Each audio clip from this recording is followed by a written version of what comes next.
C'è un momento in cui le idee non restano più chiuse nei libri, un istante in cui i numeri diventano volti e le parole diventano azioni. Benvenuto a Renaissance in Economics, l'evento dove la ricerca economica civile prende forma, diventa dialogo, visione, futuro. Qui tu sei protagonista, nel pensare, nel proporre, nel condividere un'economia nuova, perché ogni rinascimento nasce da chi crede che sia possibile. Renaissance in Economics 2025, dove l'economia incontra la dignità, dove il futuro si costruisce insieme.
What to say?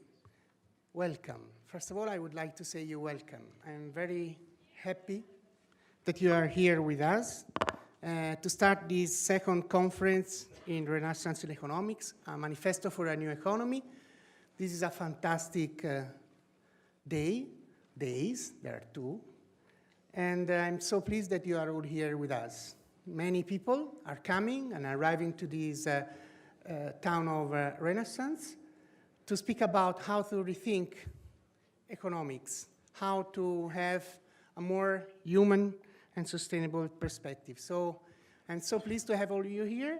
And well, just to remind you a few things about this event. This event is the second event that was formed by a group of Italian economists. These Italian economists wanted to have in their heart the well-being of people, the well-being of nature as well. And so we decided with Becchetti, Leonardo, and many others to think about a manifesto, to say a few things where everybody, I think, could agree. And these few points, 5, are very relevant.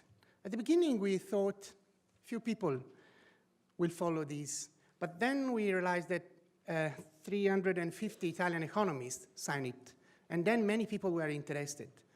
They were very interested also abroad. Indeed, it's an international conference. So we decided to have the first conference in Perugia. It was very successful, very interesting, and I hope this one would be as successful as the one in Perugia. And the other thing is that a lot of interest is coming out of these idea and points. People come because they feel we can have better opportunities and we can give better. And also our discipline has to be challenged by this perspective. Then a few things about very little about the timing. It's very important to maintain the timing. The conference is a fantastic event, but at the same time, it has some timing that we should respect. Another thing is that you have already been informed that there is a channel that you can use through the headphone to have the translation from Italian into English or from English into Italian. So what to say? On my side, there is our magnificent rector, Professor Petrucci Alessandra. She is someone that always has supported these ideas of sustainability, of well-being. Well, indeed, she is a social statistician, and she knows very well what means deprivation about. And I remember, she wrote a very interesting book with Patrizia Romei many years ago talking about these things. So it's something that is not here for, is here because she's really believing what we are doing all together with you. And then we have, so thank you for Alessandro for being here. The other important guest is our Vice Mayor of Florence, Paola Galgani. And she's also very much interested in inclusion and in sustainability issues. Indeed, she has also this important area of work. So what to add, Luca? What to add, Leonardo? We are so happy that you are here, and I think I will give the floor to our rector and to the vice mayor. Thank you very much to everybody.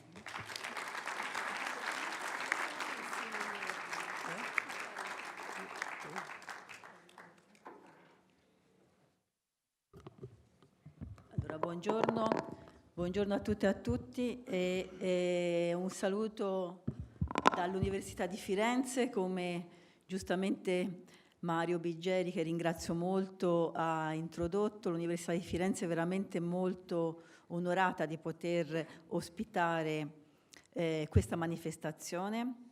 Ringrazio ovviamente tutti coloro che hanno lavorato per organizzarla e per fare in modo che tutto questo fosse realizzato. Prima di tutto, come è già stato detto, questo è il secondo appuntamento, un secondo appuntamento che avviene anche a pochi mesi dal Festival dell'Economia Civile. E in quell'occasione, appunto, sono stati individuati alcuni temi di particolare rilevanza che volevano in qualche maniera sottolineare l'importanza della sostenibilità intesa come il benessere, la qualità della vita per le persone, per i cittadini.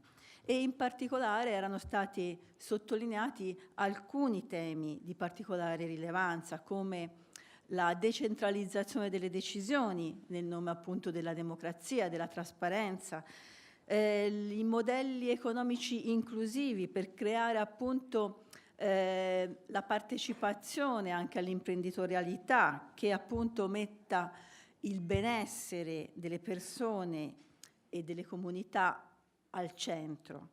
E ovviamente un altro tema, la sostenibilità e l'innovazione, appunto per andare a identificare, a trovare quelle soluzioni adatte affinché ci possa essere, diciamo così, questa messa a comune fra necessità della sostenibilità ambientale e delle sfide economiche.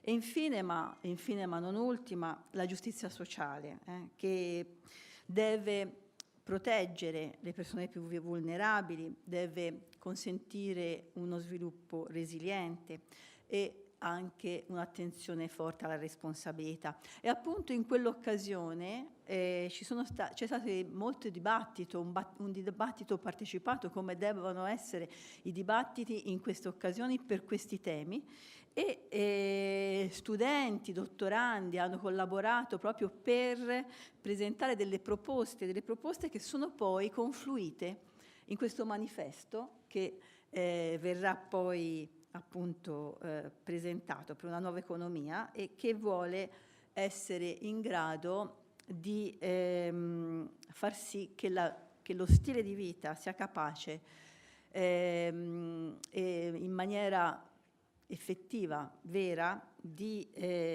andare verso queste attenzioni che vi ho detto in precedenza e in particolare rivolgersi alle persone che hanno maggiore fragilità e per incrementare, per potenziare il welfare anche attraverso il potere della prossimità. Quindi, come vi dicevo, questo manifesto sarà presentato e raccoglie il potenziale generativo di tutte le discipline. Io credo che questo manifesto possa essere anche una risposta per far sì che siano evidenziati, che siano poste al centro, che siano poste sempre avanti questa necessità, appunto, questa risposta alla sostenibilità. E come sapete il pensiero economico e anche tutte le discipline affini, fra cui voglio aggiungere anche un po' la statistica, ne fa parte, sono fondamentali per questa cultura e sono necessarie per poter attuare questa nuova visione. Quindi non è nemmeno una coincidenza che questo meeting usi un termine che per noi fiorentini è particolarmente caro, rinascimento. E quindi un rinascimento è un modo per ristabilire quei presupposti che hanno creato la nostra cultura, la nostra civiltà. Quindi ho visto un programma bellissimo, densissimo, pieno di relatori e di confronti, dibattiti importanti e anche molto che possono, diciamo così, creare degli spunti, e quindi mi farà molto piacere, per quel che posso, seguire, perché saranno di ispirazione anche per la nostra università. E quindi concludo dicendo che ancora ringrazio davvero tutti i partecipanti per essere qui, tutti i relatori, tutti gli organizzatori, e da parte appunto mia personale e di tutta l'Università di Firenze vi auguro veramente un lavoro, come si dice, che porti a dei risultati sempre più importanti, sempre più nuovi e sempre più sostenibili. Quindi grazie e buon lavoro.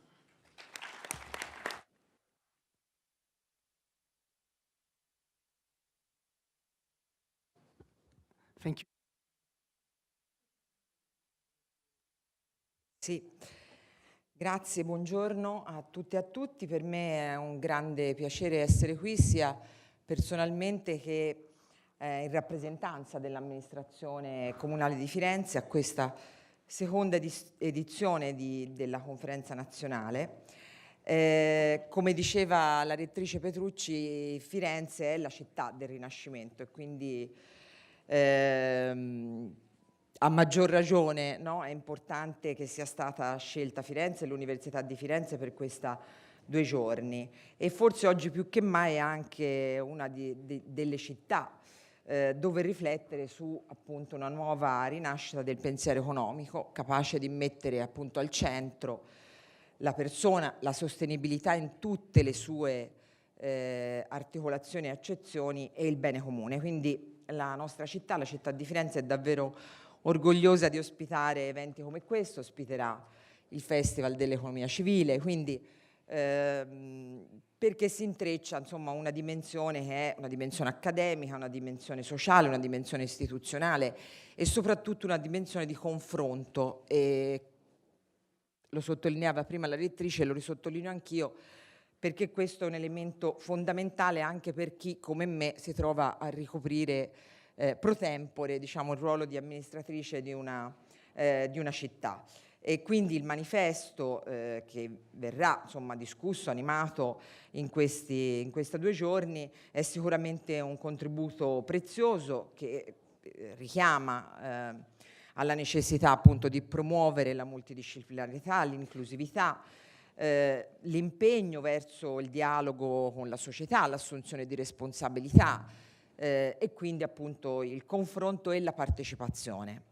La partecipazione soprattutto appunto di chi per ragioni economiche, sociali, culturali, di lingua troppo spesso si trova ad essere escluso, e questa esclusione produce tutto ciò che conosciamo, insomma, dal disagio alla rabbia e anche a una sfiducia nei confronti delle istituzioni, di tutte le istituzioni. Io rappresento l'istituzione più vicina, no? Di prossimità alle persone, ecco, c'è anche questo. A questo aggiungo davvero rapidamente la necessità, e questo è il luogo appropriato per farlo, siamo nella sede in una delle sedi, la sede importante dell'Università di Firenze, e lo sottolineo proprio da amministratrice, anche l'urgenza di restituire spazio e legittimità al pensiero libero e critico. Troppo spesso il sapere tende a rimanere rinchiuso, passatemi questo termine, in una dimensione fisica, ma anche fra le persone, no? Spesso e volentieri, diciamo, all'atere della vita pubblica e del discorso pubblico. Tra l'altro, mentre l'informazione si concentra quasi esclusivamente sulla cronaca, trascurando l'approfondimento e la complessità delle grandi sfide che abbiamo, appunto quella a partire, insomma, da quella della sostenibilità. E questo indebolisce la conoscenza diffusa tra le persone e talvolta apre la strada anche alla crescita di un pensiero antiscientifico che mina la qualità del dibattito pubblico, mina la certezza e la fiducia nelle istituzioni, come dicevo prima, e mina la capacità collettiva ad affrontare appunto le grandi sfide del nostro tempo. Ecco, io su questo mi permetto di dire, colgo l'occasione di essere qui, di ringraziare l'Università di Firenze attraverso la rettrice Alessandra Petrucci, perché in questi anni, e continueremo a farlo, invece, ecco, l'Università di Firenze nel rapporto con le istituzioni, anche in questa dimensione di confronto con la città attraverso tantissime iniziative che fa l'università moto proprio, ma che sono in stretta relazione con l'amministrazione comunale, proprio per provare, diciamo, a raggiungere non solo gli obiettivi, ma anche a farlo attraverso appunto una dimensione di confronto con i cittadini nella loro dimensione associativa o nella loro dimensione individuale, che, guardate, è fondamentale anche per chi, appunto, amministrando una città complicata e complessa come tutte le città oggi, deve misurarsi anche col fare delle scelte e spiegare queste scelte, confrontarsi su queste scelte che hanno bisogno del supporto del pensiero, delle competenze e delle conoscenze che in questo caso l'Università di Firenze, ma in generale, insomma, le istituzioni universitarie, i centri di ricerca possono e devono dare, perché questo è fondamentale appunto e devo dire appunto che con il Comune di Firenze questo sta avvenendo e continuerà ad avvenire. Quindi ringrazio appunto di nuovo l'Università, i promotori del festival e tutte le persone che appunto hanno contribuito a rendere possibile questo appuntamento. Ringrazio Mario Biggeri, con cui insomma avviamo un percorso perché appunto il confronto e il contributo appunto delle intelligenze, delle competenze e delle conoscenze sicuramente aiuta appunto anche chi si trova a governare, diciamo, una città. E quindi auguro a tutti un confronto ricco, appassionato e aperto al cambiamento e soprattutto generativo. Grazie.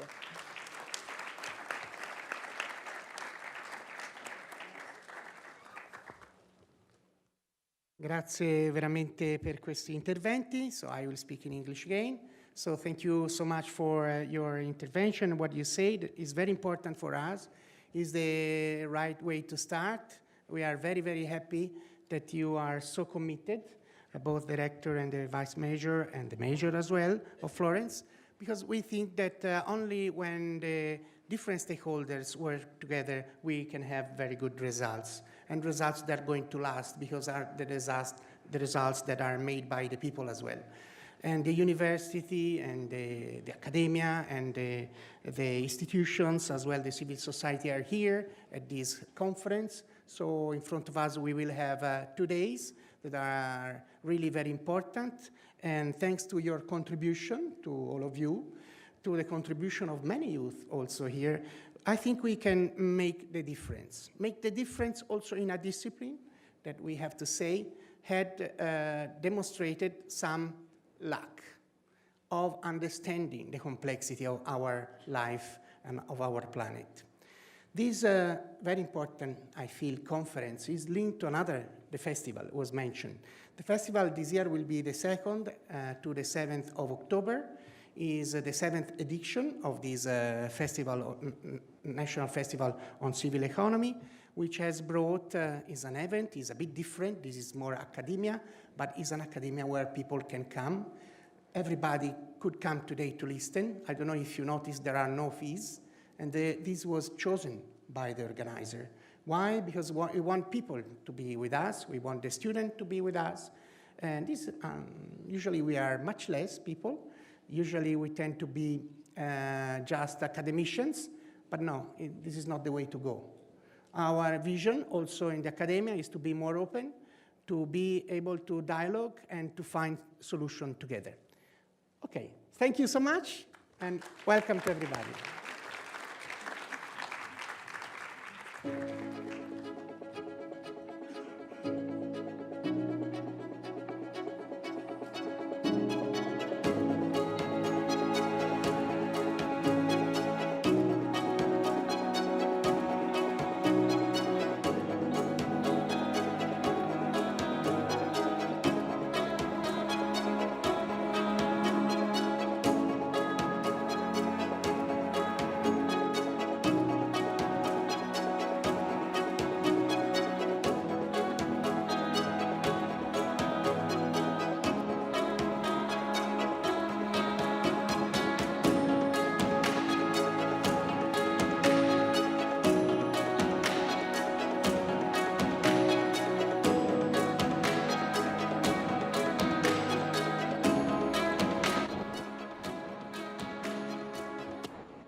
Benvenuti a tutti anche da parte mia, bentornati a chi c'era l'anno scorso a Perugia per il lancio del manifesto della nuova economia. Oggi la volontà è quella di dare un nuovo slancio a un'iniziativa che nei fatti ha un successo determinato dalle centinaia di firmatari, ma anche dalla presa di coscienza probabilmente che in un periodo che a mia memoria è mai così complesso, determinato anche da cambiamenti importanti, recenti, dall'intensificarsi delle guerre in Medio Oriente, in Ucraina, dalla elezione di Donald Trump, il cambio del pontificato. Dunque, probabilmente anche rispetto all'anno scorso il rinforzare la divulgazione e approfondire le conoscenze dopo il lancio del manifesto è un atto urgente e dovuto. Questo appuntamento oggi, lo ricordo, è inserito all'interno del palinsesto del Festival Nazionale dell'Economia Civile che si svolgerà, lo ha ricordato anche Mario Bigeri prima di me, da Firenze dal 2 al 5 ottobre. Questo panel è organizzato in collaborazione con Space Project Funded by Horizon Europe e sono già con me Romina Boarini, Director of the OECD Center on Wellbeing Inclusion, Sustainability and Equal Opportunity, Febe Conduri, Professor of Economics and Business at Athens University and University of Cambridge. Vedo collegato, non ancora, aspettiamo Jeffrey Sachs, Professor at Columbia University. Ci raggiungerà poi Mario Nava, del Direttorato Generale per l'Impiego, gli Affari Sociali e l'Inclusione per la Commissione Europea. Lo aspettiamo nei prossimi minuti. Allora, io direi di cominciare. A questo punto parlerei in inglese per rendere tutto più fruibile anche per gli ospiti che ci raggiungeranno. Di lingua inglese. Partirei allora con chi è qui, Romina Boarini. In today's context, what can a new economic vision offer to shift public policies toward sustainability, inclusion and well-being?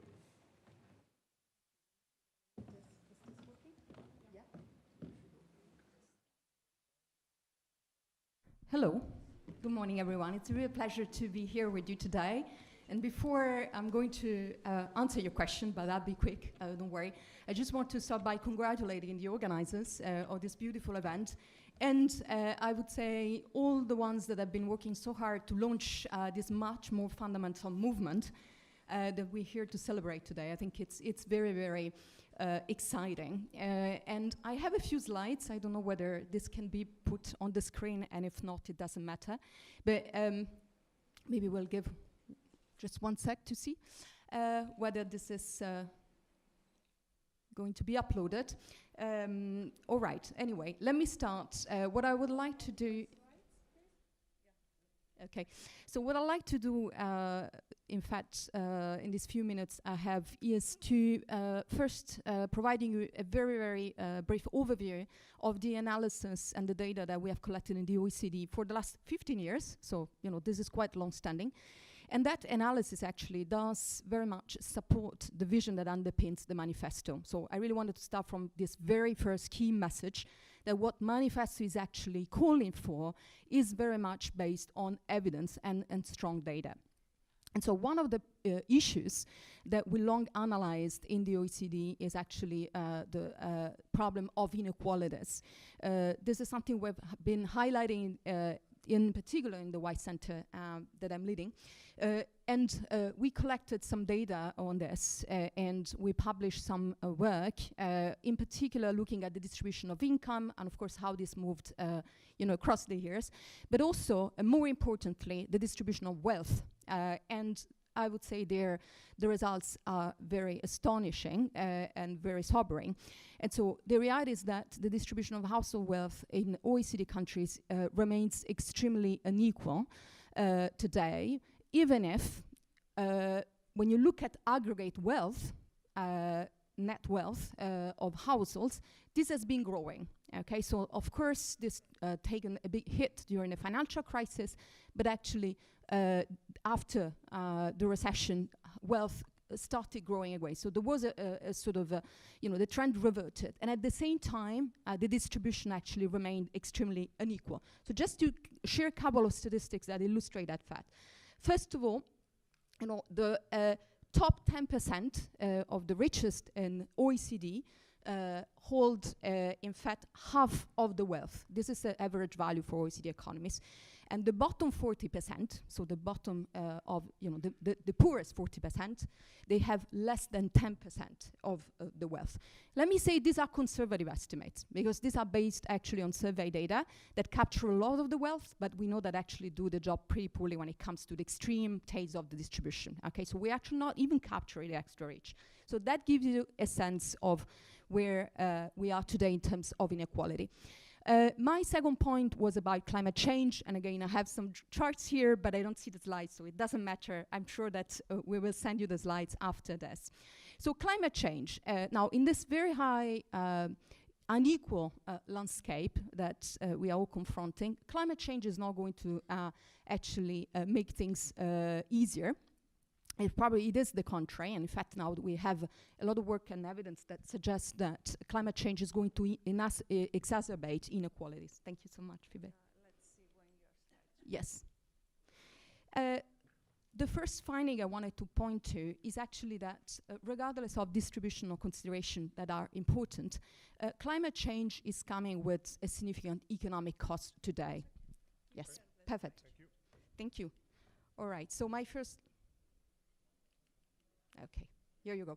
Okay, so climate change. So let me just talk about here the aggregate problem. Okay, the aggregate problem is such that estimates suggest that climate change is going to result in a destruction or in a loss of almost 20% of income at global level in the next 2-3 decades, regardless of emission choices, okay? So let's say take the baseline today where countries are emitting, so already 20% is going to be gone, okay?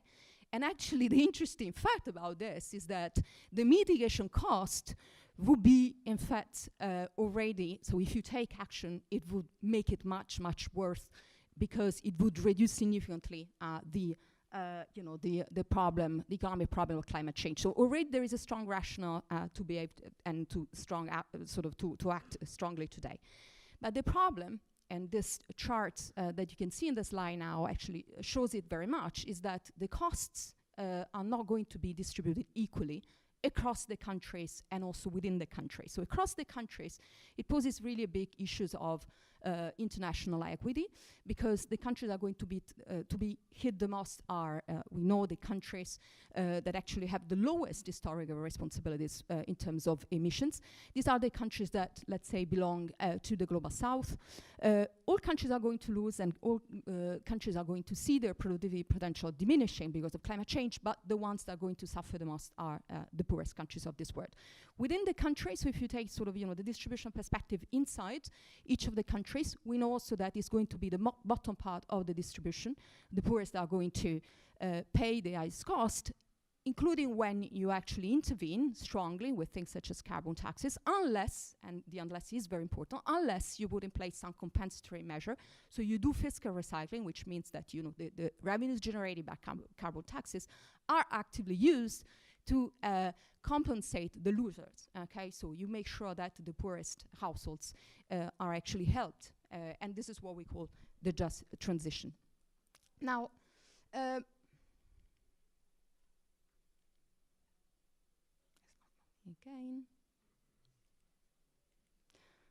All right, so one other slide to actually illustrate one issue, and I think my friend Lorenzo Fioramonti, that I'm sure some of you know because he's been working a lot on these issues, put it very brilliantly. I thought he said, we are destroying the planet and we're not even having fun. And I think this chart shows it really well, and actually shows it using data that are quite alarming. They're looking at the mental health of population in OECD countries. And what we're seeing here essentially is a declining trend in mental health. A lot of distress, especially being observed among the youth and the youngest population. This was, of course, very much also deteriorated and kind of impacted negatively by the COVID, but it's not just the COVID. Okay, so there is a more fundamental problem. A very, very important issue that is related to that is actually loneliness. So that's another important problem considered to be actually public health problems, again, in many countries of this world, okay? So there is an increasing portion of the population, especially among the young, that feel very lonely, okay? So that report those constant sort of feelings of being isolated, social isolated, from the rest of the community and the society. And this is, of course, a real problem. It speaks, I think, to the necessity of thinking this, the transformation we want to see in the economy and society at large.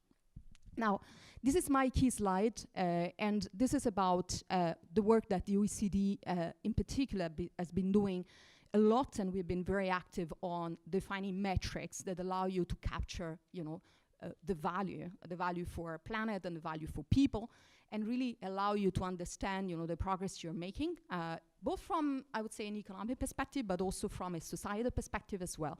So this is the OECD Wellbeing Framework. We introduced it almost 15 years ago, and this is when the OECD decided as an international organization to actually start looking beyond GDP, to start not just looking at the growth, as sort of, this output that you have to sort of, maximize, but actually the real impact that this is having on people's well-being, and of course on the planet and on the chances of future well-being for future generations. So this is the framework. I'm not sure I'll have the time to comment on this in detail, but of course I'm be very happy to answer any question you may have on this. And the important thing to be said is that the framework comes with a number of metrics and data. So since this was introduced, OECD did a lot of work together with many of the national statistical offices of OECD countries to actually populate the framework with a number of data. And this is now used a lot, including but not only by the OECD, of course, through a sort of regular series of publication, but also by some OECD countries that are actually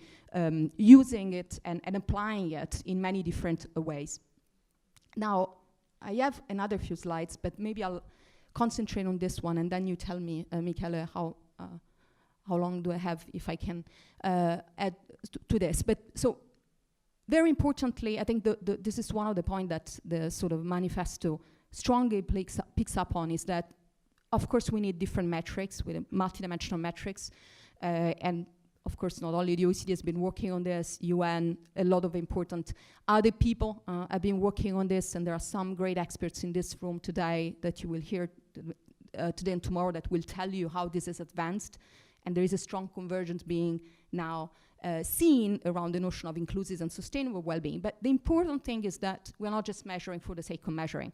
So we want to make sure that this data actually get used and they're actually truly informing the policy process. So this is where we've been trying sort of to really insist a lot lately in the OECD, and in particular the WISE Center, which actually was very much created with this idea of let's turn this into real action, okay? Let's try to establish policy mechanisms and give policy solutions that start from those metrics and frameworks. So I want to just, here you have a number of references, but let me highlight one, which is the knowledge exchange platform on well-being. And this is essentially a collaborative of countries that have been introducing well-being metrics and frameworks, okay? So can give you a number of examples, but there have been quite a lot in the last 10 years. Being done in different ways, so governments are really sort of putting in place different tools, in some cases about budgeting, in some cases about policy input assessment and evaluation analysis, in some cases about legislation, having those very, very sort of systemic piece of legislation that is quite overarching, and so it's actually embracing and embedding the well-being principles in a number of sort of very concrete legislative recommendations. So there are many, many different ways, but the important thing with this platform, that the knowledge exchange platform, is that the countries now are coming together to actually peer learn, they share, they amplify what they're doing. They're also, of course, sharing a lot of challenges, because this is not easy. So I think this is perhaps something we want to recognize, as a community that works on this issue, that this is not something you can actually, build overnight. This takes a while, and so part of what this platform is doing now is actually build this capacity with this perspective of sort of making a sort of a mid to sort of long-term investment, and produce the ability in governments to actually measure and design and implement policies for promoting greatest well-being. Should we leave it here? Romina, and I apologize for the delay. Can you tell them to put my slides on, because it takes some time? Thank you. Possibilmente mostriamo subito le slide che servono all'intervento. Nduri, eccoci. In arrivo. Ok, perfetto. Dicevo, I will back to you, Director Borini, soon. Professor Kunduri, we saw many important data about risk for the mental health right now. And what role can economic research play at a time when public discourse is dominated by fear and division? Okay, thank you very much. I will stand because I cannot speak when I'm sitting. So thank you very much for having me here. When my good friend, Professor Leonardo Baggetti, showed me the manifesto, I said, yes, this is actually what I have been doing for the whole of my life. So although I am a mathematical economist and statistician, I've always worked in interdisciplinary frameworks, focusing on modeling mathematically the interaction between nature, economy, and society, because without a deep understanding of this interaction, it is my belief that we cannot solve any of our problems. So I've been always working in very intradisciplinary, but also interdisciplinary frameworks.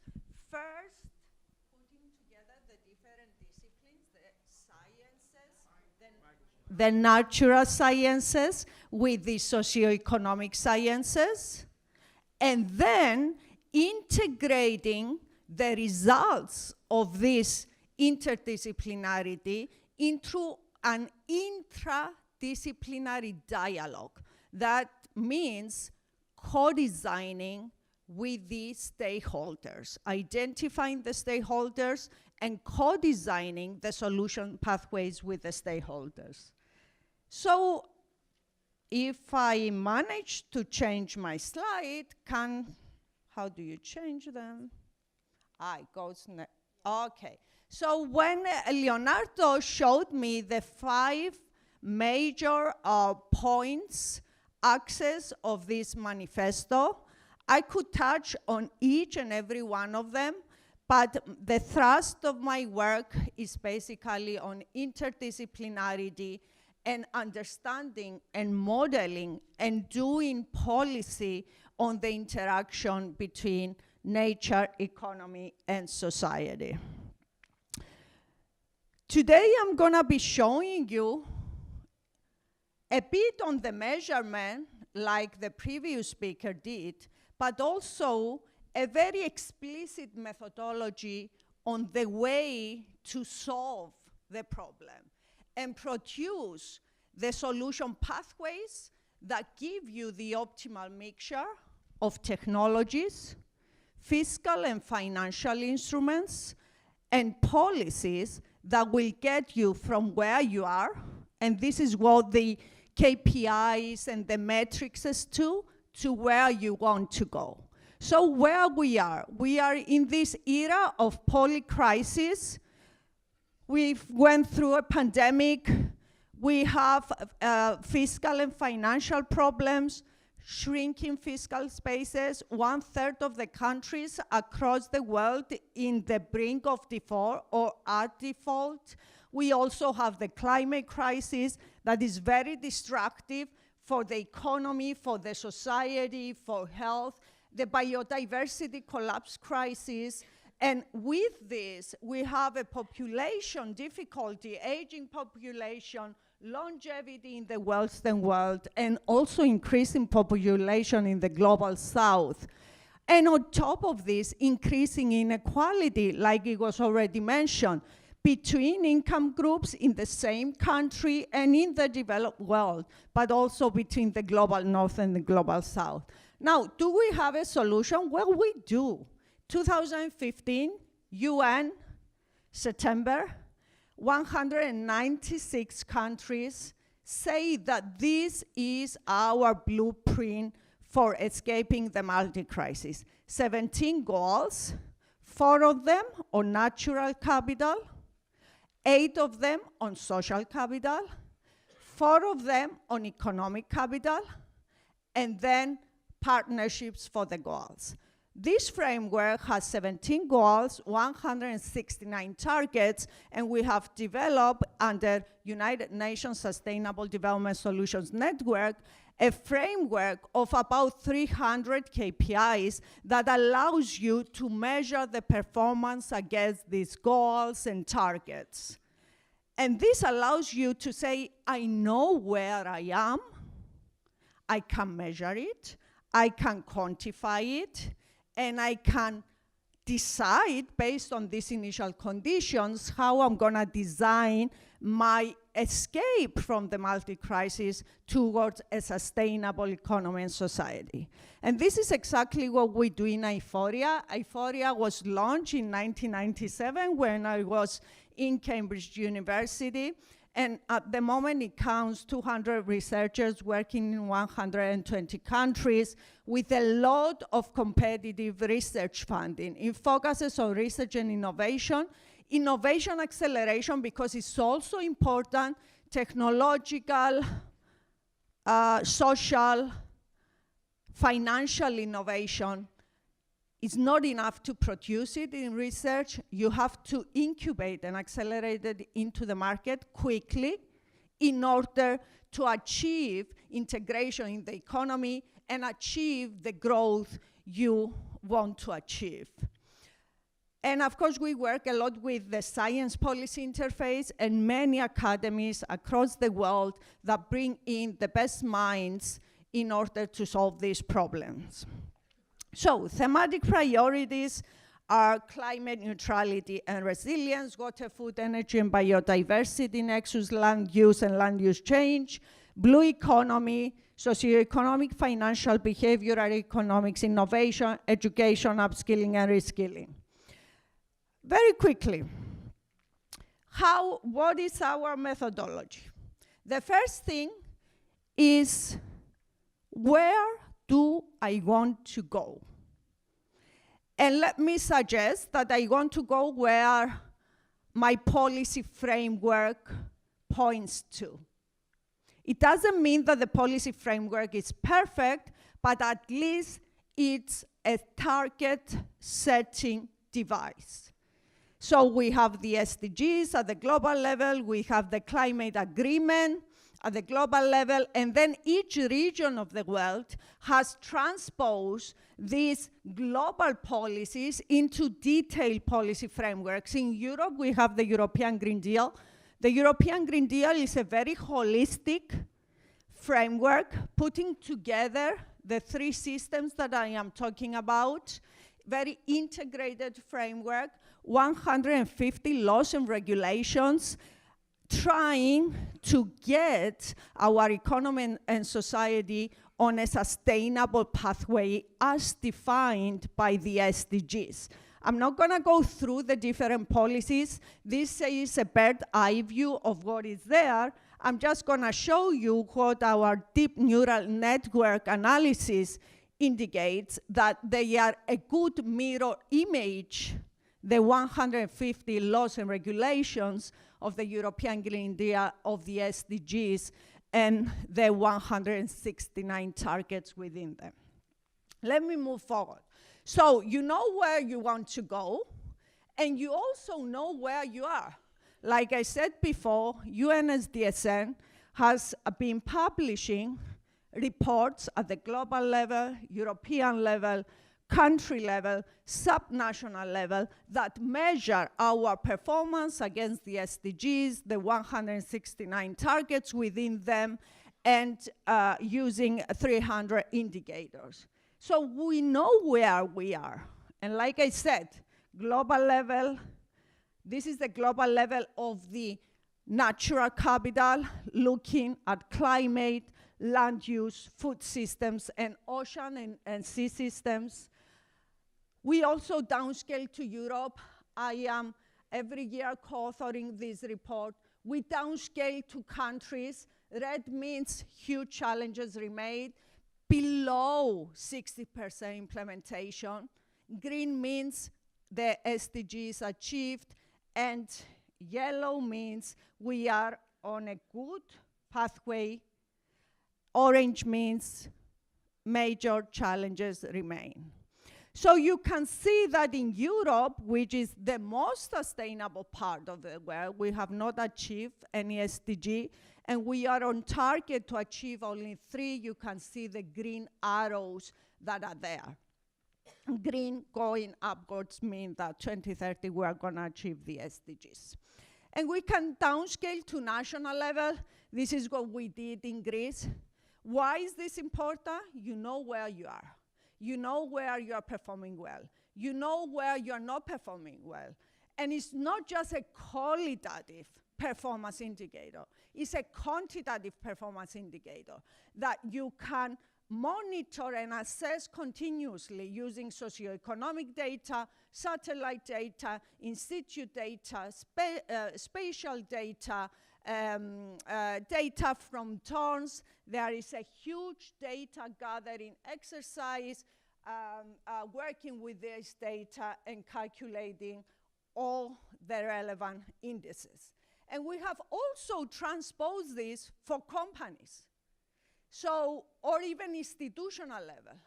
So we have an e-platform which has 3 stages and allows you first to identify the data that you need in order to calculate the sustainability performance of the value chain of each of your companies or of each of your municipalities, cities, institutions, universities.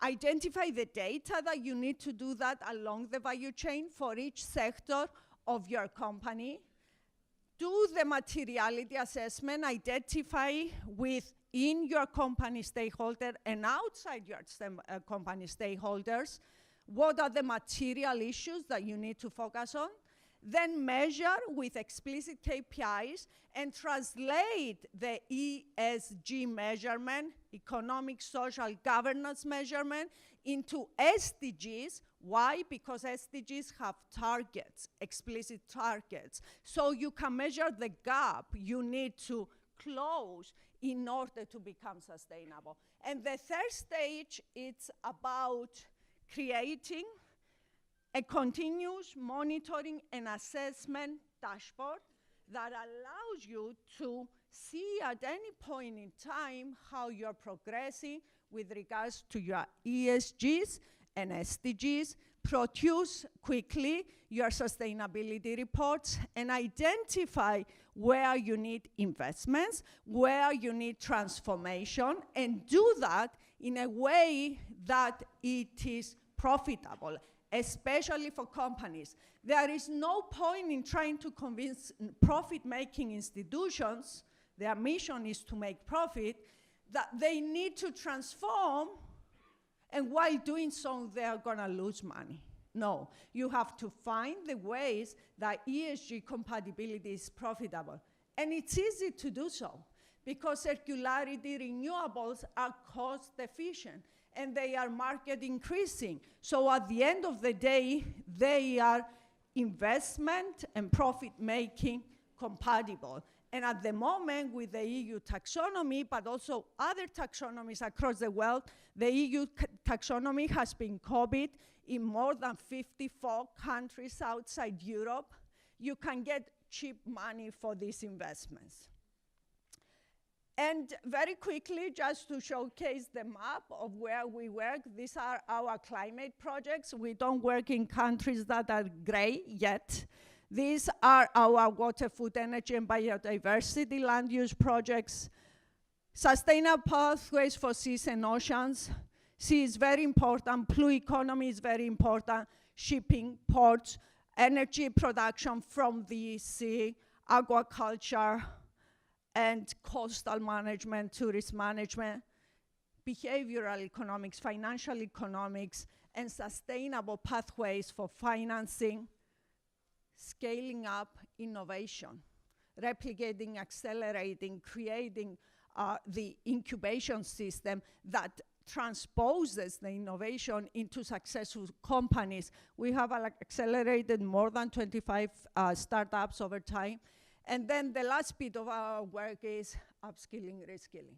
In the last COP, in the Dubai COP, not the last one in Baku, we have presented a report that showcases that 85% of the skills and professions that are needed to implement the European Green Deal, the 150 laws and regulations that are already the legal responsibility in each and every country in Europe, 85% of the workforce that you need for this is missing, which means that you have to upskill and reskill and make curricula in universities consistent with the new era of interdisciplinarity, of renewables, of circular economy, of nature-based solutions, of e-mobility, of digitalization.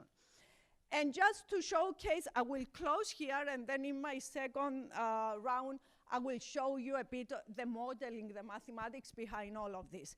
But to showcase an example of this integrated approach that is needed in order to make progress, in order to provide the recommendations for governments that make sense, let me show you what we do in the Global Climate Hub of SDSN under the auspices of the General Secretary of the UN. The idea is to create climate neutrality and climate resilience, that is mitigation and adaptation for each and pathways for each and every country in the world. And in order to do this, you need to be very holistic. This is a holistic exercise. This is an exercise that really integrates nature, economy, and society. So we have 3 layers. The first layer is the one that I call interdisciplinary mathematical modeling. There, we downscale IPCC scenarios. And on these scenarios, we choose the sustainable one. There is no point identifying pathways on non-sustainable ones. The fully sustainable and the medium sustainable, median sustainable. And then we work with the different systems of the economy, think of them as economic sectors in a broad sense.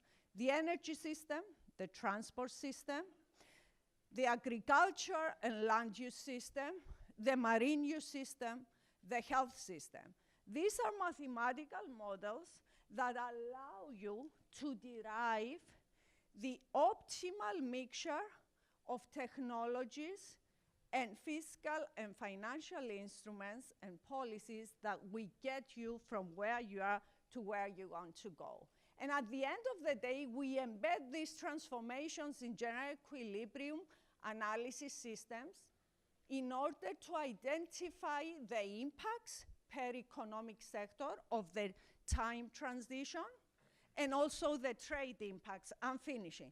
The second layer is transdisciplinary. So in all this process of mathematical modeling, you speak with the stakeholders, living labs. We have a living lab in each and every country through SDSN network, and we work with the stakeholders in order to embed their vision, preferences, worries, abilities into the transition pathways in a way that they own the final pathway, they are shareholders of the final pathway, and at the end of the day, they get to implement it. And finally, all is documented in a platform which is open access and collects all the data, spatial, internet, time series, socioeconomic, real time.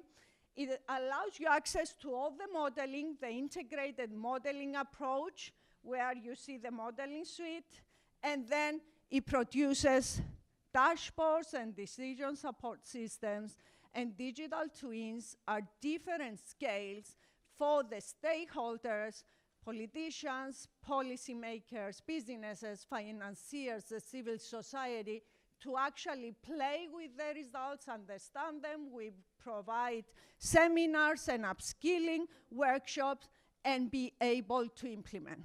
Thank you for your patience. Thank you. Thank you, Professor Kunduri. You should have joined us, Professor Sachs. Yes, it's, first of all, thank you so much for your contribution. If I'm not mistaken, it's a little bit late at night where you are, Professor. Thank you for being with us. And we are talking about the manifesto for a new economy, which now has an international scope at a time when geopolitics is once again dominating the global agenda. It is still possible to talk about cooperation for a fair and sustainable economy?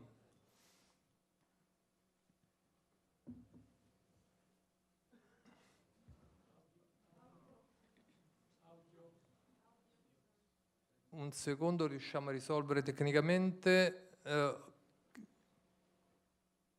Let's try again, Professor Sachs. We have a technical problem, but maybe we solve the problem at the moment, at the time. It doesn't work. Sorry. Hold on. We'll give a solution as soon as we can. Vogliamo.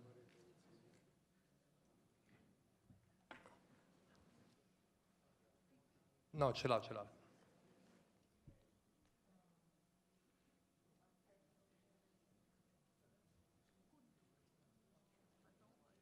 Can you hear me, Professor? Lui ci sente, ma non riusciamo a sentire il suo audio. Okay, we'll back to you as soon as we can, just to A few minutes to solve. Okay, let's try now. Let's try now, Professor. Okay, can you hear me now? Very well, very loud, perfect. Wonderful.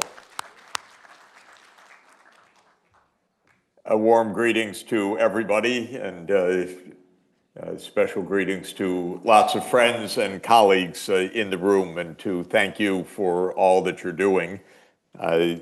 Thanks to Leonardo Becchetti for helping to lead us. Thank you, Phoebe, for your wonderful work that you've just described, which is so important in bringing together these various dimensions of public policy in an integrated way. Leonardo and I have been working during the past couple of years on the global dimension of the economic manifesto, and I want to say a few words about that with you this morning, friends.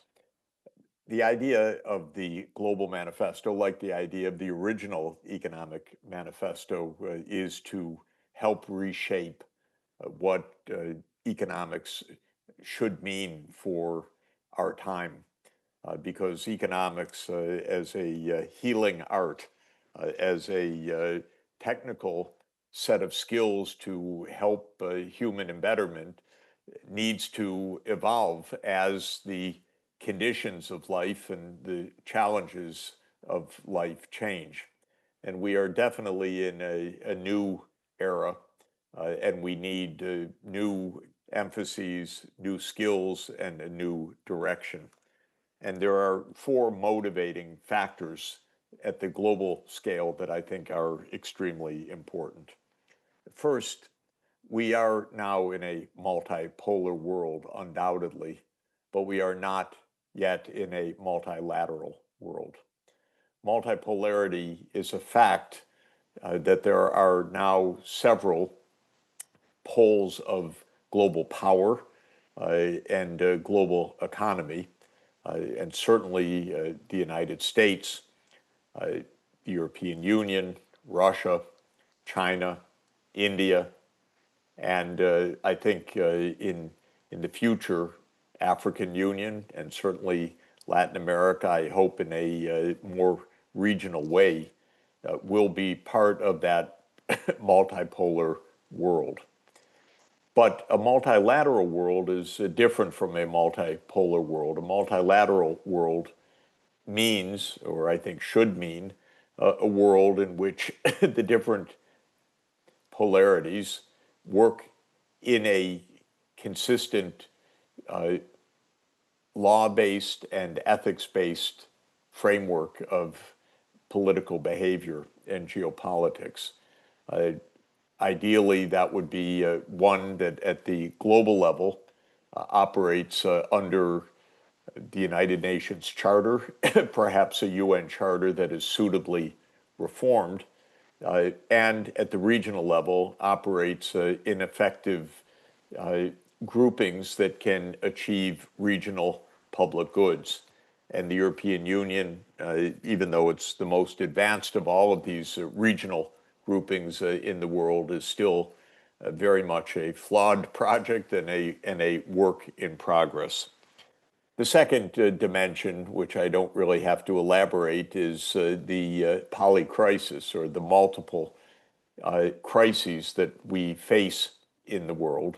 Of course, the most dire of these are the violent conflicts, the war in Ukraine, the war in Gaza, the conflict between India and Pakistan, the conflict in the Eastern Congo, and the near conflict between the US and China in East Asia are the most dire of all of these polycrises.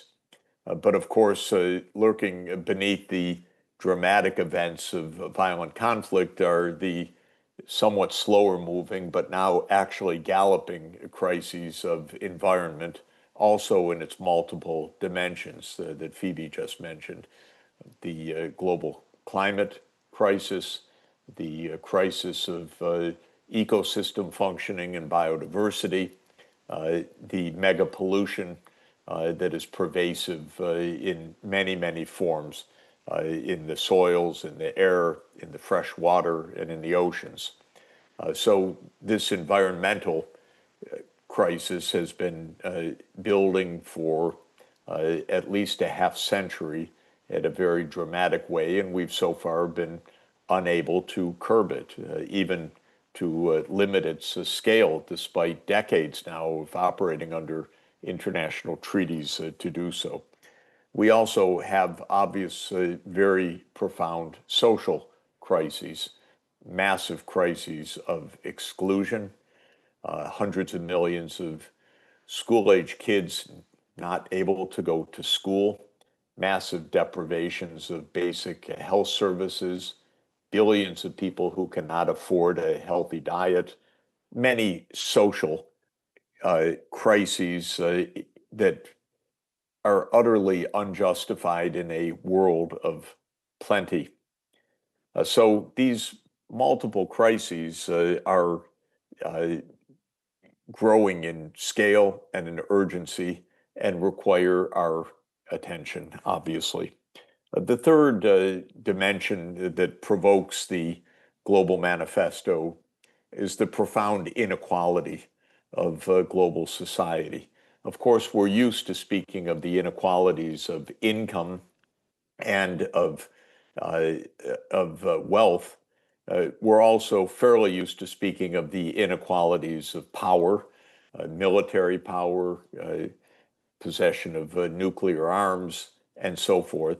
I think equally daunting, just as dangerous in many ways, is the inequality of access to cutting edge technologies. Of course, technology is a wonderful thing in that, in general, technology is non-rival in that it can be diffused and used worldwide, but its ownership and control is definitely rival.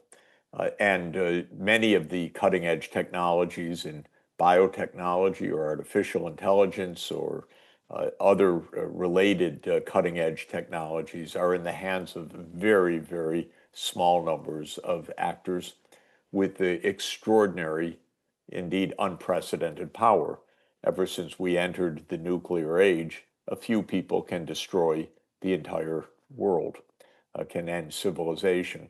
This inequality absolutely is vastly greater than the inequalities of income and wealth with which we are familiar. And I would say the fourth crisis is a very deep crisis of ethics, and that is a very poor understanding of what we should be doing, not at the technical level of how to solve problems, but at the ethical level of how to choose aims and how to choose the means to reach those goals. We are, or have been, I would say, for the last 2 centuries, dominated by an Anglo-Saxon logic of power, an Anglo-Saxon ethics of kind of libertarianism at the individual and business level, and a rather brutal realism, so-called, at the international level, but both that are essentially philosophies of power that go back in British thinking to Hobbes, to Locke, and to kind of social Darwinism, far beyond anything Darwin intended, but became dominant ideologies globally because of the dominance of the British Empire in the 19th and early 20th centuries and the dominance of the American Empire since World War II. And this is really a crisis of ethics because this ethics of power is essentially incompatible with our survival.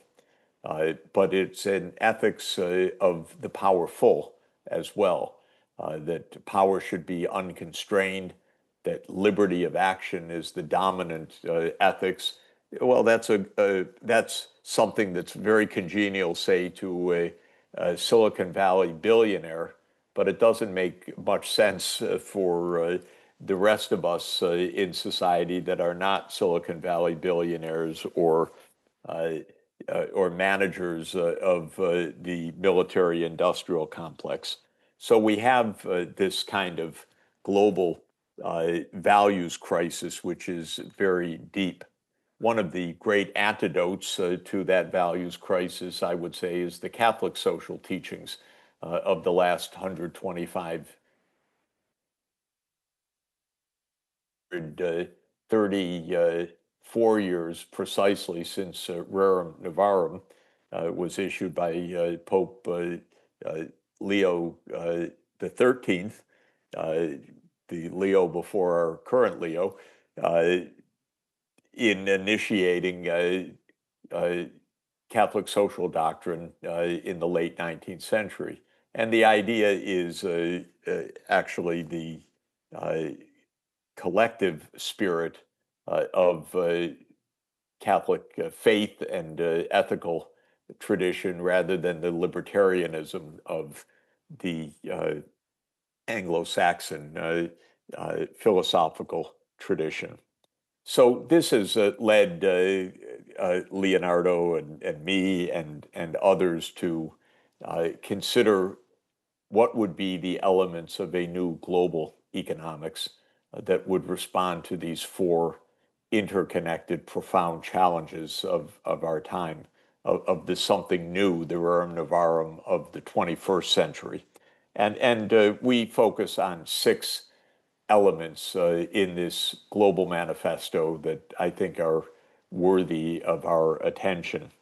The first, and Phoebe illustrated it in her talk, is the need for a holistic approach and an interdisciplinary approach. Economics obviously cannot stand on its own. It is part of a systems thinking that must include technology systems, engineered systems, earth physical systems, and social systems. So economics is a discipline of systems approach that must be interdisciplinary in its recognition. Second is global scale. Economics is not a local field or a local practice. Our economies do not stand on their own. The global interconnectedness is a defining feature of economics, not a side note. The fact that Donald Trump is trying to break the international order is no small matter. The world economy is truly a global economy, and the interconnectedness is a central feature. The third dimension of the new economics is that it must be grounded in what we understand of human nature, not the Homo economicus of our textbooks, which is a clever modeling tool, but one that is removed from actual human nature, and one that has been essentially found to be profoundly flawed every time that economists try to understand actual human behavior rather than the simplified behavior of the textbooks. And so an economics that is grounded in the dimensions of human psychology and human nature that take us back to Aristotelian ideas and to Aquinas's ideas and to a much richer anthropology than that of the simplified Hobbesian world is crucial for us. The fourth element that is an implication of all of this is the focus on collective action as opposed to individual action. If you are like me, when I studied economics, of course, we learned public economics and about public goods, but they came late. First, we learned about markets and the magic of the invisible hand and the Pareto optimality of perfect competition and so forth.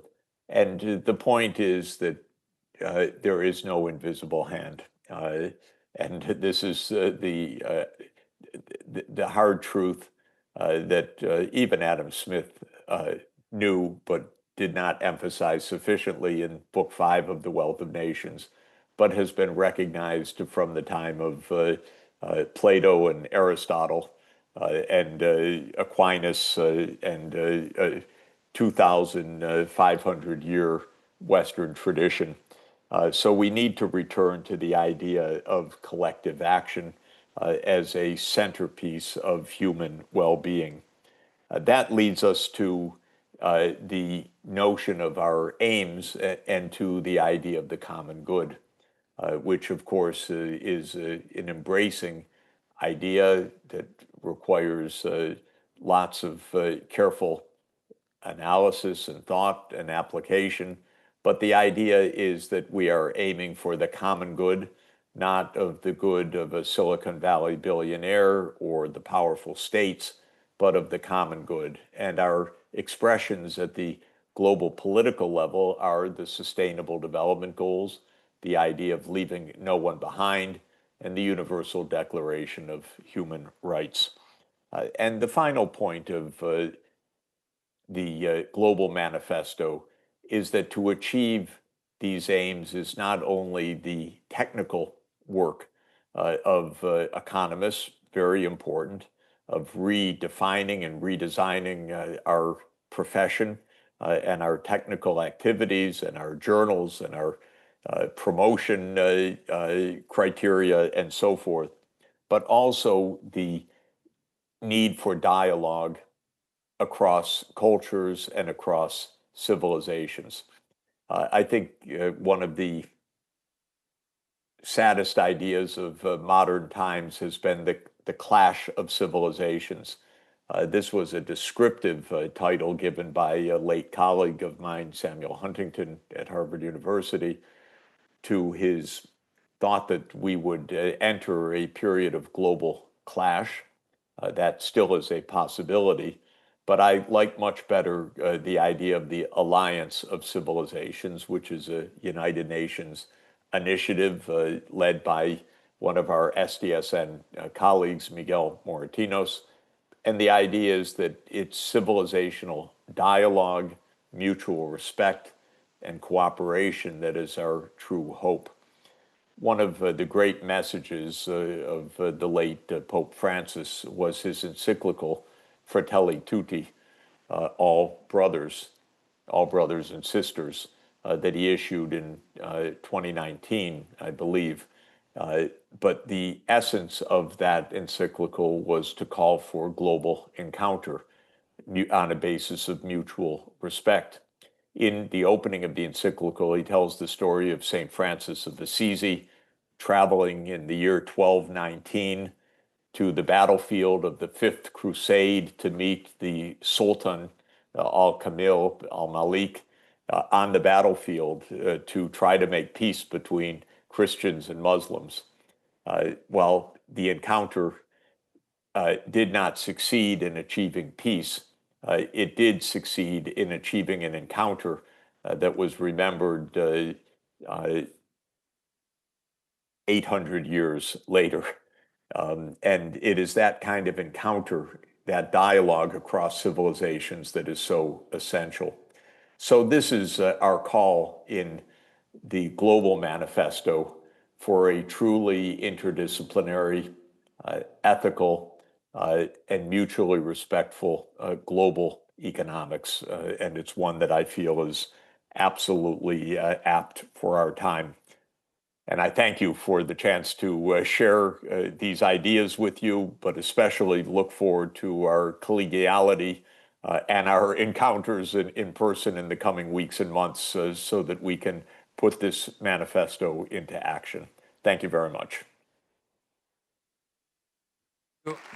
Thank you so much, Professor Sachs. Thank you to join us. And let's try to do a second round.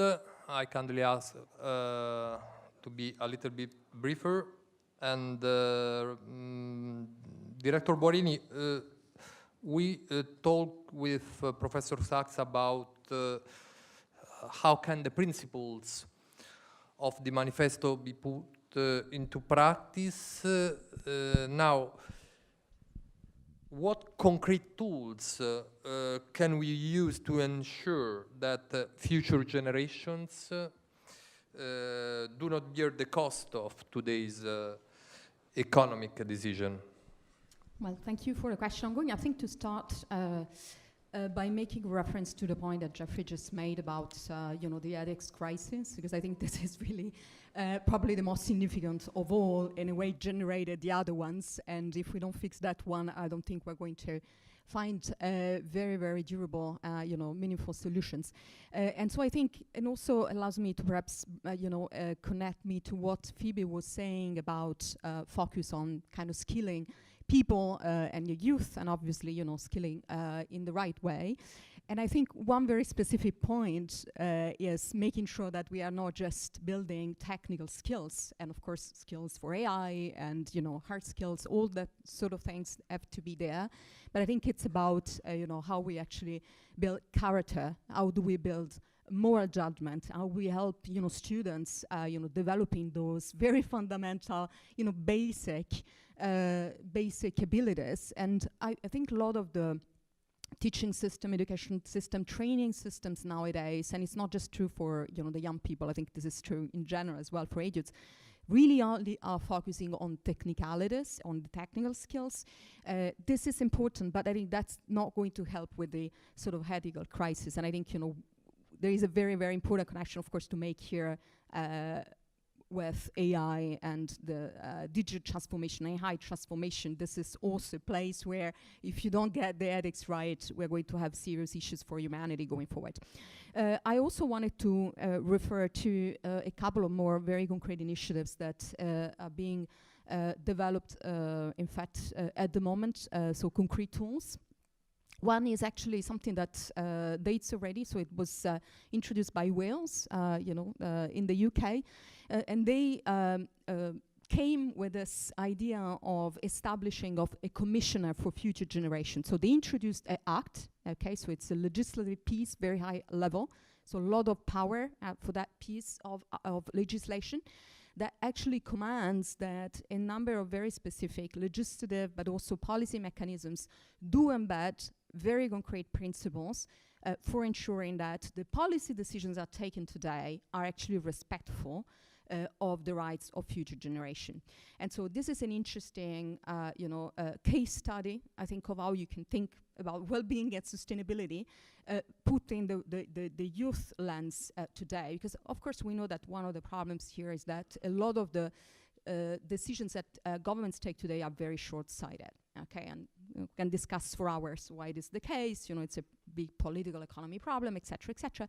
But if you just observe the practice of it, is that a lot of the policy decisions tend to be shorter term, and so it's not, and of course, same for business, etc., etc. But so, how do you actually, find a way to overcome that problem? Okay, and so I think the future commissioner idea is a brilliant one. So actually, since Wales has introduced it, they have again the legislation, but actually they also translated into real action. They also created a number of other tools, and they have, I think, 15 sort of little committees, and it's interesting, right, because this is a small kind of state, but they've done quite a lot. So they built a lot of capacity around how they actually go from those higher level principles for the well-being of future generations, sustainability of well-being, building resources for the future generations, etc., into the decision. So typically, for instance, if they have to today take a decision around, do they invest in building some very specific infrastructure, or are they going to much more sort of protect nature, etc. So how you do this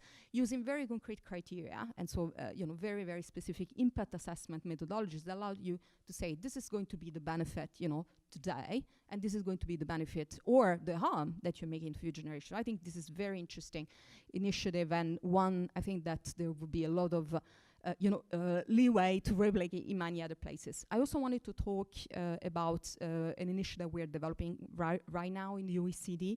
It's a new instrument for getting commitments from countries to actually commit promoting the well-being of children and youth.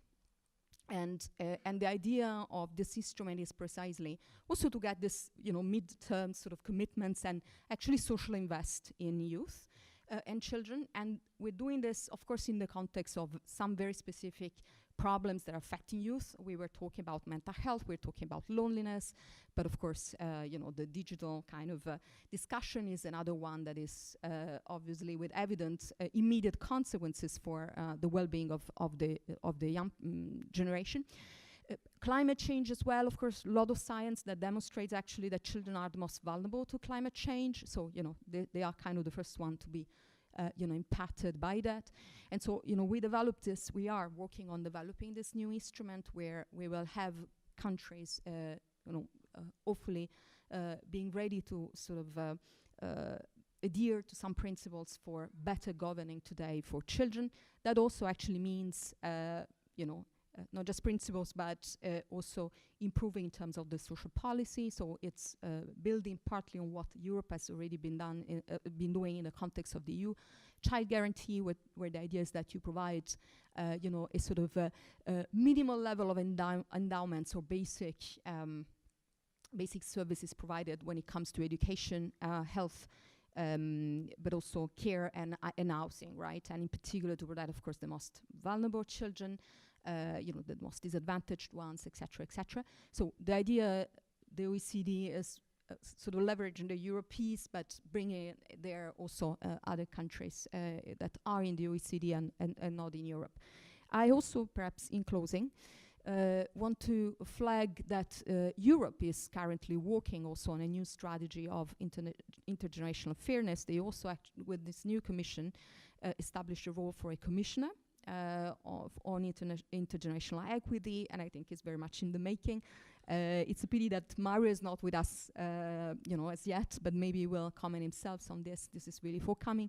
And the idea is it's precisely try to bring in the perspectives of voices and the ones, that are not with us today, but obviously are going to be massively impacted by decisions that are taken today. So at the end, obviously, it comes down to empowering the youth. And I think, if I have to, perhaps one observation, this is maybe just based on the very interesting presentation by Phoebe and everything she was showing, and we have so many data. I think the problem is not lack of evidence, lack of understanding, or lack of knowledge. I think the problem is coming from a basic lack of political incentives for governments, and of course not just governments, talking about all important actors in the economy and society. So for actually not doing the right thing, right? And so I'm thinking it'd be very great to think about how youth could, become or could actually develop real mechanisms to push those incentives. So it's, of course, part of it is voting, with your feet and kind of, they have that power, right? But maybe they should use it more. But maybe we can actually be even more creative and think about very concrete tools that they could use to actually to exert that very important pressure on the policy makers, the decision makers today, to actually move in the right direction.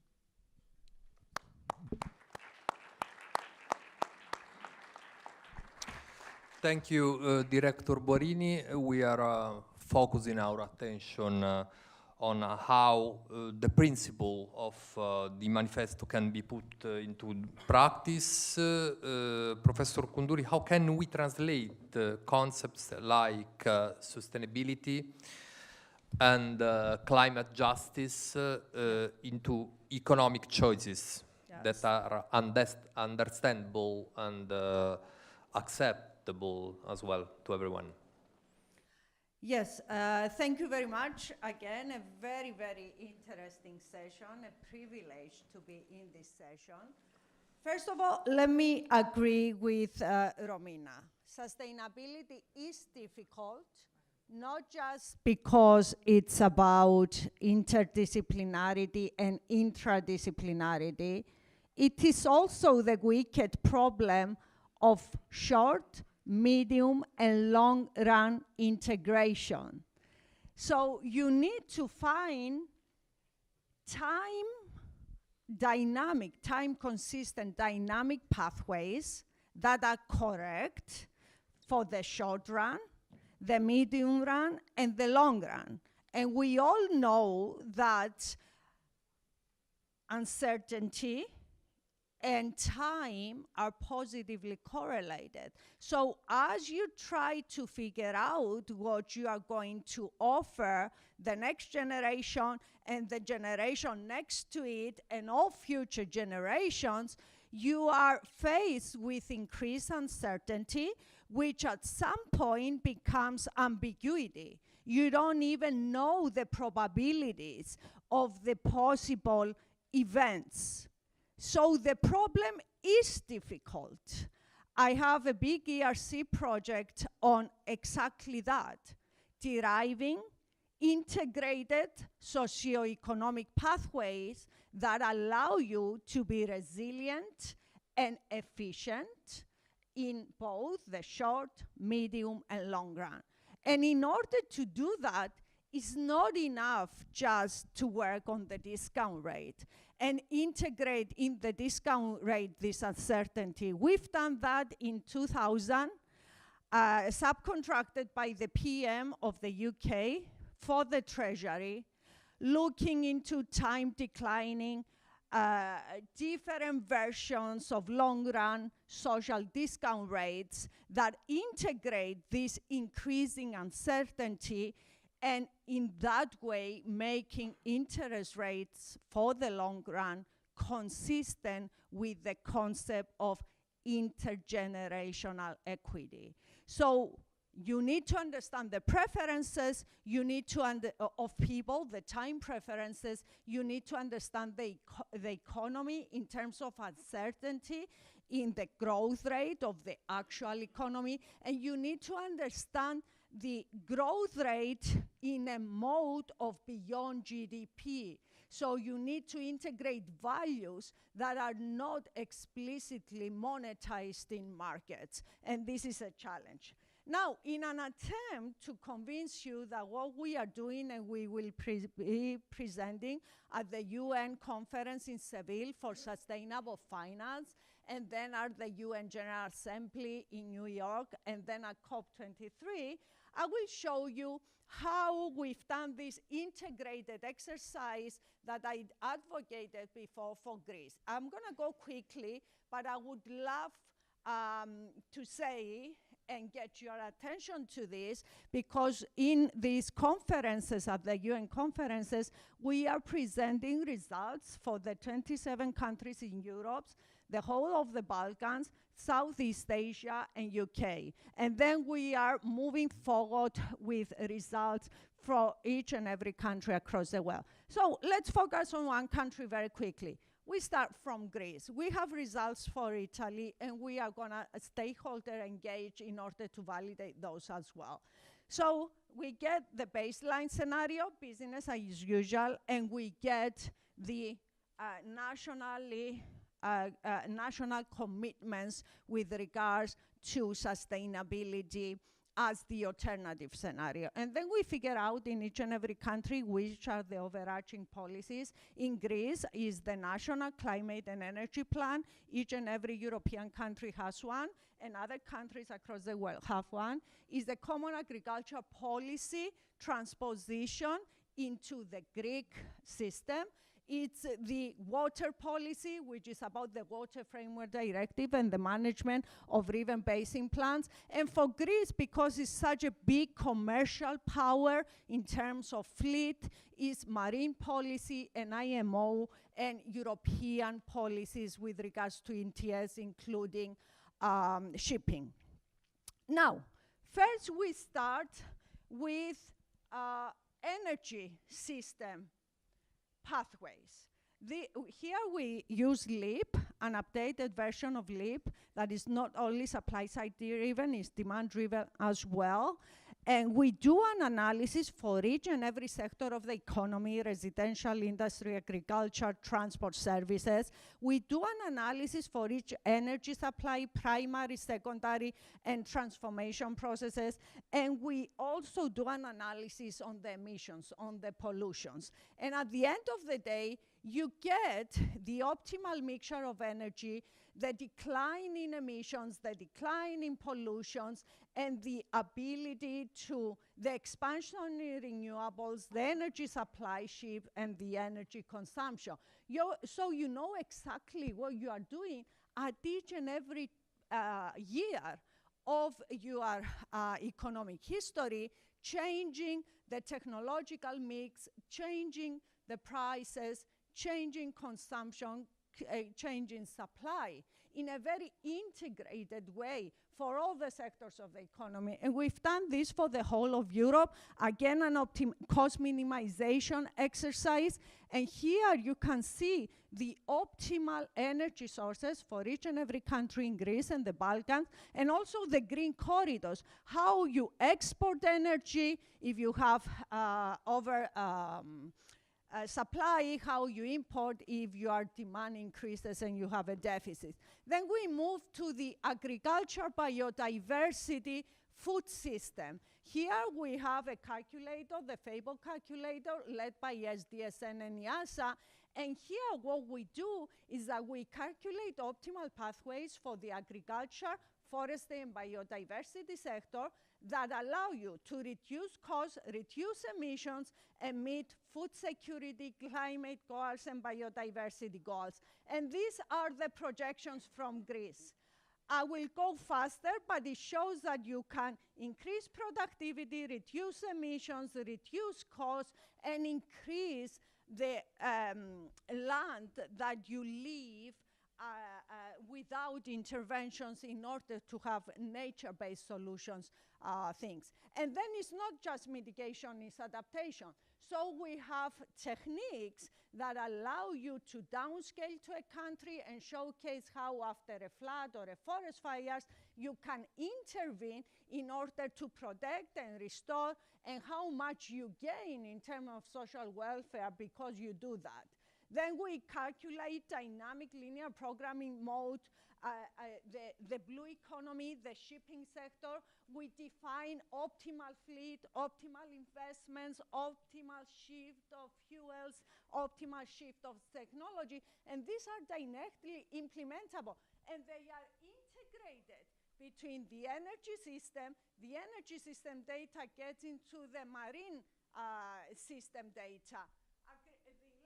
Data gets into the marine system data in terms of the interaction at the coast.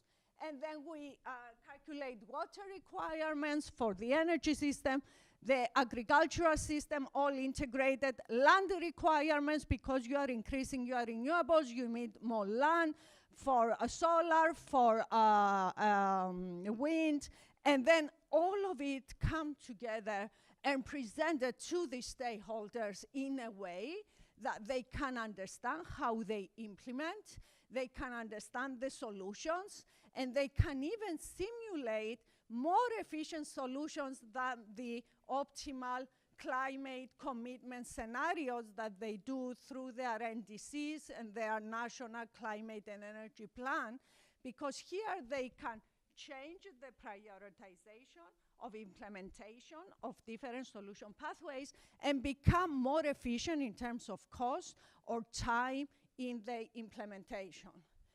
And just let me close with one sentence and say that all of this is then embedded in an impact assessment model, some partial, some general, computable equilibrium models that not only identify the impacts and the equity results on welfare across countries and within countries, but they also integrate the valuation of natural capital and cultural capital that is not in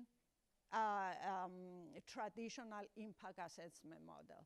Through non-market valuation, this is very important because natural capital, when monetized, cultural capital, when monetized, are really put into the center of the conversation and investment decisions and policy decisions.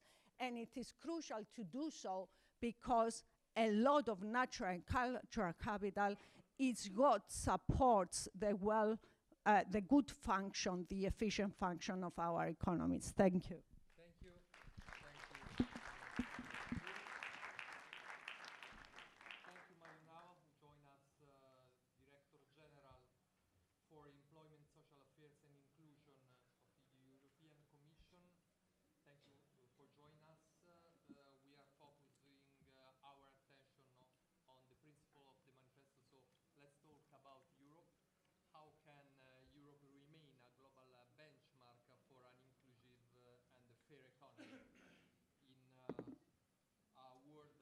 so polarized politically and socially?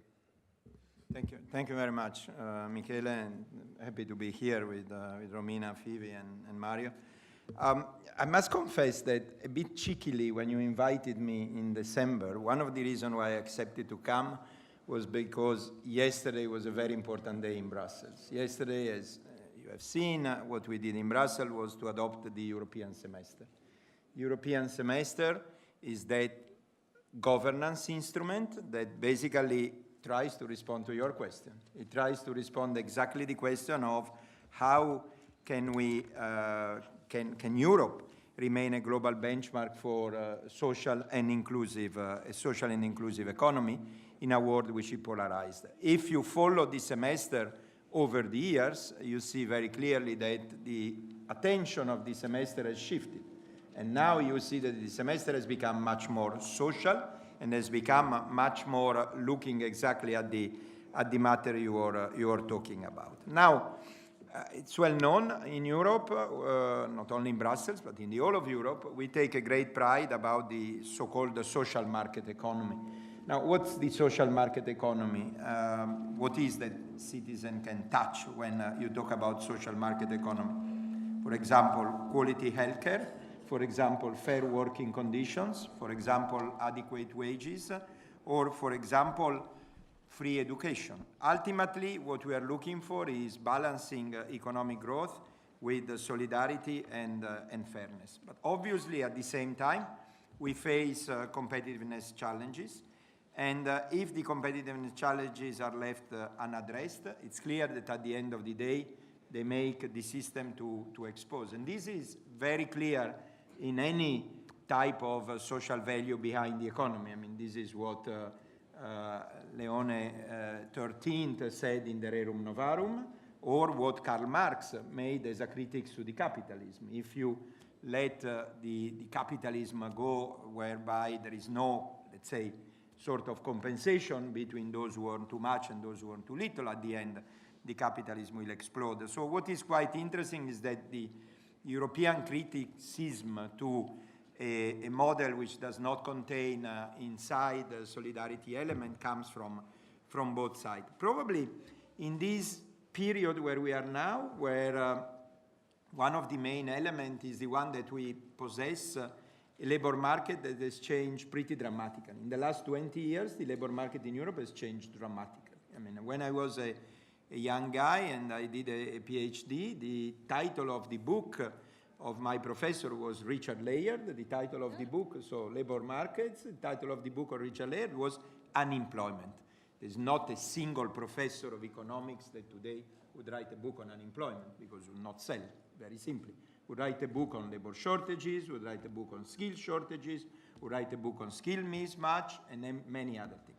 So the market has changed, but with the change of the market, you realize how some elements that we had of the social market economy help.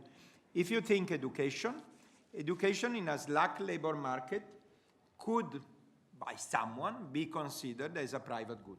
Why not? If the labor market is slack, education is somewhat of a private good. I get a good education, I get a good job. Someone gets a bad education, gets a bad job, tough luck for him or for her. But if the labor market is tight, the argument is completely false. Because if the labor market is tight, we need everybody to work. And therefore, low-educated people generate negative externalities, which is paid also by the others. Which shows why education, together with the tightness of the labor market, has become very much of a public good. This is, if you put the two things together, the quest for competitiveness and the quest for skills, reinforcing skills, you have basically seen what the von der Leyen II Commission has done in the first 6 months. Because basically, in the first 6 months, we have done the competitiveness compass, which is, if you want, the bureaucratic translation of the Letta and Draghi report with a series of actions in order to reinforce our competitiveness. And within those actions, one of the so-called horizontal enablers is exactly the skills. And is exactly the skills because in a labor market tight, skills is what matters. But then if I can continue the argument over your question, Michele, if skills is what matters and we need education in order to be competitive as a society, and if the labor market is tight, well, then is the right moment to look also at other things, to look, for example, at quality jobs. So the quantity jobs, which seems to have solved it, but the quality job is something that matters and is something to which we need to look at. What is quality jobs? Quality jobs is, again, fair wages, good working conditions, good contracts, possibility to be skilled and reskilled and upskilled, possibility to, if the worst comes, to have a good transition, some type of social protection. That is what a good quality job is.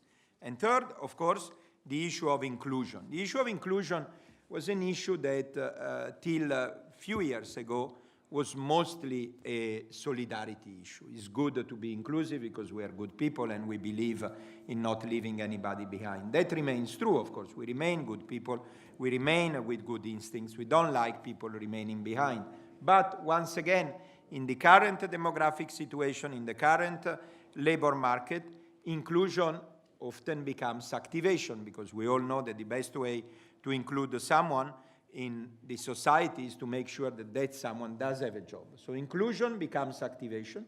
And if it becomes activation, then it's linked to all the other policies that we do, that are the policies on investment on skills, investment on the functioning of the labor market. Another thing that the von der Leyen Commission did in these first 6 months was to sign, together with the social partners, of course, a new pact for social dialogue. We did that in January. I had the honor to be the chair of these things, so we did it in January. I could tell you it was a very honest and intense work. Of course, it was intense, several days in a room without windows, as we like to joke in Brussels. Not that if there are windows, the difference outside is big, but apart from that, in a room without windows. And then at the end of January, we had the text, and in less than a month, it was agreed with the social partners. So to me, this is what makes the equation. And that's why, as I said, a little bit cheekily, I admit, but I accept it because it's the day after the semester, and if you don't believe in what I've said, or you think I'm painting a too rosy picture, just check the semester, and we are there. Thank you. Thank you, Director Nava, for your contribution. Thank you all for your participation. As we move toward the conclusion of our session, we should are joined remotely by Pedro Conceição, Director of the Human Development Report Office at the United Nations Development Program. Good morning and welcome. Can you hear me? Hi, Michele. Can you hear me? Yeah, perfectly. Thank you. Great. Thank you. And the same question for you about the proposal of the manifesto, if it's possible in a situation where we have weakening democracies and persistently high inequalities in our society, if the manifesto offered to guide policy in a fundamentally different direction, placing sustainability, inclusion, and well-being for all at the heart of the economy, is it possible to think about this kind of future?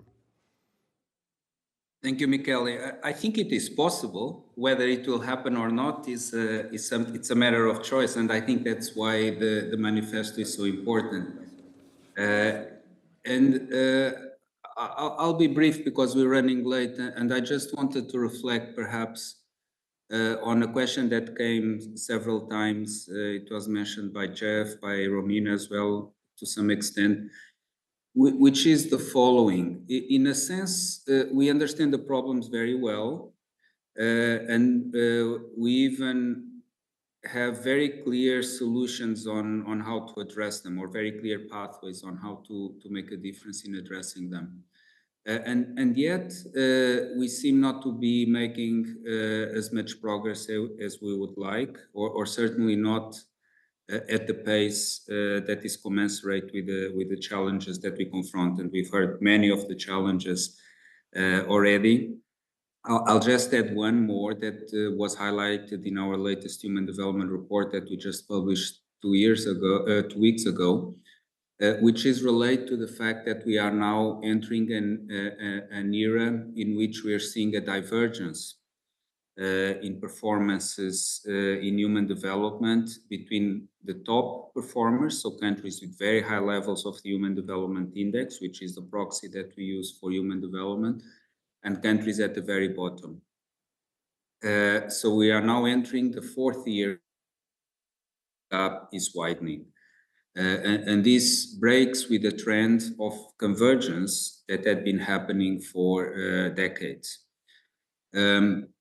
So again, let me go back to my question and to link this to some of the messages that come from the manifesto and why I think that the manifesto can make a difference, but perhaps I'll also make a suggestion on the need to go even beyond what the manifesto is suggesting. So again, the question is, so why are not we acting on the information we have, on all the technical reports and models that tell us what we need to do? And obviously, there are many reasons. Some have to do with power, and obviously political scientists have been examining the question of power and how it affects not only political, but social and economic outcomes for many years. And I think they've made their way also into economics more and more, in the field of political economy, for instance, and others.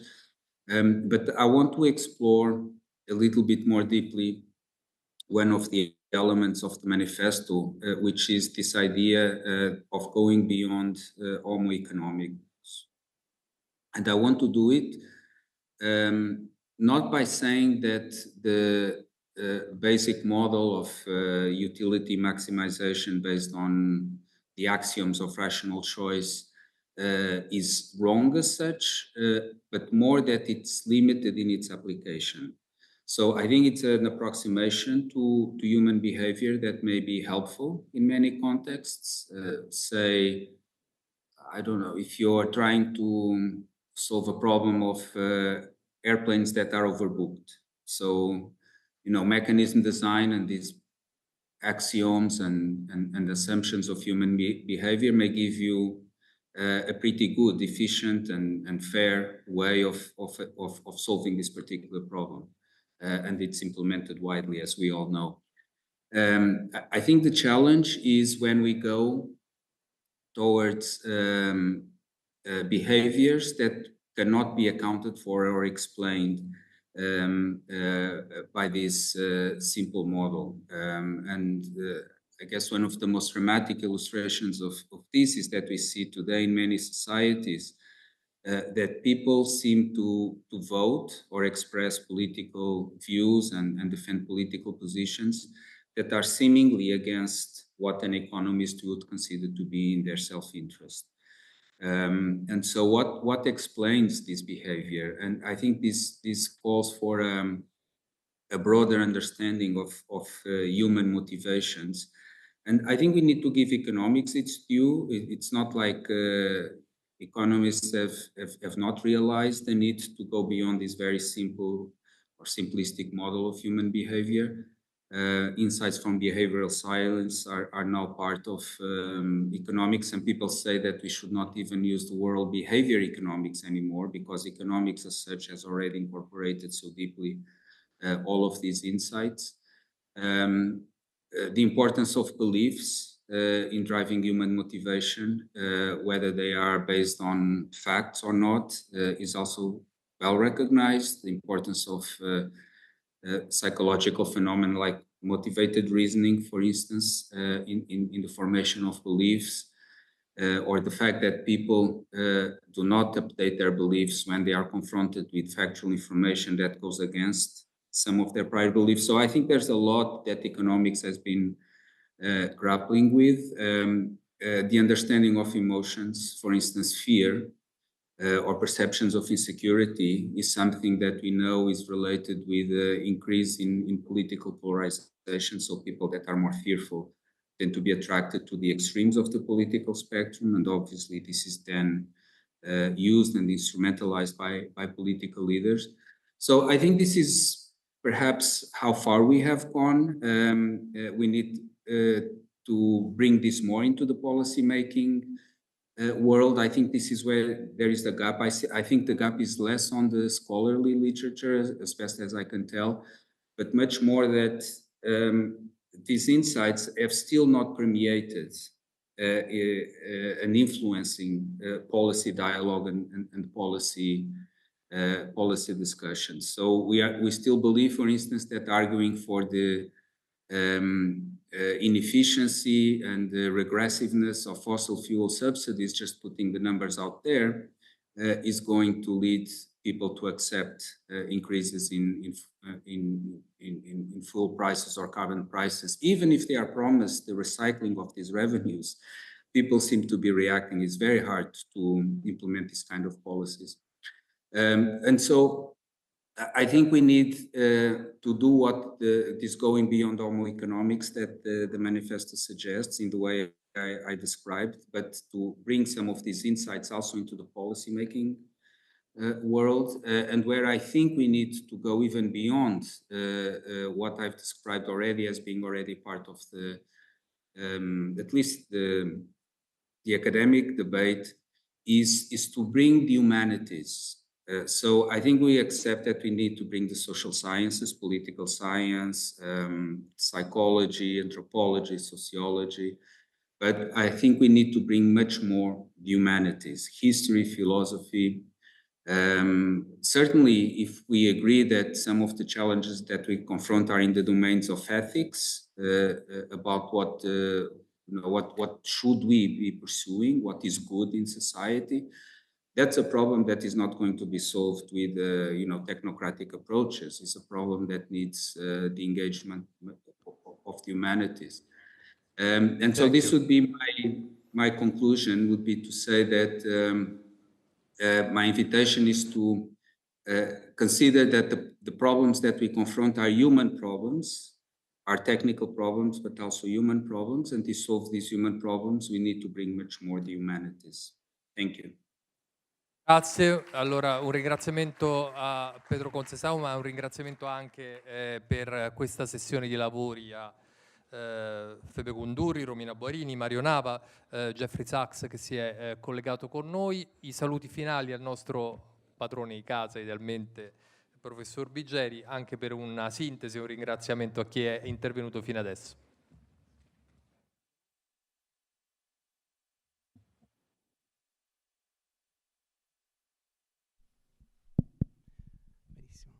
So thank you to everybody.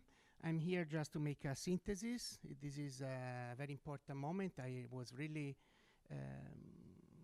captured by your presentations. I really enjoyed, and I wish to thank you, all of you, and Jeffrey Sachs. But first, let me try to summarize or try to bring some elements together with Pedro, which I really thanks, about our work that we are doing, that is somehow a synthesis on today. SPES is a... non capisco nemmeno. Is?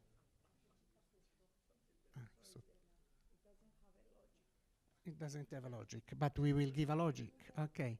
So this is an idea that came out from an European project named SPES, Sustainability, Performance, Evidence and Scenario, started a few years ago and is co-linked to this session. And we invited these people because we believe that there is something we have to find.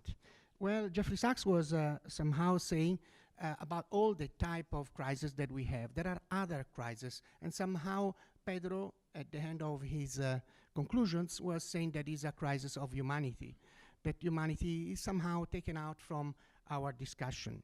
So this program is quite interesting, and I think it can give a good opportunity to conclude. If we want to have a new manifesto for a manifesto towards a new economy, we need to work in different areas. And the area is public consensus, which is fine, and is very important to know. Then there is the theoretical consensus, including the models that FEB was doing, and as well as Romina.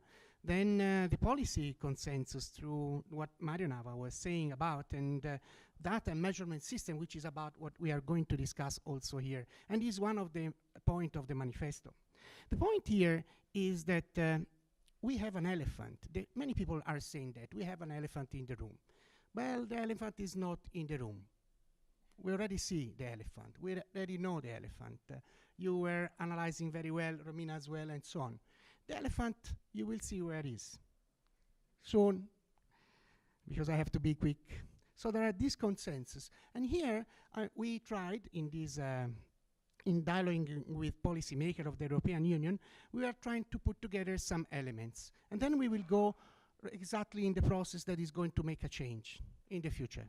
So the point is that, as you can see, there are the 5P, the 5 pillars of the Agenda 2030, partnership, people, prosperity, planet, and peace. But these have no really directionality. It's true, we can analyze. It's true, we can say many things, and we have many indicators. But there are sustainable development goals that goes one against the other. There are synergies, but there are also trade-offs. So we take the human development perspective of the UNDP and Human Development Report Office in bringing to the people the equity, to the prosperity, the productivity, and the productivity is not general. The quality job is also the job that doesn't create problem to the people in terms of conflict. It doesn't produce pollution, negative externalities. So we have a bit to redefine what is productivity and what is also good job. Then there is the planet and the environmental side, and the partnership, which is about empowerment of people, and peace. Peace is in the center because it's so important, and it's based on human security concept, which is a concept that is based on protection, empowerment, and solidarity, not just militarization. So then we say, okay, these are the things that give a directionality to the pillars of the sustainable human development and the Agenda 2030, but who are the actors? And here it brings where humanity is. The actors are the business, the academia, the civil society, and the government, as well as the natural environment. And we all are part of it. Indeed, I am a professor at the University of Florence, but at the same time, I am part of the civil society. And at the same time, I do have somehow a business, although it's non-profit business, which is ARCO, which is a research center which I'm working on, and I'm the scientific director. So I have many positions. Depends on how I work in this position that make the difference. Okay, this is what they have taught to me when I was a student, and I often refuse to teach. Okay, the fact of the Homo economicus, I had difficulties. I had to tell to my professor Tani. Professor Tani is an excellent professor, and I say, well, it's difficult for me to teach something which I do not believe in. And I do not believe that we are part of an Homo economicus only. But the system that we have built, unfortunately, is based on this figure, Homo economicus. So the actors of change in this mainstream economics that we are running after is government, business, and academia. And the triggering factors are profit-seeking, utility maximization, capital accumulation.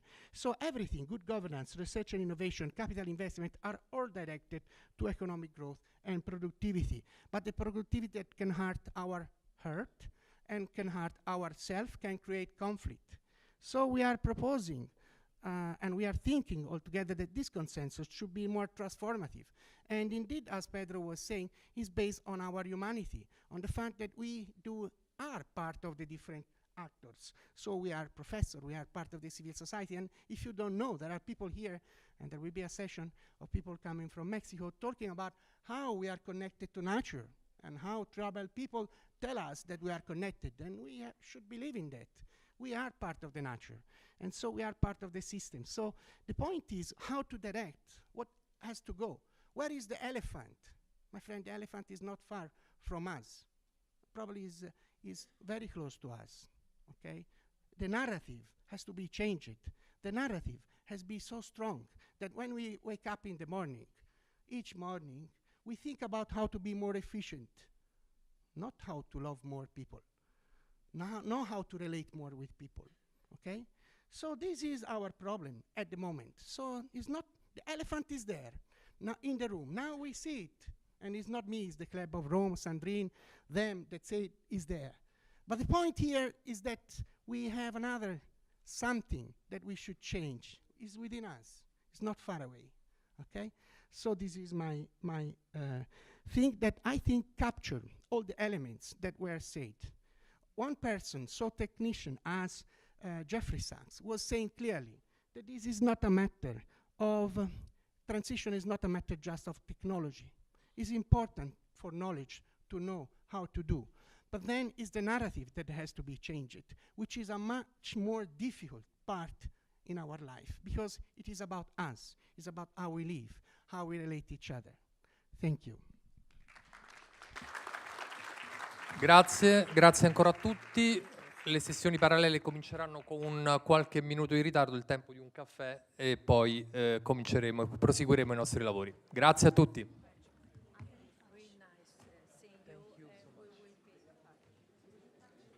Romina, è stato un piacere. Sì, anche tu corri.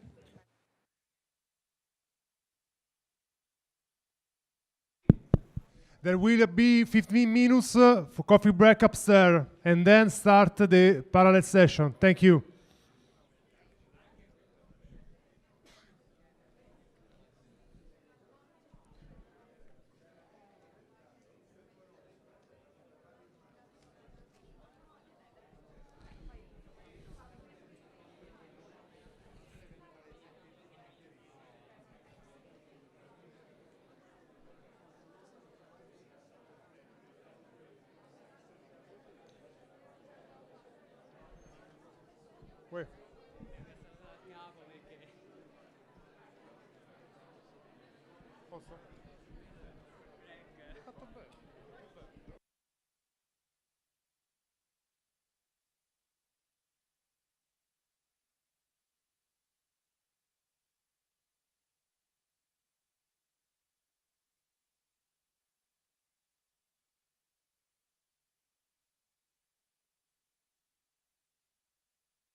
Allora, buongiorno a tutti, benvenuti, benvenute. Questa è una sessione importante, è una sessione che riguarda il debito e per la transizione ecologica, ed è una proposta molto concreta che riguarda appunto la fase del giubileo, ma che verrà portata anche all'ONU e poi anche a Siviglia tra pochi mesi. È una proposta, diciamo, importante, che ha delle basi teoriche e delle riflessioni importanti. Tra coloro che intervengono abbiamo Federico Perali, io sono Mario Biggeri, poi Gianni Vaggi, Riccardo Moro, Giulio Guarini e Leonardo Becchetti. Sarò io il primo a parlare perché questa sessione parallela in memoria, per richiesta di Vaggi ma anche nostra, del professor Giovanni Andrea Cornia, professore onorario dell'Università di Firenze, che ha contribuito alla nascita della filiera di sviluppo all'interno proprio dell'Università di Firenze. Io e Cornia siamo entrati nello stesso periodo, lui dopo un periodo lunghissimo di lavoro all'estero. Io in realtà avevo scritto un discorso molto lungo che è basato su quello che avevo scritto a sua volta per raccogliere le firme per farlo diventare professore effettivamente onorario. Ha una grande quantità di menzioni e di riconoscimenti nella sua vita. Ha fatto veramente tantissime cose, moltissimo lavoro sul campo e ha lavorato per le Nazioni Unite a vari livelli. È stato all'OIDER, è stato all'UNCTAD, ha lavorato per l'UNICEF per moltissimi anni e ha scritto dei lavori molto importanti che hanno avuto un impatto notevole, in particolare quello con Richard Jolly e Francis Stewart, su l'adjustment with a human face. Uno dei suoi elementi era proprio legato all'attenzione verso i paesi del sud del mondo e del debito. Al Dipartimento e ai nostri colleghi ha portato tantissimo, è una persona molto generosa che ha lavorato duramente, a talvolta era anche duro con noi, lo è stato, però allo stesso tempo era una persona schietta, diretta, come tutti vorrebbero avere come colleghi, cioè è una persona molto molto presente, molto forte e anche molto ben preparata. Abbiamo collegato il professor Federico Perali, che è il presidente della Società Italiana degli Economisti, che vuole dire appunto qualcosa. Questa società italiana è stata fondata da Cornia, che ne è stato presidente per vari anni. Quindi io darei prima la parola a Federico, poi diamo la parola ai panelisti. Prego.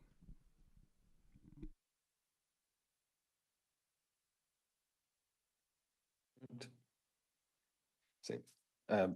Buongiorno a tutti e grazie dell'invito. Parlerò in italiano o in inglese? Comunque, vado, dato che Mario parlava in italiano, mi sentite? Sì, in italiano va bene. Sì. In italiano va bene.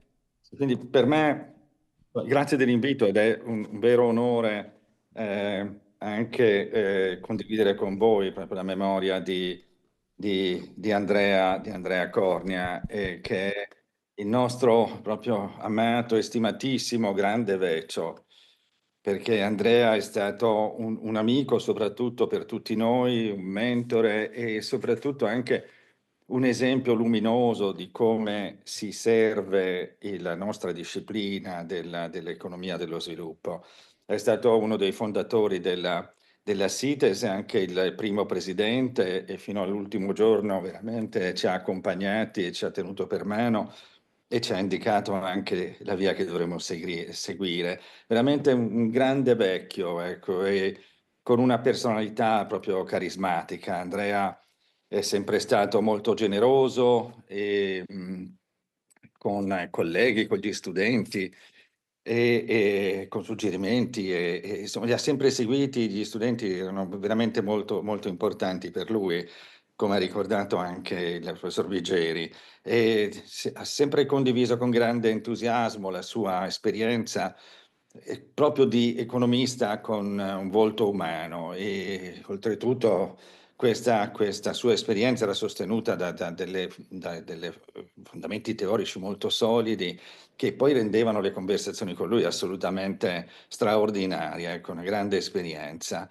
E poi tutto questo, anche entusiasmo, l'ha trasferito nei molti scritti che ha fatto sino all'ultimo scritto sul Microeconomics of Developing Countries, che è proprio l'espressione della scuola fiorentina che ha fondato. E Andrea è stato un grande ricercatore sia nel lab che nel field, tant'è che ha visitato più di 70 paesi. E la cosa che trovo straordinaria è proprio la sua capacità poi di portare questa esperienza sia come ricercatore che come economista sul campo, proprio all'interno delle istituzioni di cui ha fatto parte, che ha diretto in molti casi. È stato veramente un change maker. Mi riferisco alla sua esperienza all'UNICEF, alle Nazioni Unite, all'Istituto degli Innocenti, Wider, IRPET ed altre istituzioni, dove è stato veramente in grado di cambiare il DNA di queste istituzioni. Quindi ha avuto, penso, un impatto anche straordinario e il fatto di riuscire a cambiare il DNA vuol dire che questo cambiamento, ecco, rimane proprio, viene stato internalizzato, ecco, all'interno di queste istituzioni. Quindi è un grande lascito, devo dire. Ecco, ma mi piace soffermarmi soprattutto anche proprio sui tratti della personalità, ecco, la sua grande vitalità, l'energia, la determinazione. È sempre stata una personalità anche morale di grande statura ed un esempio proprio per il suo impegno anche civico. Una persona speciale, era un piacere lavorare con lui, era oltretutto interagire con lui è stato, penso per tutti, non solo per me, un dono. Ecco. Quindi per noi, a noi ci lascia una grande eredità e sono queste grandi eredità che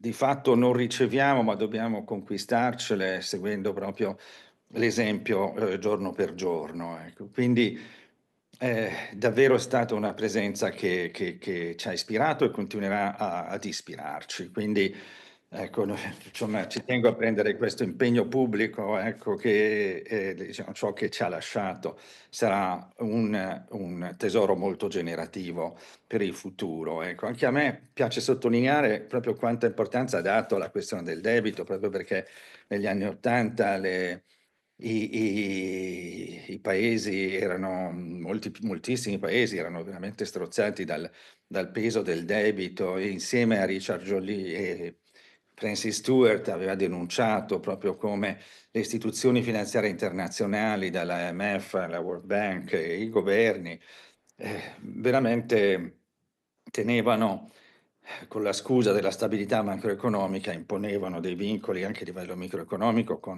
facendo danni incalcolabili proprio sui bambini e sulle loro famiglie. Quindi è stata una grande denuncia che poi è uscita proprio dalle pagine del loro documento ed è diventata, ecco, un comportamento collettivo che è stato molto seguito, ecco, in un periodo in cui allora almeno queste istituzioni, ecco, contavano. Oggi forse meno, hanno perso di importanza, e devo dire che questa sua forza anche nel denunciare diciamo, le esternalità negative dei debiti, dei debiti sovrani, diciamo, l'ha ripreso anche durante la grande crisi finanziaria del 2008, tant'è che ha creato proprio all'interno delle Nazioni Unite una discussione su internet pubblica, che poi ha tradotto e ha riassunto in un documento dove ha dato enfasi, cioè avevano partecipato da Paul Krugman, Danny Roderick, Richard Joly, Nora Lustig ed altri, ma aveva veramente posto l'enfasi sugli aspetti distributivi, in modo da identificare chi erano i vincitori e coloro che perdevano, e gli aspetti sui salari, sull'impiego, sui prezzi degli alimenti e soprattutto sull'importanza di uscire dal peso del debito e pensando anche già allora a un Green New Deal che penso che verrà ripreso proprio all'interno della sessione che è un aspetto davvero molto, molto attuale. Però per quanto riguarda anche lei vorrei condividere qualcosa di un pochino più confidenziale, tant'è che così vi racconto che nelle mail che ci scambiavamo, perché per me era molto importante, ecco, insomma non tutti i presidenti hanno la fortuna di avere un past president di aver avuto un past president come Andrea, per cui era veramente un piacere scambiare, confrontarsi, ecco, e prendere delle decisioni congiuntamente.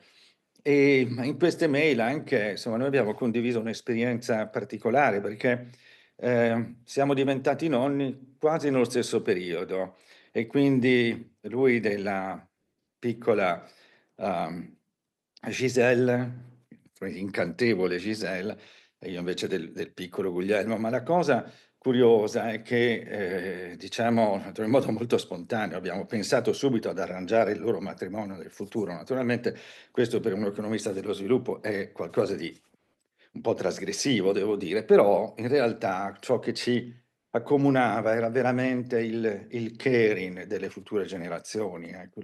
E quindi un po' noi ci prendevamo cura, ecco, del loro futuro e questo è un po' sia delle generazioni, delle nuove generazioni che sono già presenti e quelle che saranno presenti in futuro. E questo era un po' quello che ci univa e che è l'essenza anche della sessione di oggi. Ecco, e per chiudere, ecco, vorrei ringraziare, ecco, gli organizzatori di questa sessione, perché è una sessione dal significato profondamente giubilare, perché penso sia noto, è noto che il giubileo era nei tempi antichi celebrato ogni 50 anni e l'idea era quella di liberare gli schiavi, restituire le terre ai proprietari originari e di perdonare i debiti. Questo è un aspetto molto importante e l'obiettivo era anche quello di garantire, ecco, che la società non diventasse sempre più polarizzata, ma che ci fosse una redistribuzione delle risorse in modo più equo, ma non solo le risorse, ma anche delle opportunità. Ecco, questo è veramente, quindi mi fa molto piacere, ecco, che ci sia questa sessione, ecco, e per dare continuità anche al precedente giubileo, del grande giubileo, dove il Vaticano si era impegnato in un documento, in un position document, dove il tema era per una migliore distribuzione della terra.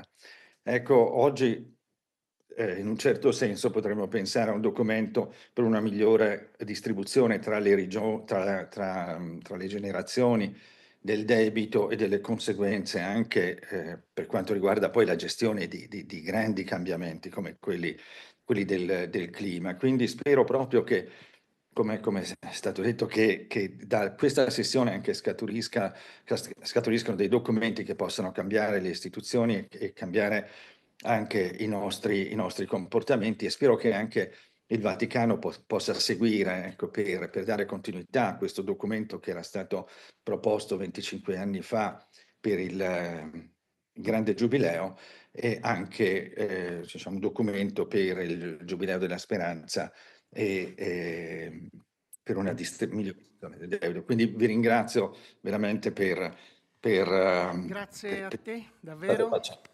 E Grazie grazie. Federico. Grazie anche per le parole importanti che hai detto e adesso passerei la parola a Gianni Vaggi. Ah no, a Riccardo Moro, online sempre. Sì, mi sono distratto. Bisogna ammettere. Ok, ecco, Eccoci, spero mi salve. sentiate. Sì. Ok, perfetto. Un attimo che regolo solo il mio video un secondo. Ecco, eccoci qua. Allora, buongiorno a tutti. Siamo in tanti a dover condividere qualche riflessione, per cui andrò per punti e cerco di essere rapido. Riprenderei alcune delle parole che ha detto Federico Perali, partendo proprio sulla considerazione del giubileo, provando a fare un piccolo parallelo tra 2000 e 2025 per capire che cosa è successo e che cosa è possibile davanti a noi. L'abitudine del giubileo che è descritta nel libro del Levitico dell'Antico Testamento, al di là del fatto che poi gli storici si chiedono se veramente sia stato applicato o meno, però nasce da una considerazione dei rischi che detto in termini moderni, che un mercato senza regole può comportare rischi degenerativi di un mercato senza regole. Il Signore fa entrare il popolo di Israele nella terra promessa, distribuisce la terra in modo equo, dice se la lavorate con buona lena ci sarà da mangiare per tutti, poi siete liberi di scambiarvela, di farvi debiti, di fare quello che volete, nel momento in cui abbiate difficoltà a pagare i debiti potete pagarli con la terra, cioè cedendo la proprietà, potete pagarlo con le proprie braccia, cioè cedendo la possibilità, i frutti del vostro lavoro al vostro creditore, però fate santo favore ogni 50 anni di tornare all'equilibrio iniziale, perché io non mi fido di voi e ho paura che poi voi creiate delle situazioni in cui c'è qualcuno che è estremamente ricco e qualcuno che è in condizioni di indigenza. Allora il Giubileo lancia nel 2000 e di nuovo quest'anno nel 2025 l'attenzione sul tema del debito, non perché i debiti si possono non pagare, ma perché le relazioni economiche possono portare a delle situazioni che di fatto sono degenerate e per qualcuno è a rischio anche la sopravvivenza in ragione di un indebitamento eccessivo. E allora il mandato giubilare è quello di creare di nuovo condizioni di una nuova partenza, cioè creare le condizioni di una nuova partenza in condizioni di dignità, come quella che si crea ogni 50 anni nel mandato giubilare del Levitico. Perché questo era necessario 25 anni fa? Perché la situazione era tale per cui i paesi del sud del mondo avevano un debito sovrano, cioè quello dei governi, che era in diversi casi talmente pesante da generare un servizio del debito anche 4-5 volte superiore alle risorse che si potevano mettere a disposizione della spesa sociale, inibiva in sostanza la spesa per educazione, la spesa per la salute e la spesa per le infrastrutture, e questo comportava una sorta di condanna alla povertà. Nacque una grande sensibilizzazione nel mondo a chiedere un cambiamento, a chiedere un intervento. Le cause di quell'indebitamento erano legate alle vicende delle crisi petrolifere che avevano creato grandissima liquidità messa ai famosi petrodollari, messa sui mercati internazionali, che fece crollare il livello dei tassi di interesse in presenza di alta inflazione. Era molto conveniente indebitarsi, però le politiche monetariste di Reagan e della Thatcher, che invece puntavano sull'aumento del tasso di interesse per combattere l'inflazione, ma anche gli Stati Uniti in un aumento del valore di cambio della valuta statunitense, che fece apprezzare molto fortemente il dollaro, rese dopo qualche anno il debito acceso con una certa facilità dopo la prima crisi del petrolio impagabile. Che cosa fecero le istituzioni, i debitori, voglio dire, i creditori? Che cosa venne proposto ai paesi del sud nel momento in cui questi non erano in grado di pagare più il loro debito con le banche? La crisi scoppia nel 1982, i governi del nord intervengono con risorse proprie e con le risorse di banca e fondo per mettere i paesi indebitati nelle condizioni di sanare il proprio debito con i creditori privati e rimanere indebitati con soggetti pubblici. Vengono poste delle condizioni, fondamentalmente quelle delle politiche di aggiustamento strutturale, cioè politiche di liberalizzazione selvaggia dell'economia, che non migliorarono infatti la capacità di pagamento di questi paesi. Il debito continuava a essere elevato, venivano proposti rescheduling, cioè riscadenzamenti, e la situazione si è protratta con molta fatica e anche con molto dolore, io dico polemicamente che gli aggiustamenti strutturali sono stati uno degli olocausti del secolo del Novecento. Si arriva alle soglie del 2000 con un problema sostanzialmente irrisolto e tuttora grave. Per questo viene lanciata la chiamata giubilare e, ripeto, nasce una grande sensibilizzazione. Le campagne della società civile in tutto il mondo propongono di cancellare il debito e di trasformare il debito in opportunità. I risultati di quelle campagne sono rilevanti. In Italia ci fu una grandissima sensibilizzazione, abbiamo ottenuto la legge italiana sul debito, la legge 209, che ha permesso all'Italia di avviare cancellazioni e conversioni del debito in un modo anche più forte e più innovativo rispetto a quelli che erano i termini che nel frattempo erano stati raggiunti a livello internazionale, cioè i termini di IPIC 1 e IPIC 2. Vennero realizzati molti accordi di cancellazione, con l'iniziativa ecclesiale che veniva menzionata prima della Chiesa italiana, si gestirono 2 operazioni rilevanti in Zambia e in Guinea, vennero firmati diversi accordi di conversione del debito con paesi a medio reddito, tra questi il Perù, l'accordo di conversione che crea il fondo di controvalore più grande del mondo, l'accordo in Kenya di cui si è occupato anche Gianni Vaggi, che parlerà fra poco. Diversi altri accordi vengono realizzati. Un'efficacia importante nasce anche a livello internazionale.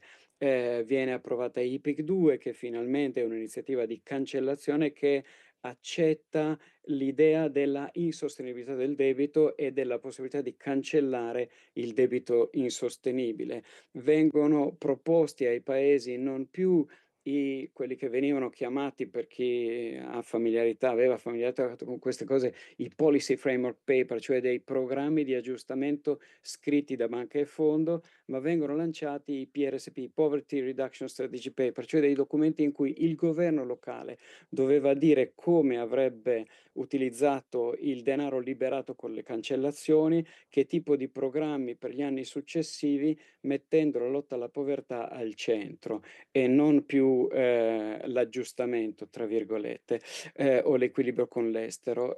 Questi PRSP in qualche modo provocano, questo IPIC 2 provoca una reazione anche presso le Nazioni Unite. Il segretario generale nomina una commissione che molto rapidamente, molto più rapidamente di quanto avvenne poi 15 anni dopo, di quanto sarebbe avvenuto 15 anni dopo, vengono lanciati gli obiettivi di sviluppo del millennio. Non abbiamo ottenuto in quel contesto una cosa che invece si rivela essenziale oggi, cioè un accordo sulle nuove regole per il prestito responsabile. Ne abbiamo parlato, ma non abbiamo raggiunto un accordo. Adesso siamo a 25 anni di distanza, parliamo di nuovo di debito, i paesi sono nuovamente indebitati. Perché? Che cosa non è funzionato? Allora, il primo elemento è proprio l'assenza di regole condivise sul prestito responsabile.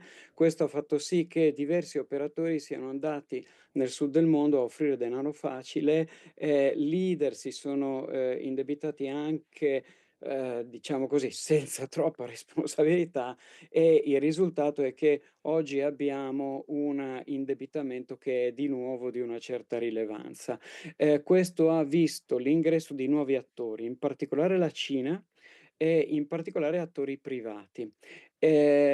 Questi nuovi attori prestano anche in ragione non tanto del non tenersi a regole condivise, si parlava a quell'epoca di free riders, ma anche in ragione del fatto che i paesi hanno raggiunto nuova condizione di sostenibilità effettivamente, cioè non è solo negativo questo fenomeno, è un fenomeno anche positivo. I paesi riescono a indebitarsi di nuovo bene. Che cos'è che fa sì che il sistema non tenga?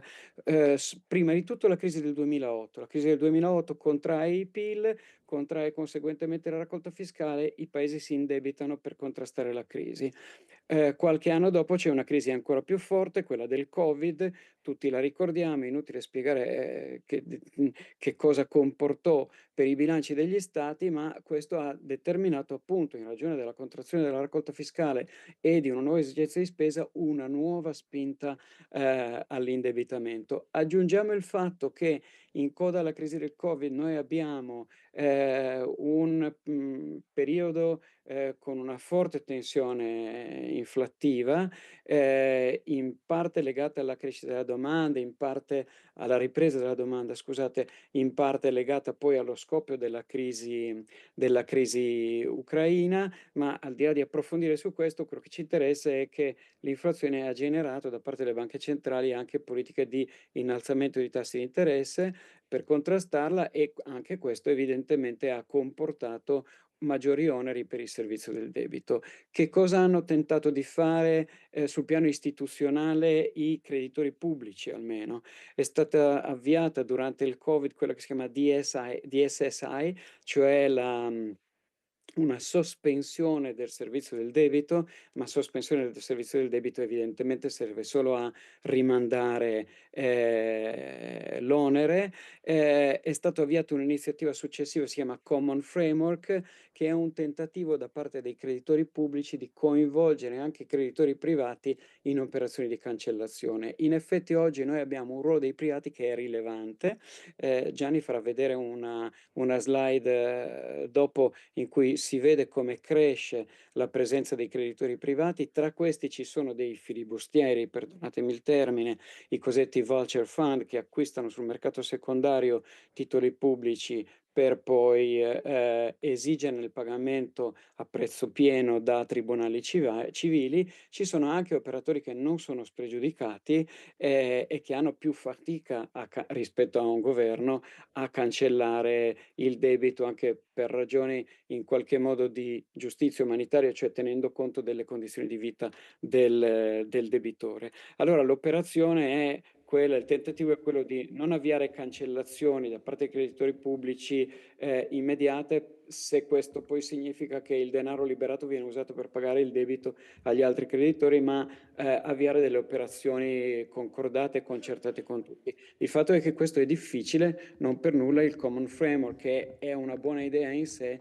avanza estremamente lentamente. Solo 4 paesi oggi hanno raggiunto un accordo, un'intesa all'interno del Common Framework. Il tema dunque continua a essere rilevante, i paesi hanno un servizio del debito che è pesantissimo, è tornato a essere onerosissimo per i propri bilanci. Abbiamo, veniva menzionato prima, un appuntamento fra pochissimo, a fine mese, a Siviglia, che avviene all'interno di questo anno in cui con il Giubileo abbiamo una sensibilizzazione su questo tema. L'incontro di oggi va in questa direzione. A Siviglia ci sarà la 4ª conferenza internazionale delle Nazioni Unite sul finanziamento dello sviluppo, che segue quella di Monterrey subito dopo gli obiettivi di sviluppo del millennio, quella del 2015 di Addis Abeba, quando abbiamo lanciato l'agenda 2030, la richiesta della società civile in quella sede e anche di diversi governi è che si crei presso le Nazioni Unite una sede in cui, 1, discutere di nuove regole,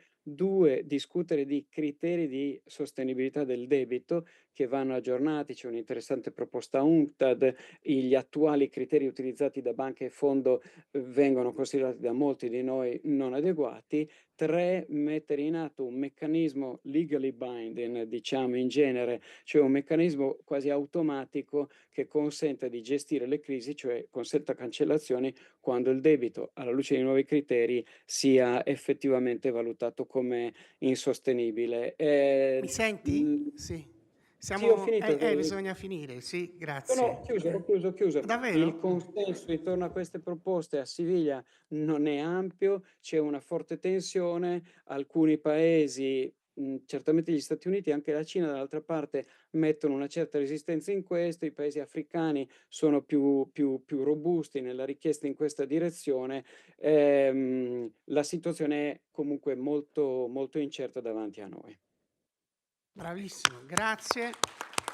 Molto interessante, devo dire un update notevole, grazie Riccardo Moro, per il tuo contributo così importante, ma in realtà alla campagna, a tutto, è una vita che stai spendendo proprio in questa direzione. Passo la parola al professor Gianni Vaggi, professore dell'Università di Pavia, in pensione, ma non è vero, ve lo possiamo dire, non è in pensione perché ancora insegna, va spesso anche in Terra Santa all'Università di Betlemme a insegnare, e è una persona molto molto preparata, come vi diceva, e ha seguito il debito anche da molto vicino. Quindi do la parola a lui. Grazie mille.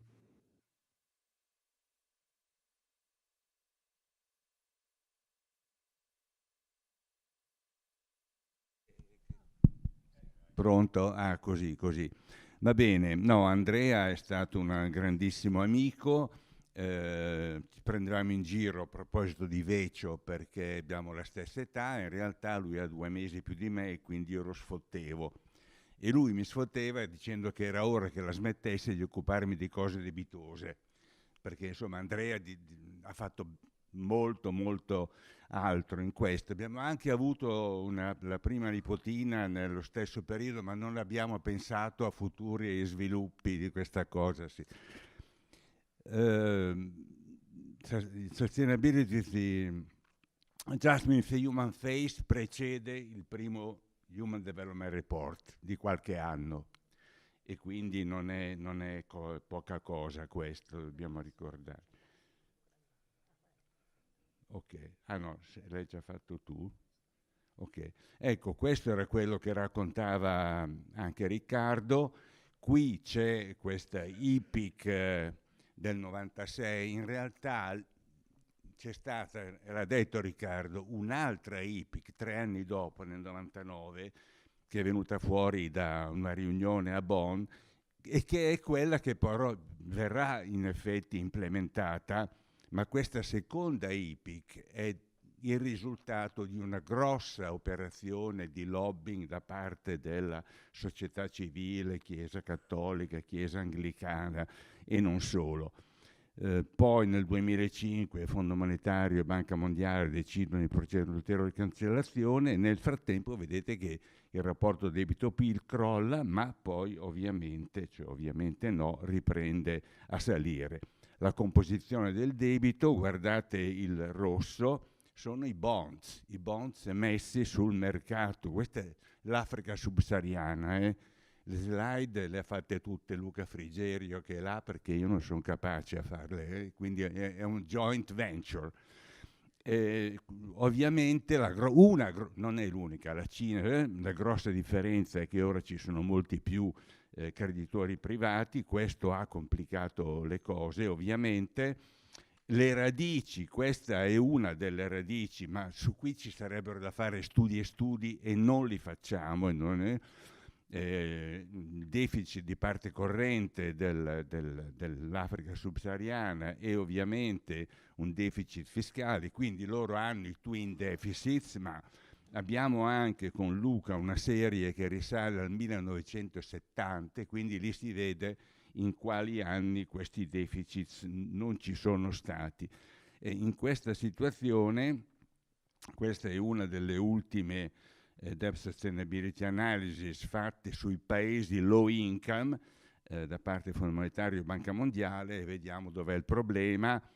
Vi segnalo il Negative Net Transfer on Debt. Questo è uno slogan, un jargon che si usava appunto in quegli anni, dicendo ma alla fine questi col servizio del debito pagano più di quello che ricevono via debito.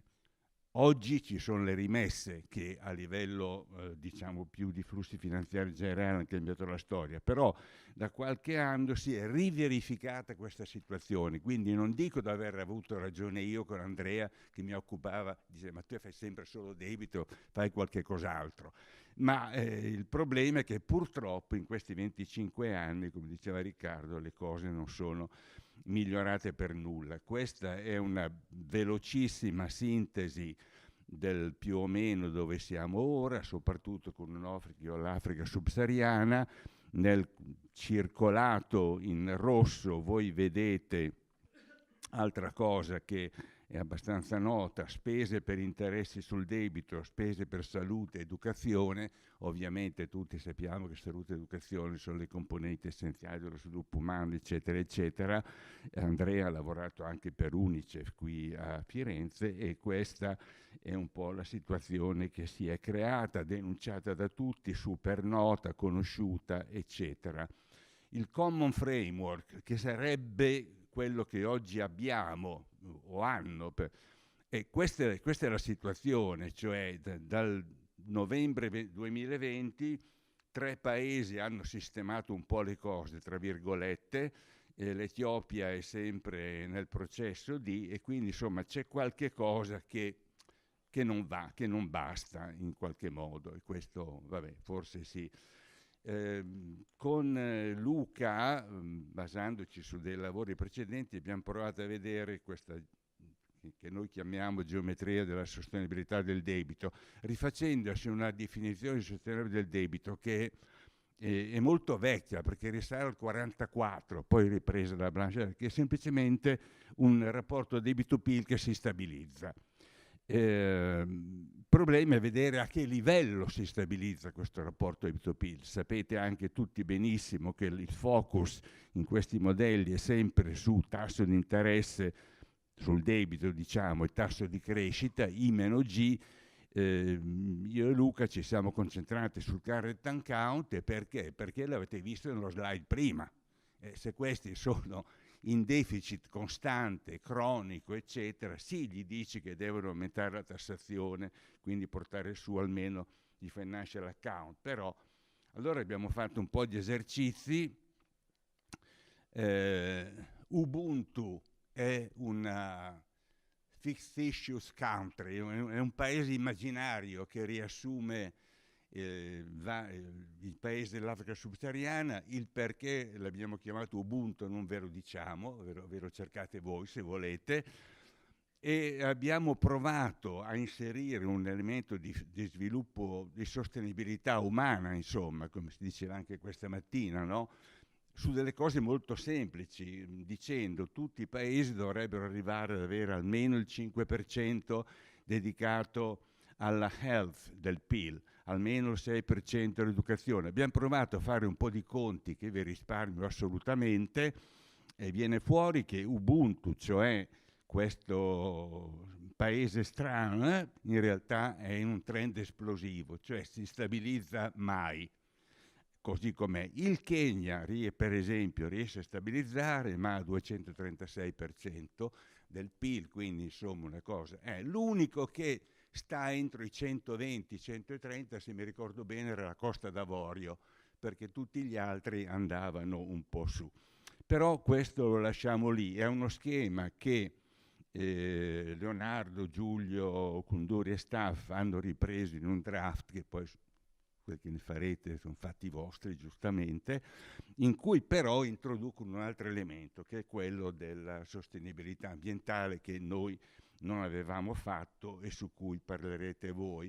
Ma l'idea dello swap, diciamo, che parte un po' da questo loro lavoro, è un'idea non nuova. Io qui vi ho riassunto proprio molto rapidamente alcune situazioni. Partiamo addirittura dalla prima crisi del debito in Bolivia nell'87, e poi ce ne sono state altre. Tipi di swap, io li ho descritti come non market swaps, cioè bilaterali. Io li ho seguito con Riccardo, con Luca, con altri, una ricerca insomma sul Kenya, quindi accordo fra 2 paesi, fondo in contropartita in valuta locale.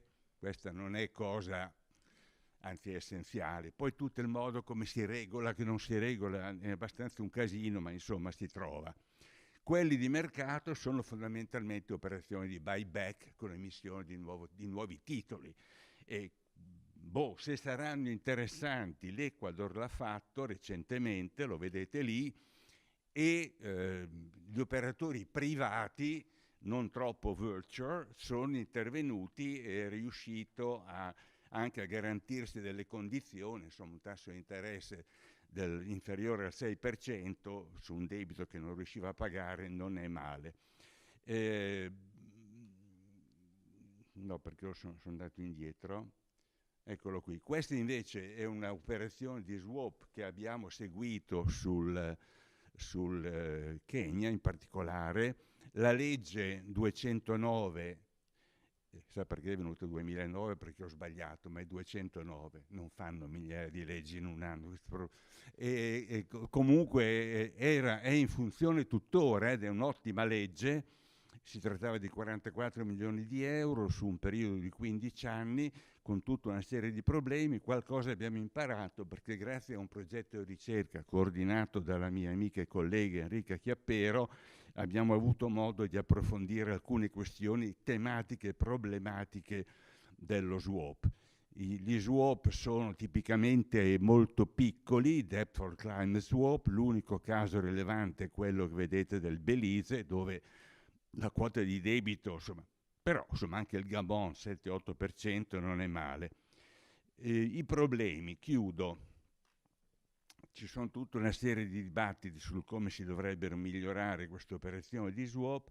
Quello che noi abbiamo visto esaminando proprio questa situazione, e il Kenya in particolare, è che bisogna, cioè coinvolgimento del governo è fondamentale, coinvolgimento delle comunità locali dove ci sono. Non è un caso che a Corogoccio, dove i comboniani sono presenti da lì gli swap siano funzionati bene, ma perché c'era una risposta, in altri posti un pochino meno.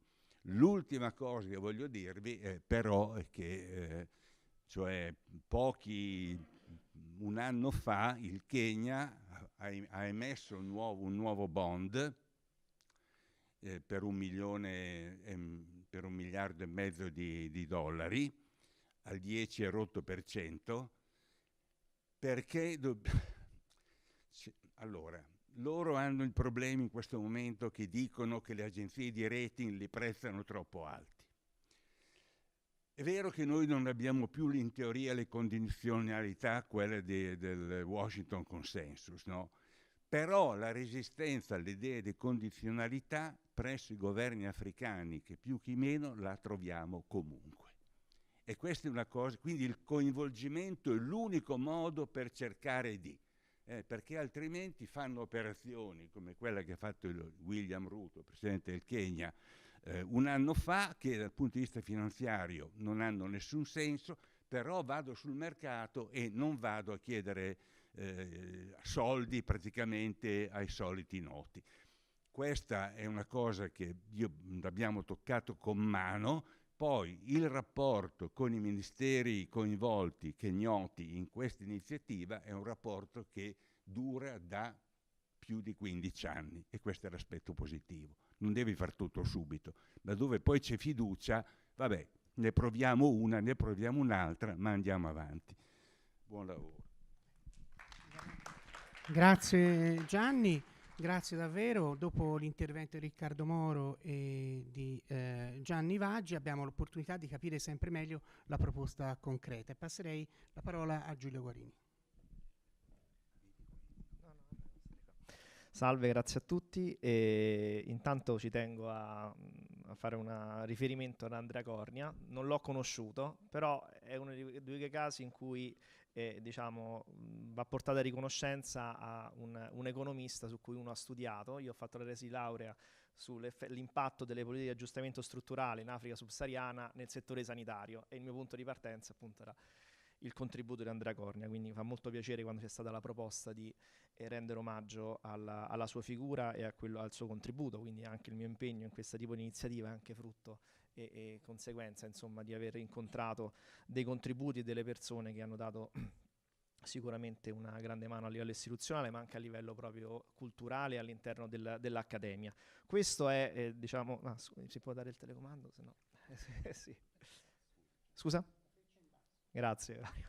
Questo è provo a presentare in sintesi quello che è l'iniziativa che vogliamo portare avanti. Qui ci sono i proponenti, quindi Becchetti, Moro, Guarini e Ridolfi e Gianni Vaggi qui che ha appena parlato. Debt Release for Sustainable Human Development è un'iniziativa giubilare con l'idea di di portare avanti una cooperazione generativa tra creditori e debitori, proprio mettendo insieme anche gli elementi che sono stati sollevati sia da Riccardo Moro e da Gianni Vaggi su uno scenario completamente diverso. Già basti pensare che noi stiamo iniziando a parlare di un'iniziativa durante il Giubileo, nel caso del Giubileo del 2000, ma le stesse Nazioni Unite partirono 3 anni prima.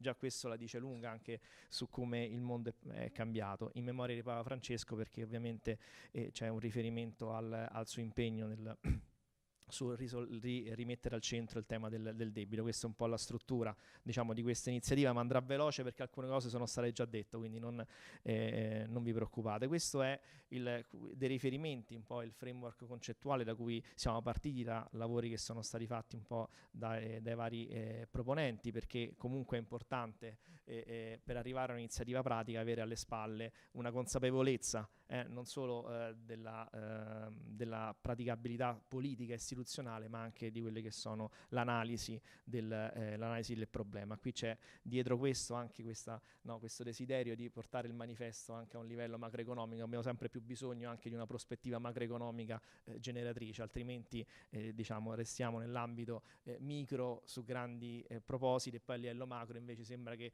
ci siano dei tabù che non possono essere messi in discussione. Uno di questi, ad esempio, il tema del debito. La novità, diciamo, della riflessione del Giubileo del 2025 è proprio introdurre il concetto di debito ecologico, che Papa Francesco ha portato avanti nell'enciclica Laudato Si e in altri documenti come qui vedete, con l'idea di fondo di leggere i rapporti commerciali anche dal punto di vista degli scambi, di quelli che sono diciamo, le emissioni, ma in generale un carico ecologico, un'impronta ecologica dello scambio commerciale, leggere quindi il debito finanziario e il debito ecologico con la stessa prospettiva. Il debito ecologico fino ad arrivare, quindi il tema del debito non è sicuramente un tema soltanto di altruismo, generosità, ma diventa un tema di giustizia. In letteratura si parla di debito ecologico utilizzando appunto questo termine ecologically unequal exchange, e quindi andando a considerare quella che è la divisione internazionale del lavoro che porta i paesi del nord globale in qualche modo a sfruttare le risorse naturali al sud globale, che si trova di fatto ad avere come unico vantaggio competitivo ovviamente un discorso in generale per i paesi poveri, ma non tanto. Il classico esempio che faccio collaborando con economisti brasiliani, appunto il Brasile alla fine si trova il vantaggio competitivo, lo trovi nell'esportazione di carne e di soia, e carne e soia portano a dover deforestare l'Amazzonia. E quindi c'è questo elemento per cui una divisione internazionale del lavoro fondamentalmente ancora in mano al nord globale porta a un peggioramento delle condizioni climatiche del sud, che poi è il primo ad essere vulnerabile a quelle che sono le catastrofi climatiche. Quindi c'è in qualche modo questa lettura che è dei twin debts, no? I debiti gemelli. I debiti gemelli in letteratura veniva usato tra il deficit fiscale, no? E invece il deficit, il disavanzo della bilancia commerciale. In questo caso invece vogliamo utilizzare questo tipo di considerazione dei debiti gemelli, mettendo insieme il debito ecologico che ha il nord nei confronti del sud e il sud dal punto di vista del suo debito finanziario. Ovviamente sto dando dei flash, delle intuizioni, ma qualcosa che, perché poi uno potrebbe dire le difficoltà di andare a misurare il debito ecologico, anche se ci sono moltissimi studi, ma l'idea è avere consapevolezza di questa doppia rappresentazione per ragionare appunto su una strategia del debito che sia per lo sviluppo umano ma che sia sostenibile, quindi mettendo insieme l'aspetto della giustizia sociale e l'aspetto ambientale. L'abbiamo detto, insomma, è una fase di privatizzazione del debito. Adesso si calcola che più del 50, forse anche più del 60% per alcuni paesi era quindi una situazione completamente diversa rispetto a quello del 2000, e se si vuole ti devi confrontare con loro. Cosa vuol dire questa privata di conseguenza? A cominciare dal fatto che sicuramente i meccanismi sono molto più opache, sono molto più difficili, e ovviamente il privato avrà sempre come dire, l'obiettivo di andare a rinegoziare per ristrutturare il debito, quindi per sperare di ottenere sempre dei profitti da una situazione di fragilità, e quindi anche ottenere, possiamo dire, vedere il debt relief, quindi la rimessione del debito, come un'ulteriore opportunità di profitto, ma di profitto, se vogliamo, da un'attività finanziaria. E quindi sempre all'interno di un'attività finanziaria restiamo, non andiamo a vedere invece a quello che è l'impatto dal punto di vista appunto dello sviluppo umano. Questa qualche iniziativa comunque sia è urgente, va fatta, perché sennò anche lì uno potrebbe iniziare a parlare come dire, no, dell'azzardo morale, per cui cancelliamo chi non è stato in grado di pagare e quindi cos'è per quelli che invece sono impegnati. No, entriamo in questo tipo di logiche, ma di fronte appunto a dati per cui molti paesi spendono più soldi in servizio del debito rispetto a investimenti in istruzione e educazione, ci si ferma e si dice qualcosa deve essere fatto. Ma aggiungiamo noi, proprio avendo in testa anche il problema del cambiamento climatico, appunto l'urgenza nasce che poi la vulnerabilità climatica riguarda principalmente, non solo perché tutto il mondo, ma parte sicuramente dalla fragilità dei paesi poveri. Non c'è transizione ecologica senza finanza ecologica, cioè una finanza che metta a disposizione risorse. E poi il tema di questa speculazione finanziaria sui tassi di interesse. Allora, si è detto anche, diciamo, in questo draft che poi prenderà vita anche in qualche modo, insomma, stiamo portando avanti, c'è una riflessione su che è successo con questi strumenti finanziari degli swap. E appunto l'ha detto prima Gianni, insomma, situazioni in cui è stato greenwashing o nuove forme di speculazione, in altri dove sembra aver avuto dei buoni successi, ma l'idea di fondo è non consideriamo lo strumento finanziario, cioè consideriamo una strategia, perché se si considera una strategia è più difficile speculare su una strategia. La strategia di per sé ha degli obiettivi che devono essere definiti in modo chiaro, e poi la strategia, il piano ti permette di coinvolgere le persone, quindi ha questo aspetto importante della presenza di più soggetti, sia come protagonisti ma anche come valutatori, quindi anche come monitoraggio. Ecco, l'idea di fondo quindi è quella di considerare, liberare risorse dal servizio del debito, utilizzare queste risorse per un fondo che può essere allo stesso tempo di garanzia e di sviluppo, che selezioni progetti locali, quindi questa famosa messa a terra che noi abbiamo utilizzato del PNRR in realtà è fondamentale in situazioni come queste, perché appunto se no restiamo su tecnicismi, su aspetti semplicemente finanziari, ma la messa a terra a livello locale su progetti che abbiano questi tipi di priorità, e quindi la mitigazione del cambiamento climatico, l'adattamento all'impatto del cambiamento climatico, creare benefici sociali per le comunità locali, e poi questo empowerment delle popolazioni locali, che è un empowerment sia della società civile, ma grazie a questo si possono innescare, no, l'esperienza anche in Kenya, lì dove c'è stata, no, l'inclusione, l'attivazione della società civile, sarà anche noi diciamo un processo di democrazia più democratico, anche se appunto con termini occidentali, però insomma qualcosa che abbia sollecitato anche quelle che sono le istituzioni, perché poi c'è anche un tema di andare a cambiare, provare a migliorare le istituzioni, che se no si trovano magari a fare appunto delle scelte scellerate, come stava prima raccontando Gianni prima.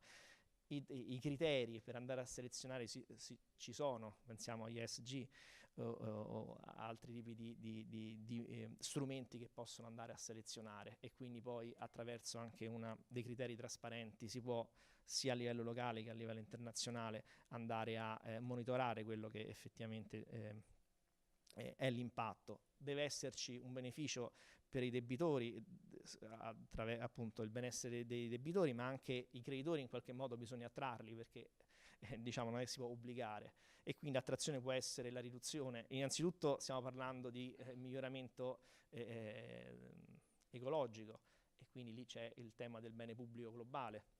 Il secondo aspetto, rischio di insolvenza, perché questo tipo di intervento va in porto e riesce anche a smuovere, a migliorare quella reputazione che può avere il paese, e quindi metterlo in qualche modo, istradarlo per migliorare la reputazione anche per i mercati finanziari, e questo potrebbe andare a ridurre il rischio di insolvenza, e così come anche però a ridurre quello che qui scriviamo cross border effect, ma un cross border effect che poi si allarga a livello anche internazionale. In un mondo così frammentato, se lo sviluppo è il nuovo nome della pace, il debito può diventare il nuovo nome di un'altra instabilità politica, e già ce ne abbiamo tante nel mondo, no? Sta lì che può scoppiare veramente qualcosa di ancora più grande, quindi bisogna intervenire. Scusate che faccio avanti e indietro con le slide. Un tema centrale è la governance che si propone, e in questo caso diciamo, essendo una proposta che poi andrà declinata, ma qui ci sono gli elementi essenziali. Un elemento essenziale: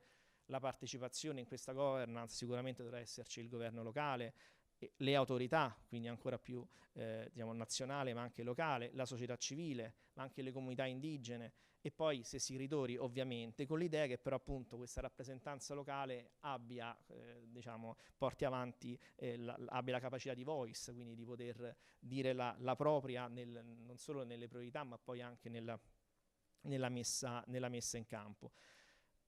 L'idea è che questo tipo di meccanismo, che va in qualche modo a migliorare anche l'efficienza dei processi, possa essere moltiplicativo, quindi possa attrarre capitali attraverso le banche di sviluppo regionale e nazionale, a tutto il tema dell'impact finance.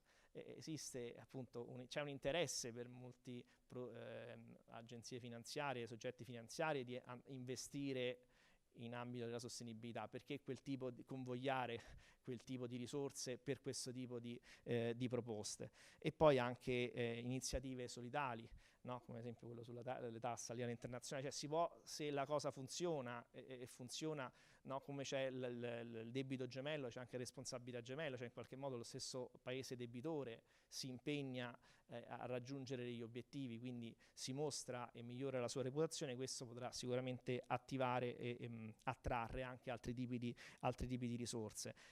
In questo discorso ovviamente l'idea è, stiamo parlando di andare a liberare risorse dal servizio del pagamento del debito, e ovviamente sono paesi che non riescono neanche a allocare risorse per il pagamento del debito, e quindi come effetto moltiplicativo, in questo caso più a livello istituzionale e politico, anche vogliamo che questa iniziativa possa smuovere le acque anche per le situazioni veramente critiche in cui non ci sono i soldi per pagare, quindi c'è paesi insolventi. E questo abbiamo visto come punto di partenza, no? I diritti speciali di prelievo. Il Fondo monetario ha questa facoltà perché è uno strumento di pagamento nato in quegli anni in cui si pensava che si riuscisse a cooperare a livello internazionale con Bretton Woods, dare al Fondo monetario questa capacità di poter immettere strumenti di pagamento, ovviamente all'interno di alcuni criteri importanti, quindi una moneta, no? Come era un po' l'idea di Keynes, qualcosa simile, che in qualche modo fosse un paniere contra euro, dollaro, sterline, yen, adesso anche lo yuan cinese. Nel 2021 c'è stata un'allocazione straordinaria da record, mai avvenuta, anche perché è talmente delicato che queste emissioni, quindi nel 2021 con la pandemia ben qui vediamo 650 miliardi di dollari sono stati allocati. Per i meccanismi del Fondo monetario la stragrande maggioranza è andata ai paesi del nord globale, e l'idea poi di questi paesi, cosa hanno fatto di questi diritti speciali di prelievo? In realtà li hanno tesaurizzati, li hanno usati in percentuale minima, e qualcuno di questi paesi, insomma abbiamo messo da parte un po' di documenti, si era anche impegnato a utilizzare parte di questi diritti speciali di prelievo per progetti del Fondo monetario, Poverty Reduction and Growth Trust, o Resilience and Sustainability Trust. La cosa però è rimasta un po' cristallizzata nella maggior parte dei casi. Ecco, pensiamo che durante l'iniziativa del Giubileo del 2000 sono stati cancellati circa 130 miliardi di dollari. Di questi 650 miliardi, così un calcolo a spanne, la metà è ancora tesaurizzata presso i paesi del nord globale. Ecco, una parte di questi potrebbero essere, sì, 2 minuti vado a finire, potrebbero essere utilizzati per meccanismi che ho scritto buybacks, cioè attraverso lo scambio di diritti speciali di prelievo con moneta locale, ridurre di fatto da parte del debitore che riacquista il debito, ovviamente andando così a ridurre in valore assoluto e cancellare quella parte di debito. Questo può essere una parte che può attivare un meccanismo virtuoso anche per questi tipi di paesi, proprio per non lasciare nessuno indietro, proprio perché vuole essere una comprehensive strategy, non appunto fermarsi al singolo strumento. La penultima slide fa riferimento a ovviamente l'idea di mettere su una batteria di indicatori che possono far capire a che punto si è rispetto a questa iniziativa. Uno è effettivamente quanto di questo debito condonato viene messo all'interno del fondo, quanti diritti speciali di prelievo che sono al momento tesaurizzati, anche l'Italia ha tesaurizzati questi, quindi non l'ha utilizzati per il fine per cui erano stati allocati, ossia la pandemia, e poi quanto il fondo di garanzia e di sviluppo abbia attratto altre risorse, perché quello è importante, che può coinvolgere i creditori privati. E l'ultimo ovviamente che devono esserci un set di indicatori, abbiamo detto, generativi, cioè che vadano a misurare l'impatto di questi investimenti.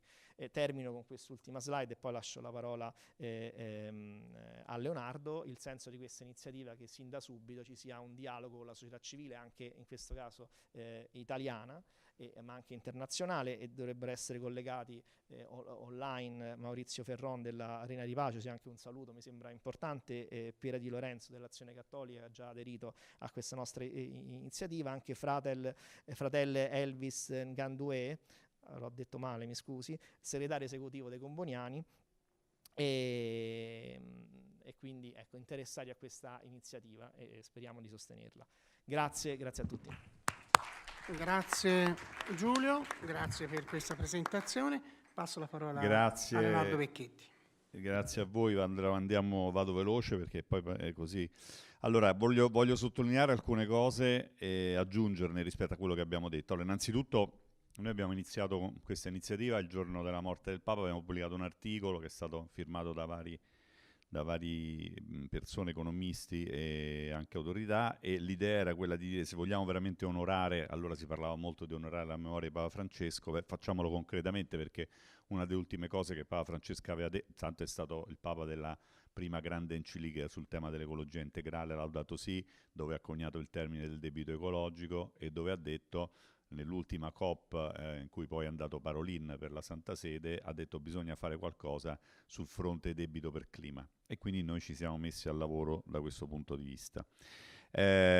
Riccardo Moro ha detto una cosa molto importante, ha detto che c'è anche un'altra grande questione che è quella delle regole del prestito responsabile, cioè noi dobbiamo evitare che continuamente si creino, che ci sia un lending dissennato e non responsabile. Su questo sta lavorando in parallelo una commissione con l'ex ministro delle finanze argentino Guzman, che è anche un grande economista, Joe Stiglitz ed altri, e ci incontreremo il 20 giugno a Roma alla Pontificia Accademia proprio per discutere.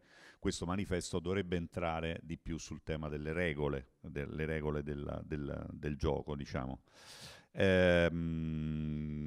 Dopodiché, ecco, io credo che la cosa importante di questa nostra iniziativa sia quella della semplicità, della modularità, perché è chiaro che noi possiamo e dobbiamo puntare anche in alto a cancellazioni, eccetera, ma l'elemento cruciale del successo di queste iniziative è la volontà dei creditori di partecipare. Creditori che abbiamo detto oggi sono pubblici e privati, e quindi questo è molto importante. Quindi se noi offriamo degli schemi anche semplici, dove sia chiaro che ci sia un interesse win-win, un mutuo interesse da parte di tutte le parti, è più facile che questi meccanismi siano accettati.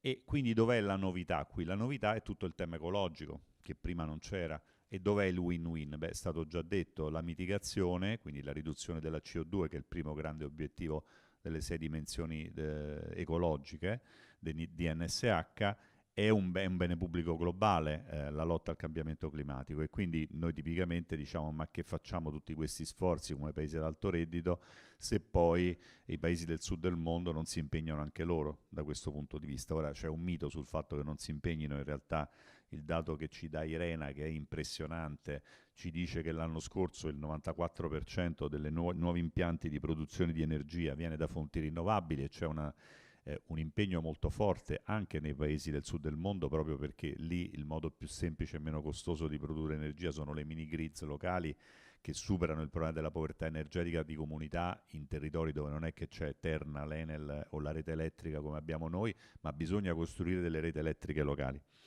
E su questo faremo un bellissimo evento il 7 luglio con il professor Michalizzi, che è un ingegnere, che sarà una maratona che durerà una giornata in cui con interventi di 15-20 minuti da ogni parte del mondo, a seconda delle time zone, ci si collegherà per raccontare quello che si sta facendo sui territori. Ecco, dato questo contesto, noi diciamo è win-win fare dei progetti che vadano nella direzione della mitigazione, quindi è interesse anche dei creditori, è interesse dei creditori l'adattamento, perché chiaramente gli shock climatici hanno impatti più forti nei paesi dove il clima è già più caldo, e questo riduce la capacità di solvibilità di questi paesi, tanto che abbiamo dei fondi adesso di compensazione di cui si parla sempre poi nelle COP, e quindi tutto questo aiuta questi paesi anche a essere buoni, a avere una solvibilità maggiore. C'è il tema della migrazione climatica, eccetera. Quindi tutta una serie di questioni per cui è interesse di tutti e due andare in questa direzione. Poi c'è anche una questione che abbiamo detto che è molto interessante, cioè dobbiamo stare attenti a quelle che sono le esternalità, perché se noi liberiamo delle risorse per il debitore da una cancellazione e non stiamo attenti, magari queste risorse vengono usate per pagare i creditori più feroci, dei vulture funds, quindi stiamo creando addirittura un'esternalità negativa, cioè migliorando il benessere dei vulture funds e non dei debitori. Ecco perché allora è importante anche, e io voglio rivalutare un pochino due parolacce, legato e conditional. Legato e conditional, se le intendiamo in questo modo, non sono parolacce, perché vuol dire che noi vincoliamo quelle risorse che abbiamo liberato e impediamo che siano usate in maniera negativa, come abbiamo detto, che può essere sia per il discorso di Vulture, ma anche, non ce lo neghiamo, per problemi magari di corruzione locale, eccetera. Noi le leghiamo a qualcosa di specifico, cioè noi diciamo quelle risorse devono andare, che non vengono pagate, che di servizio del debito, vanno ad alimentare un fondo in valuta locale nel paese debitore, ma quei soldi sono un fondo di garanzia che servono per alimentare e per finanziare degli investimenti. Degli investimenti, e lo abbiamo sentito da Febe Kunduri, che oggi sappiamo, abbiamo dei criteri, delle metodologie rigorose per valutare l'impatto. Sempre di più siamo andati avanti nella cultura dell'impatto. Quindi noi possiamo dire ex ante, guarda, gli impatti, quali sono gli impatti, e quindi possiamo vincolarci ex ante come società civile, come governi, come creditori e debitori a delle regole di impatto. Questo pure è molto importante, perché quando parliamo del multi-stakeholder, della G, della ESG, no, della governance, la governance non è braccio di ferro tra la società civile, il governo locale e i creditori. Non ci interessa il braccio di ferro politico, ci interessa invece il vincolarsi con un criterio concordato e grid a livello multi-stakeholder a delle regole che tutti quanti riconosciamo siano le regole valide. Faccio il mio esempio, la mia esperienza come advisor del governo italiano con i BTP verdi. Noi abbiamo 2 slide secondo me strepitose dove spieghiamo agli investitori internazionali che ogni euro che loro ci finanziano con i BTP verdi investito in 3 degli ambiti che noi andiamo a fare: trasporti green, efficientamento degli edifici, produzione di impianti da rinnovabili, ogni euro ha un certo effetto come moltiplicatore di occupazione e ha un certo effetto come riduzione di CO2. Cioè questa è la politica economica della transizione. E allora su queste basi noi possiamo dire, guarda, decidiamo qual è il trade-off, perché poi quando si parla di indicatori di benessere multidimensionale dobbiamo sempre scegliere i trade-off e i pesi. Li decidiamo assieme questi pesi e queste sono le regole. A quel punto qual è l'altro beneficio? È anche la reputazione del debitore, perché i debitori che cancellano il debito poi devono tornare sui mercati, comunque sia, e quindi non è detto che la cancellazione del debito sia un miglioramento della reputazione del debitore.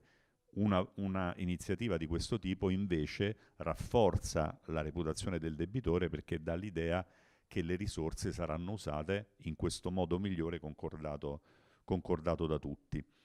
E diciamo che in un certo senso quello che noi stiamo dicendo, ecco, è stato fatto un collegamento col PNRR.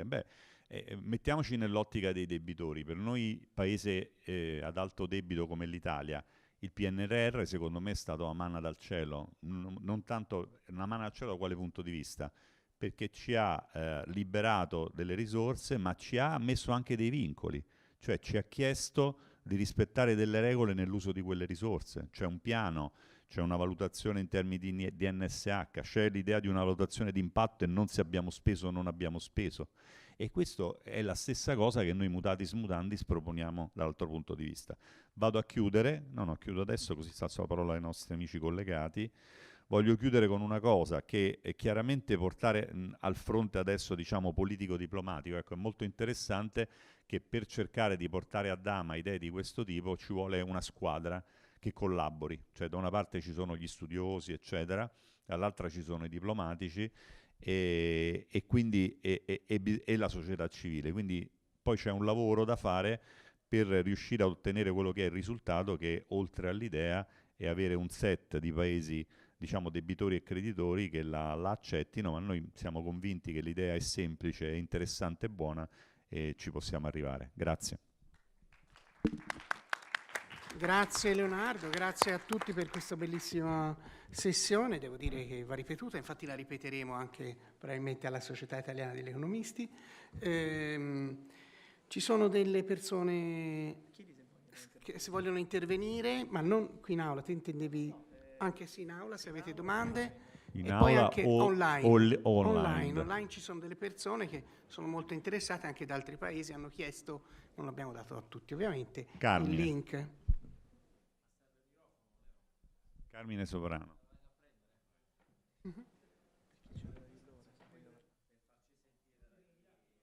Presente.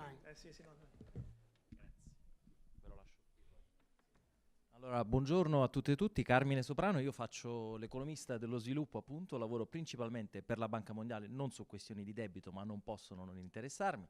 Faccio anche molta consulenza con vari organismi delle Nazioni Unite e poi ho il piacere di insegnare a Tor Vergata in un programma diretto da Leonardo.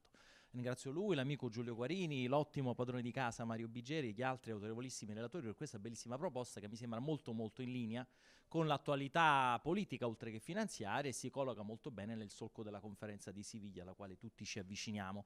E avevo più che altro qualche curiosità, probabilmente sono io inadempiente nel non aver approfondito bene tutti i dettagli, ma insomma andando a ruota libera non ho capito bene come funzionerebbe, posto che mi sembra molto interessante e veramente molto rilevante la proposta, non ho capito bene come funzionerebbe la governance di questo fondo, perché se parliamo di una governance globale abbiamo visto già col loss and damage che tu citavi prima Leonardo che in realtà queste cose sono molto complicate da discutere, la diplomazia è sensibile, ci è voluto molto lì per capire che la Banca Mondiale avrebbe dovuto gestire, mentre in realtà la cosa era abbastanza lineare. Quindi non ho capito se sarebbe un unico fondo globale e se sì dove starebbe seduto, cioè quale sarebbe la sua collocazione istituzionale, chi lo presiederebbe, che rappresentanza ci sarebbe tra creditori pubblici e privati alla luce di quello scenario di credito parcellizzato che ci veniva rappresentato prima da uno dei relatori online eccetera. E quindi se l'idea è quella di dargli una collocazione globale forse potrebbe essere utile dettagliare un pochino in più gli elementi della governance. Se invece immaginiamo dei fondi paese per paese, allora il discorso diventa più semplice, però è un altro tipo di meccanismo. Poi forse si potrebbe ampliare un pochino in più, ma sempre nello spirito dei suggerimenti costruttivi ovviamente, la parte di finanziamenti privati. Noi sappiamo tutti che con i soli soldi pubblici la transizione non riusciremo a finanziarla. L'ultimo dato di finanza climatica del 2023 mi pare ammonti a 1.500 miliardi di dollari globali, ne servono 7.005 per raggiungere gli obiettivi di Parigi, quindi forse una facility che faccia l'emissione di green bonds o che consenta di attrarre capitali privati e come funzionerebbe potrebbe essere interessante. Poi c'è il discorso dei diritti speciali di prelievo, sui quali giustamente tu hai speso molto tempo Giulio perché è una questione molto complessa. Anche lì sarebbe da capire se la si può collegare a un più ampio tema di riforma della governance delle istituzioni di Bretton Woods, perché finché non ci chiariamo bene sul quanti diritti di voto hanno i vari Paesi membri, diventa anche difficile mettere sul tavolo il discorso della riallocazione dei diritti speciali di prelievo. E poi forse sempre nel discorso di ampliare le valutazioni sulla sostenibilità del debito, questa era una proposta del Summit sulla finanza climatica di Parigi del 2023, potremmo pensare di inserire i rischi climatici nelle valutazioni di sostenibilità del debito pubblico dei paesi a basso reddito, nella misura in cui se io sono molto esposto al rischio sarò probabilmente anche più esposto alla insostenibilità del mio debito perché dovrò fare più debito per finanziare interventi di adattamento, di prevenzione, mitigazione, eccetera. Mi fermo qui perché il tempo stringe, ma grazie e poi ne riprendiamo il discorso. Grazie a te. Ci sono altre domande oppure interventi delle persone collegate online? Edoardo, vieni. Cercate di essere brevi. Salve, In realtà la mia domanda era se c'erano dei movimenti di coordinazione con anche, ad esempio, l'Asian Development Bank e la China Development Bank, che adesso sono quasi più importanti, possiamo dire, stanno diventando sempre più importanti rispetto allo sviluppo e all'economia dello sviluppo. E questa era la mia domanda, infatti. Allora, se non ci sono domande, ulteriori, probabilmente ci sarebbero, però è chiaro che dobbiamo anche andare a chiudere. Chi vuole brevemente? È chiaro che come si dice, the devil is in the details, quindi i dettagli sono complessi, però due cose mi vengono in mente subito lucide, cioè una è che è assolutamente una complessità non necessaria, i fondi devono essere paese per paese, altrimenti diventa una cosa complicatissima, come è stato anche negli altri casi. E poi, secondo me, la garanzia più grande, mi viene in mente la similitudine con quando facciamo i concorsi noi nei concorsi facciamo una prima riunione dove stabiliamo i criteri. I famosi criteri ESG vanno fissati prima di vedere i CV dei candidati, in questo caso prima di vedere gli investimenti, cioè ci vuole una definizione ex ante dei criteri, dopodiché, è chiaro, si forma un organismo multi-stakeholder che valuta e lì bisogna vedere quali sono le proporzioni di voto tra ciascuno. Sui privati una cosa che mi ero dimenticato di dire è interessante, che adesso il primo paese che ha approvato questo meccanismo è lo Zambia, che anche ha proposto, e lo Zambia è un paese, come si diceva, che ha come primo creditore la Cina, ha molti creditori privati, poi c'è Cina, India, Egitto e solo la Germania è il primo paese, diciamo, tradizionale alto reddito. E l'idea è anche i privati hanno un incentivo, perché i privati hanno, almeno se continuerà ad essere così, hanno delle regole ESG, una loro reputazione, un loro impegno con i mercati. Facendo un esempio mutatis mutandis, in Italia Edison finanzia le comunità energetiche di tasca propria perché vuole fare net zero, e può fare net zero non dicendo che pianterà un albero chissà quando, ma fa net zero perché finanziando una comunità energetica ha un ritorno concreto di riduzione di CO2 e quindi gli conviene farlo. Ora, questi meccanismi si possono riproporre a scala più globale. Per il fatto delle agenzie di sviluppo regionali, certo, sono molto importanti, vanno coinvolte e loro poi hanno tutta una serie di meccanismi moltiplicativi con cui entrano nelle cose che ritengono valide, quindi credo non ci siano, sarà un altro meccanismo di amplificazione possibile come quello dei diritti speciali di prelievo. Soltanto una cosa velocemente sul discorso dei diritti speciali di prelievo. Nel 2023 la Banca di Sviluppo Africana e Latinoamericana hanno presentato una proposta di creare dei processi di utilizzo dei diritti speciali di prelievo in cooperazione col Fondo Monetario.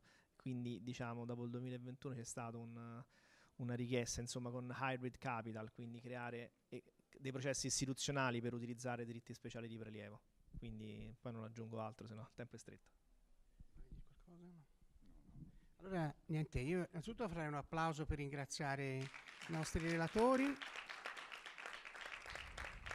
Poi è chiaro che chiudo con un pensiero che va a Giovanni Andrea Cornia, che appunto è stato veramente un collega importante, che ci ha permesso a tutti di crescere. Non si è ricordato anche l'ha ricordato Gianni, il suo carisma, che senza dubbio era lì, però ci siamo fatti anche delle grandi risate, siete tutti d'accordo? Sì, una persona di piacevole compagnia, ecco. E questo insomma è molto bello avere avuto questa sessione anche per ricordare lui.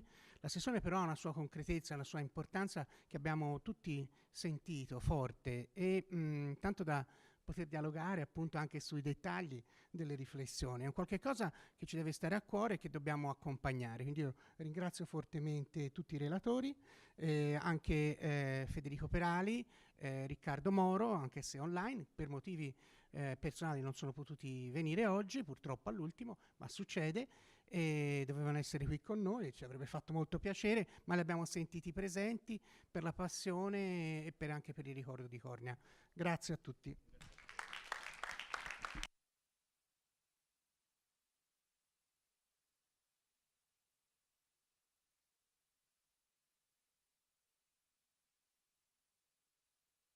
Sapete tutti dove si può andare a mangiare, sotto il pozzo librario, chiunque è registrato ha l'accesso gratuito.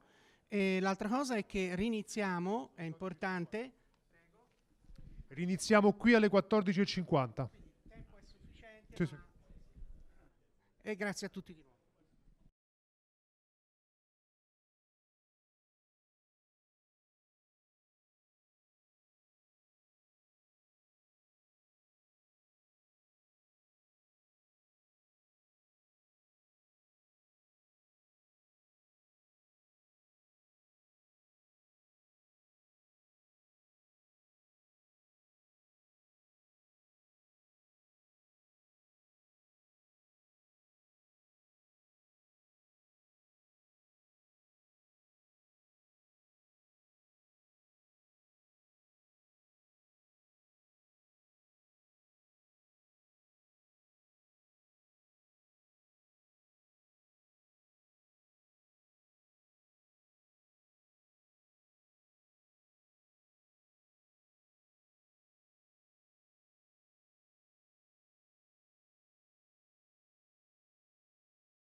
qua, perfetto.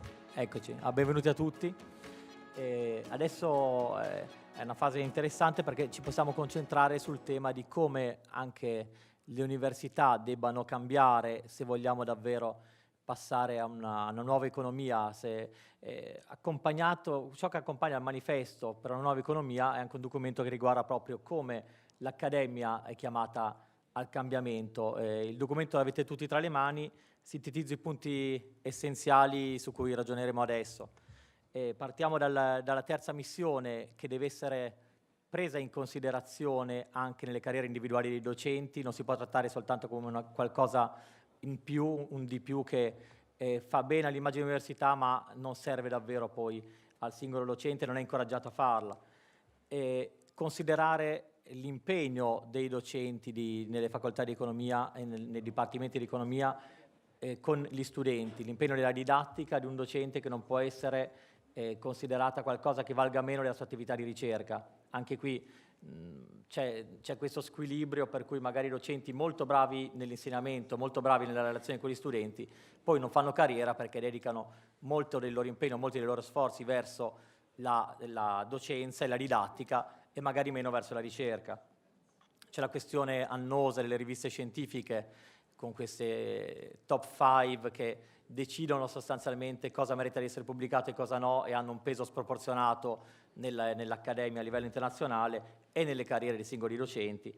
E infine l'importanza della multidisciplinarietà che riguarda l'università, come riguarda anche altri ambiti, ma nell'università è fondamentale la capacità dei docenti di collaborare tra chi appartiene a dipartimenti e facoltà diverse, perché la conoscenza, poi le persone che escono all'università non devono essere specialisti soltanto nel loro ambito, ma devono avere un obiettivo di conoscenza che va oltre il loro singolo campo di attività.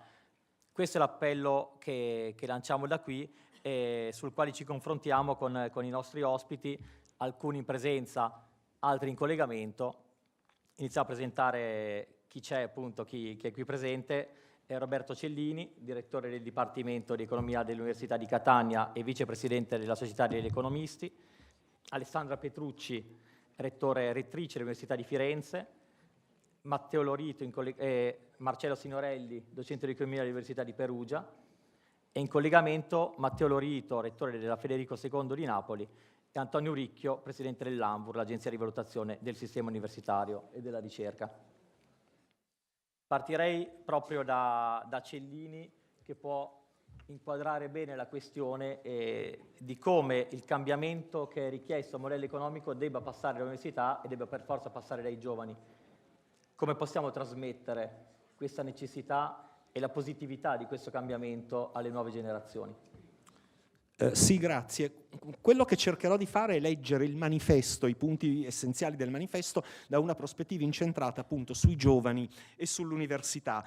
Da un lato questo è un compito, diciamo, arduo, perché l'economia non ha dedicato sufficiente attenzione alle specificità dei giovani. Con una battuta potrei dire che esiste gender economics, non esiste youth economics, quindi questo potrebbe darci qualche stimolo di riflessione. Come? È controintuitivo, perfetto.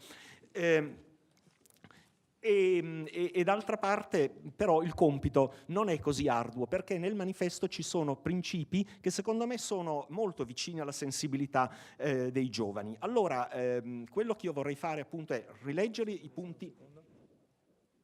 Mi sono scordato di ricordare che per chi vuole ascoltare in lingua inglese c'è il QR code sul libretto, e quindi potete, anche appeso ai muri, potete trovare la traduzione.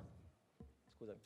E quindi rileggerò i punti essenziali del manifesto con questa ottica e cercherò di capire cosa l'università può effettivamente fare, e questa è una platea interdisciplinare, però ci sono tanti economisti, quindi mi consentirete di fare un focus specifico sugli economisti accademici. Che cosa possono fare gli economisti accademici per rendere le idee che ci sono nel manifesto come dire, effettive e efficaci, per dare un contributo al cambiamento dell'interpretazione che dell'economia si ha. Come tutti sappiamo, il manifesto questo muove da una critica all'economia tradizionale, cioè la critica al paradigma standard dell'economia che vede l'homo economicus come unico agente, il ruolo centrale del mercato, i fallimenti del mercato come eccezione. Ora questo modo di rappresentare la dinamica economica è molto lontana dal mondo reale e quindi il manifesto invita a muoversi oltre il paradigma dell'uomo economico e mettere la persona e non il mercato al centro del ragionamento economico. Ecco, questa è la prima sfida secondo me anche per l'università. Cosa vuol dire per l'università mettere la persona al centro del proprio agire anziché il mercato? Ovviamente le università stanno affrontando sfide importanti sotto il profilo del loro funzionamento, sotto il profilo del loro finanziamento, sotto il profilo della loro valutazione. Avremo autorevoli esponenti con responsabilità anche in questo campo. Che cosa si può fare per rendere la frase mettere la persona al centro e non il mercato? Cosa si può fare perché l'università effettivamente si comporti in questo modo? È un problema, come dire, veramente essenziale. Allora, i cinque pilastri del manifesto sono oltre l'uomo economico, oltre l'impresa orientata al profitto, oltre il GDP, oltre le politiche top-down e oltre i silos. Allora, vediamo cosa ciascuno di questi vuol dire e implica per i giovani e per l'università in particolare. Dire che bisogna andare oltre l'uomo economico vuol dire che dobbiamo vedere l'uomo come ricercatore di significati e in particolare i giovani sono ricercatori di significati e di principi. I giovani non cercano soltanto lavoro, cercano un lavoro che li possa gratificare. Ecco, in questo senso l'università dovrebbe cercare di dire ai giovani che è importante guardare i tassi di occupazione, ma è importante guardare anche che cosa i giovani fanno. È importante cercare di fare in modo che i giovani possano effettivamente trovare occupazioni e attività che corrispondano ai loro desideri e alle loro ambizioni. I giovani, dire che bisogna andare oltre l'uomo economico vuol dire anche che gli uomini e in particolare i giovani cercano relazioni. Questo che implicazione ha per l'università? Beh, l'università è innanzitutto un luogo di relazioni. Ora consentitemi una battuta come dire, sulla recente dinamiche delle iscrizioni all'università. Guardate, nell'ultimo decennio grosso modo gli iscritti alle università statali sono rimasti stabili. Quello che abbiamo visto è un grosso aumento degli iscritti alle università telematiche. Ora io so bene che ci sono bravi giovani iscritti alle università telematiche, ci sono anche bravi colleghi che insegnano alle università telematiche. Mi chiedo se le università telematiche, che è una realtà con cui dobbiamo fare i conti, siano davvero luoghi in cui si possono maturare relazioni. Forse sono luoghi in cui si apprendono nozioni, probabilmente dopo il Covid si apprendono nozioni per gli studenti abituati a interagire telematicamente anche in modo più efficace di quanto talvolta possa avvenire nelle università, diciamo così, tradizionali. Dubito però che le relazioni umane siano al centro di questo tipo di università. È un tema aperto, è un tema delicato, però se noi riteniamo che le università debbano in primo luogo favorire lo sviluppo di relazioni umane, beh, allora una riflessione su come si comportano le università telematiche versus università tradizionali e quali sono costi e benefici per gli iscritti, secondo me è doverosa. E come università statali so che anche la CRUI sta facendo molto sforzo su questo perché è un tema di effettiva importanza e per il manifesto della nuova economia civile è un tema secondo me centrale. Dobbiamo comunicare ai giovani che l'università è non solo un luogo in cui si apprendono nozioni, ma è soprattutto un luogo in cui si matura complessivamente come persone, si matura soprattutto perché c'è la possibilità di avere relazioni umane con i docenti e con i propri compagni. Sulle relazioni, consentitemi di fare anche un'altra osservazione sulla didattica, sul modo in cui noi impartiamo la didattica. I lavori di gruppo, io parlo ora da docente più che da direttore di dipartimento o da esponente della Società Italiana degli Economisti. Io vedo negli ultimi anni, soprattutto dopo il Covid, una particolare problematicità degli studenti a lavorare in gruppo. Mentre prima lo facevano molto volentieri, più di recente, io non so se è una cosa propria della mia università o è un problema più generale, perché se fosse un problema più generale temo che questa sarebbe, come dire, una conseguenza nefasta delle interrelazioni che si sono sviluppate durante il periodo di lockdown, su cui però dobbiamo impegnarci, perché riprendere la bellezza dei lavori di gruppo e le interazioni, secondo me, è una cosa importante. Il secondo...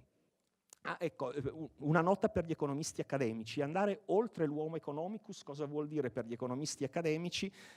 Vuol dire che l'economia standard ha a lungo studiato alcuni problemi, tipo l'allocazione tra lavoro e tempo libero nella famiglia, come i bambini modificano queste scelte, o le scelte di lavoro dei genitori. Probabilmente però non abbiamo dato importanza come economisti al tema di come la presenza dei giovani nelle famiglie incida sulle scelte di consumo, su quello che consumano, su perché loro consumano e su come i valori dei giovani influenzano i consumi. Forse è un tema interessante da affrontare. Pilastro numero 2, oltre le imprese orientate al profitto. Le imprese sono motori di crescita, motore di sviluppo, motore di resilienza. La ricerca economica ha dedicato tanta attenzione come dire, al ruolo delle imprese guidate dai giovani, al ruolo che il trasferimento intergenerazionale ha. Probabilmente però la presenza di imprese guidate da giovani è un elemento importante anche per conferire resilienza ai territori. È un tema, secondo me, che potrebbe essere di interesse. Le università fanno molto per favorire le start-up di studenti e questa sicuramente è un'opera meritoria. Sarei contento di poter avere qualche studio sull'effetto che questo ha sulla crescita dei territori, perché penso che in termini di innovazione e di contributo alla crescita e più in generale allo sviluppo sia una cosa interessante, su cui il manifesto potrebbe anche dedicare una attenzione specifica. Le università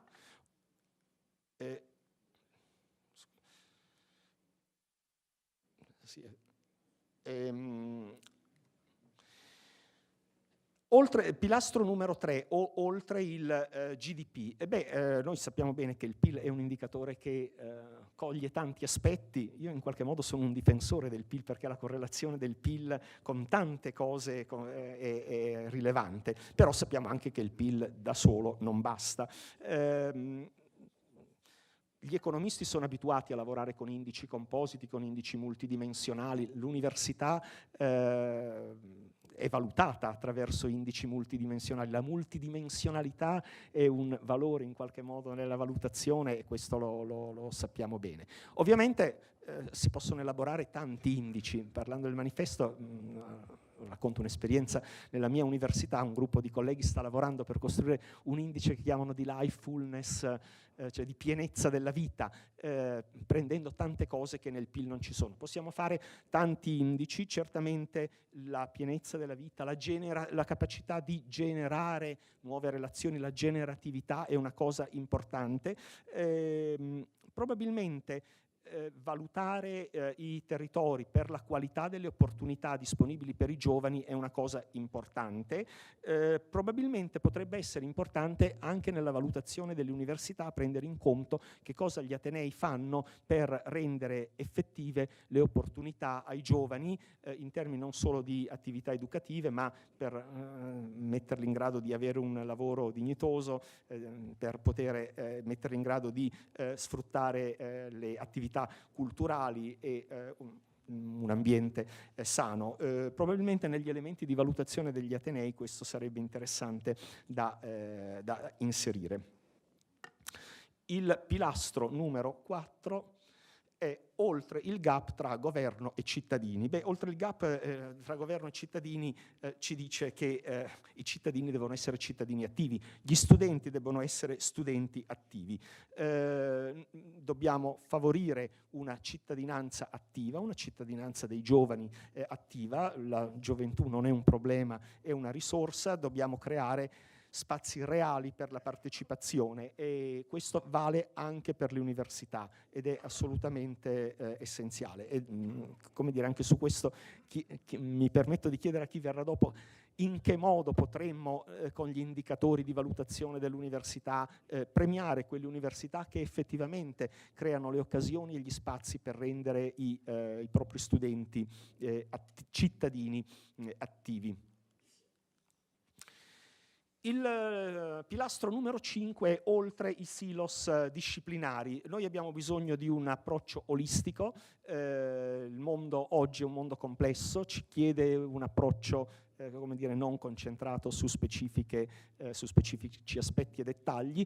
Non so se la ricerca scientifica vada effettivamente in questa direzione, perché al di là delle parole sull'importanza della multidisciplinarietà, poi quando andiamo a fare le valutazioni, a premiare nelle diverse attività che fanno le università, ho l'impressione che la specializzazione, la iperspecializzazione purtroppo sia ancora vincente rispetto ad un approccio interdisciplinare. Certamente le riforme della scuola, dell'università devono preparare gli studenti non solo agli esami, ma a capire la realtà nel loro complesso. Insegnare le formule è importante, ma non è sufficiente.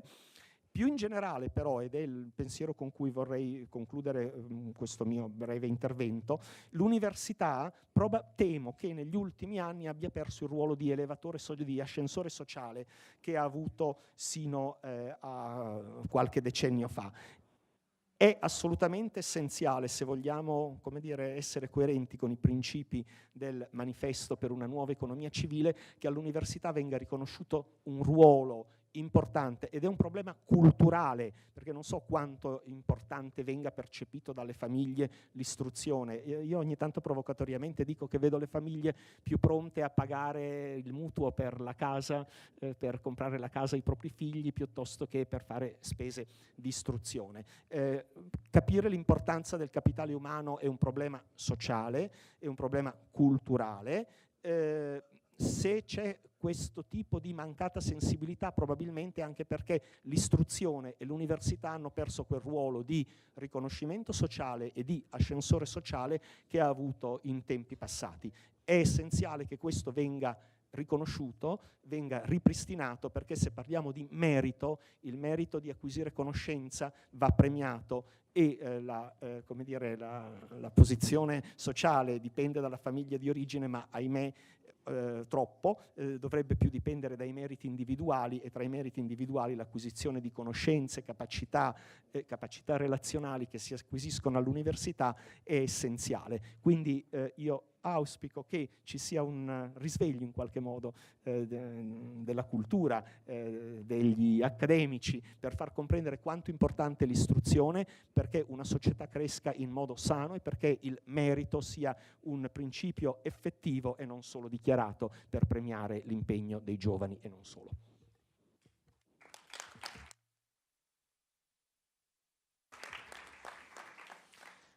Grazie, l'avevamo detto che era un intervento che dava un po' il quadro della questione, in effetti abbiamo toccato tutti i punti chiave di quello che ci interessa, i punti chiave su ciò di cui vogliamo confrontarci adesso.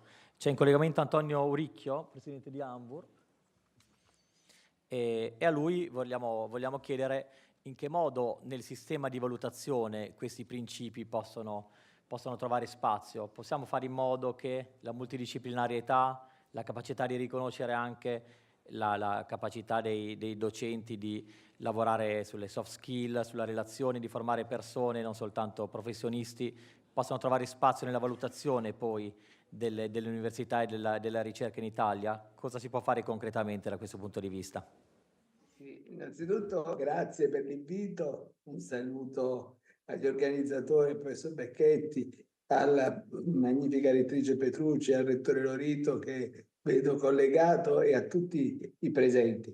Devo dire che con orgoglio Hamburg ha dato un contributo importante al rilancio di quella che era definita terza missione, quindi percepita come attività ancillare all'interno del sistema accademico, ma che oggi ha acquisito, grazie anche alla valutazione, una propria centralità. E soprattutto devo dire con orgoglio che Hamburg ha introdotto sia nella VQR2 e poi dando anche uno spazio maggiore con la VQR3, anche questo spazio significativo alla valutazione, e nella VQR4 appena avviata abbiamo fortemente promosso i modelli di valorizzazione della conoscenza attraverso anche l'esplosione dei campi di azione e quindi individuando ben 25 diverse tipologie di casi di studio che apprezzano la dimensione sociale e pubblica della cosiddetta terza missione, oggi apprezzata anche in termini di impatto sociale. La responsabilità sociale delle istituzioni universitarie quindi diventa centrale, in piena coerenza con il manifesto che oggi stiamo discutendo, con il modello di nuova economia che quindi si coniuga e si sposa anche pienamente con le linee di indirizzo dell'agenzia e con i programmi delle attività.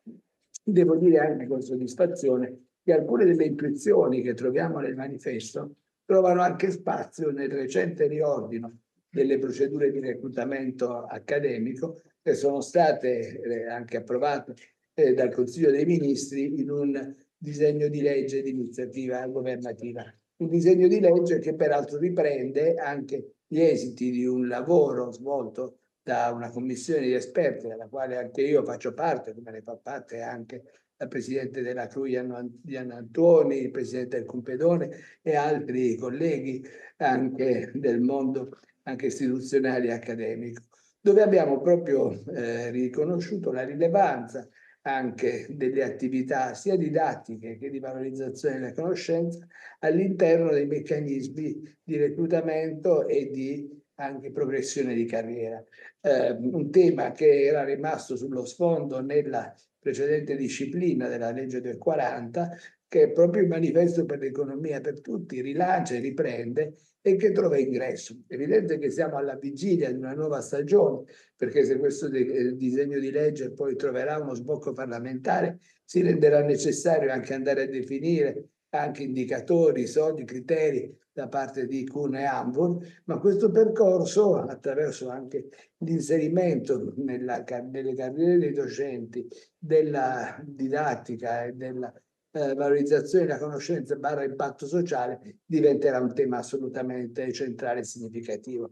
Quindi mi sento di poter dire in questa fase storica che anche grazie al lavoro dell'agenzia, grazie alla sensibilità del Ministero, grazie ad un impegno corale che la CRUI, che le istituzioni accademiche hanno più volte anche dichiarato di voler perseguire, grazie al manifesto che oggi presentiamo, a questa rinascita che appunto diventa non solo annunciata ma effettivamente praticata, oggi possiamo ripensare anche alle funzioni della nostra istituzione e questo superando anche le distinzioni fra le diverse modalità di erogazione delle attività didattiche. Sentivo in precedenza anche l'intervento sulle università telematiche, è importante che ci sia una consapevolezza, una coscienza da parte della classe accademica come da parte degli studenti sull'esigenza di ritrovarsi anche attraverso momenti di socialità e le modalità reali e virtuali che siano devono consentire anche quella vita di comunità che l'istituzione accademica deve fortemente promuovere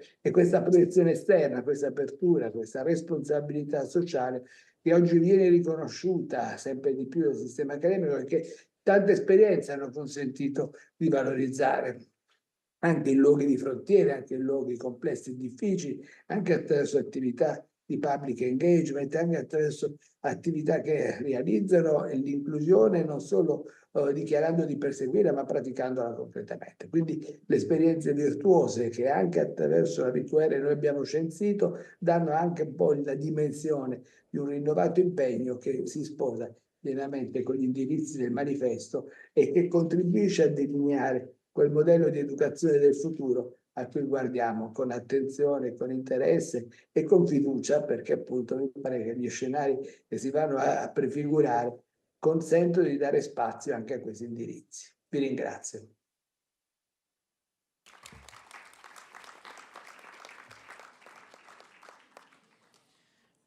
Vado dalla rettrice Petrucci, perché spesso magari i principi teorici sono molto belli a livello ideale, quando restano principi poi calarli nella realtà può essere molto complicato. C'è il principio di dire l'università deve avere il compito di formare delle persone, non soltanto i professionisti, quindi non soltanto guadagnare bene, ma anche vivere bene, e può essere molto più sfidante, molto più complicato. In che modo all'Università di Firenze state provando a calare nella realtà, nel lavoro di ogni giorno, questi ideali, questi principi?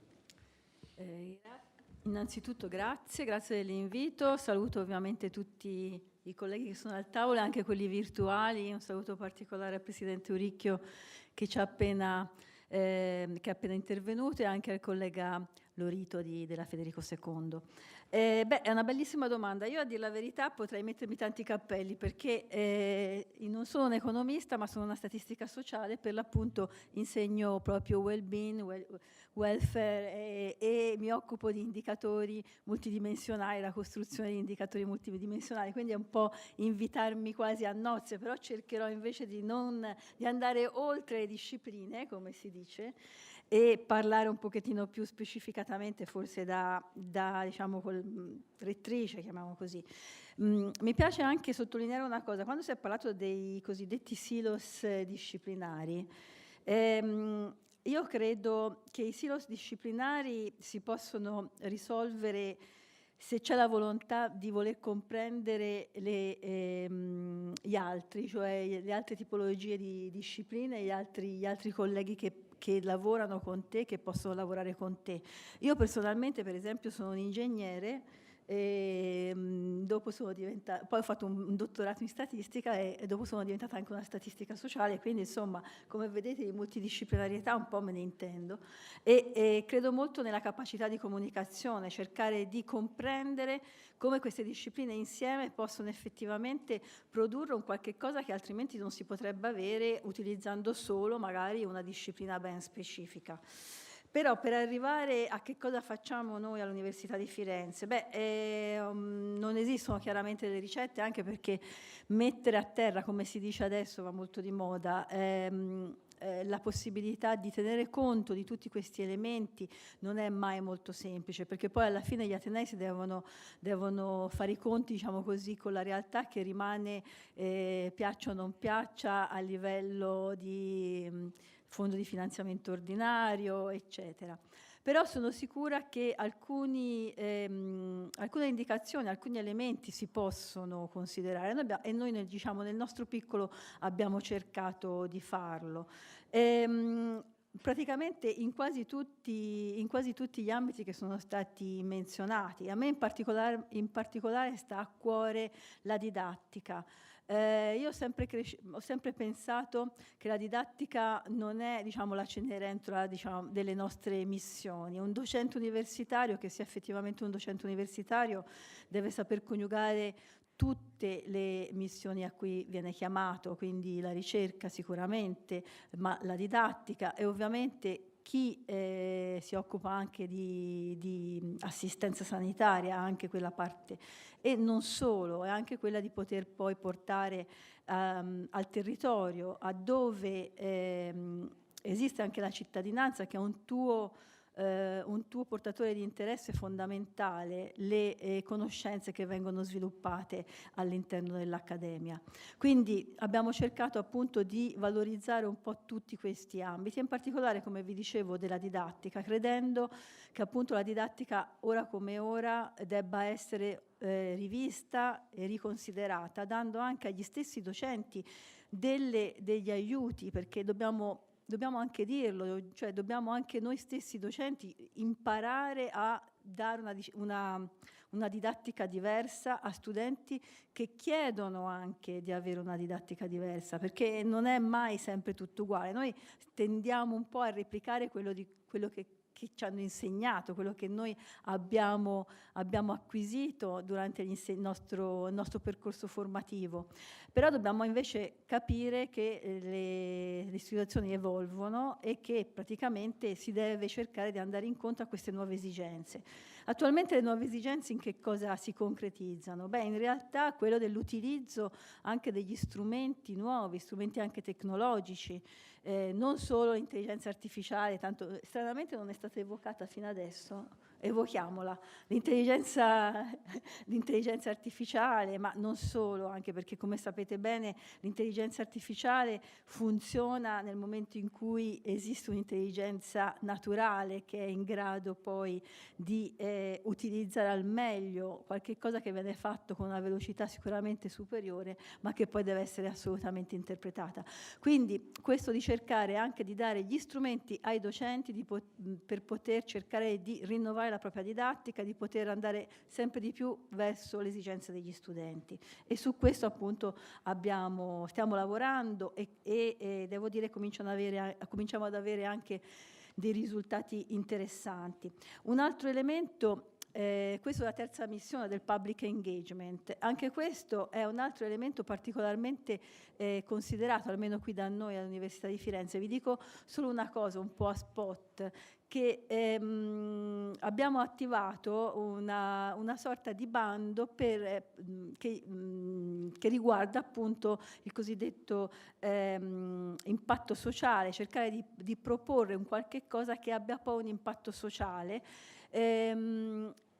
attraverso appunto azioni che vengono condotte dai nostri colleghi, dai nostri ricercatori. Ebbene, sappiate che questo bando è un bando che che è ricercatissimo, nel senso incredibilmente abbiamo delle applicazioni notevoli e devo dirvi anche che hanno introdotto delle litigiosità elevatissime, nel senso che dopo, quando si deve andare a stilare le classifiche, chi viene finanziato e chi non viene finanziato, ho assistito, diciamo così, a delle situazioni che non pensavo potessero effettivamente essere, insomma, alla portata di un bando di questo genere. Insomma, pensavo anzi che ci potesse essere un interesse relativo. Invece questo cosa significa? Significa che i docenti si sentono responsabilizzati da questo punto di vista, sanno bene che la loro attività è un'attività fondamentale e che deve essere conosciuta. Se non è conosciuta non è possibile che venga poi valorizzata, non c'è la possibilità da parte anche della cittadinanza di apprezzare quanto sia importante la ricerca, quanto sia importante la conoscenza. Quindi senz'altro anche questo è stato, diciamo così, un piccolo passo per poter cercare di portare maggiore visibilità su attività che poi portano insomma, a farci conoscere, a far comprendere quanto sia necessaria, ovviamente non solo per una città, non solo per un territorio che può essere delimitato, ma ovviamente per tutta la nazione e anche poi ovviamente a livello maggiore, la conoscenza e lo sviluppo, l'innovazione. Quindi assolutamente sono d'accordo su questo riconoscimento, come è stato più volte richiesto. Un altro elemento, diciamo così, importante che secondo me deve essere sottolineato ed è stato in realtà introdotto e anche ripreso dal Presidente Uricchio, è un po' quello della necessità che l'università sia vissuta. L'università è effettivamente non solo trasmissione di conoscenza, la trasmissione di conoscenza, come sapete molto meglio di me, può essere condotta in tanti modi, anche forse probabilmente, io non sono così convinta, attraverso uno schermo, però le relazioni, appunto la capacità di conoscersi e capire che effettivamente si può anche aumentare questa conoscenza dalla semplice osservazione, dalla riflessione comune, ecco, questa forse si realizza solo all'interno dell'università, quindi l'università è un'università che deve essere in presenza, può sicuramente fare delle attività, come dire, online, da remoto, ma non può esclusivamente essere un'università che non ha un luogo fisico, più luoghi fisici anche diversi che consentano a tutti gli studenti, ma alla comunità non solo studentesca, anche tutta la comunità accademica, di potersi confrontare e discutere, perché questo è il luogo dove si esercita, credo, una delle nostre più belle e sacrosanti diritti, che è quello della libertà, della propria libertà di espressione, la possibilità di esprimere e anche difendere il proprio punto di vista senza con questo non avere la possibilità, insomma, essere in qualche maniera messo, diciamo, in un angolo o discriminato o considerato, diciamo così, diverso. Quindi credo che questo sia importantissimo. Concludo con l'appello che è stato adesso, che aveva concluso l'intervento del collega Cellini, che diceva: ma l'università è ancora un ascensore sociale? È ancora capace di questo ruolo, che devo dire comincia dagli anni '80, qualche annetto. Però ecco, in questo caso mi metto il cappello da statistica, e le statistiche lo dicono, lo fa, l'università fa questo. L'università fa ancora l'ascensore sociale, perché se andiamo a vedere quanti laureati, che sono i primi laureati nella propria famiglia, si vede che hanno effettivamente un'incidenza importante, ancora adesso. Il fatto che forse le famiglie non lo riconoscono, anche questo forse è colpa nostra, che non riusciamo a far capire quanto questo sia importante. Però ricordiamoci sempre che non dobbiamo fermarci semplicemente al fatto di dover arrivare a una quota di laureati per poterci, diciamo così, dire di essere una nazione moderna, innovativa. Non è tanto forse il numero, ma dobbiamo sempre ricordarci che la qualità è fondamentale, non possiamo mai prescindere da questo. E questo lo dico sempre da statistica, non considerare solo i numeri, ma anche quello che c'è dietro ai numeri. Un numero non nasce mai perché è un numero, ma ha tutta una costruzione che poi deve essere in qualche maniera compresa e possibilmente utilizzata nella maniera più opportuna. Grazie.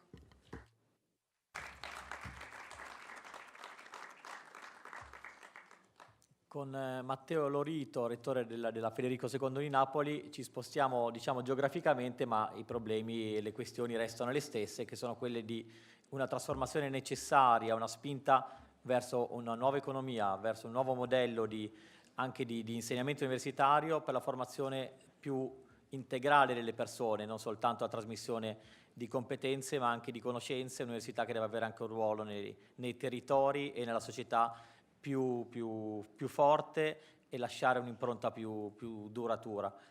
Cosa state facendo nell'Università Federico II in questa direzione e come state vivendo questo cambiamento?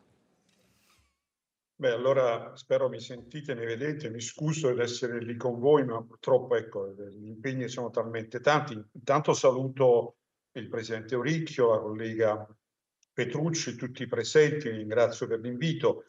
Allora, dire quello che sta facendo la Federico II sui territori mi prenderebbe un po' troppo tempo, perché noi abbiamo una tradizione antichissima da questo punto di vista. Il tema fondamentale, secondo me, per il quale noi abbiamo oggi veramente viviamo una stagione molto importante, molto particolare, peraltro con un aiuto importante, devo riconoscerlo subito, sia da parte dell'Ambur, sta facendo un lavoro straordinario per riconoscere le attività che non sono solo quelle tradizionali di cosa pubblico, dove pubblico, ma anche appunto cosiddette di terza missione, ma anche degli interventi che sono stati fatti legislativi di recente, ci danno una mano importante sia sul reclutamento che sul pre-ruolo. Devo dire quello che diventa oramai sempre più chiaro è che quello che le università fanno sul territorio è qualcosa di estremamente importante. Per quanto questo sia valutato, io credo lo vedremo questo elemento crescere sempre di più nel tempo, nel futuro.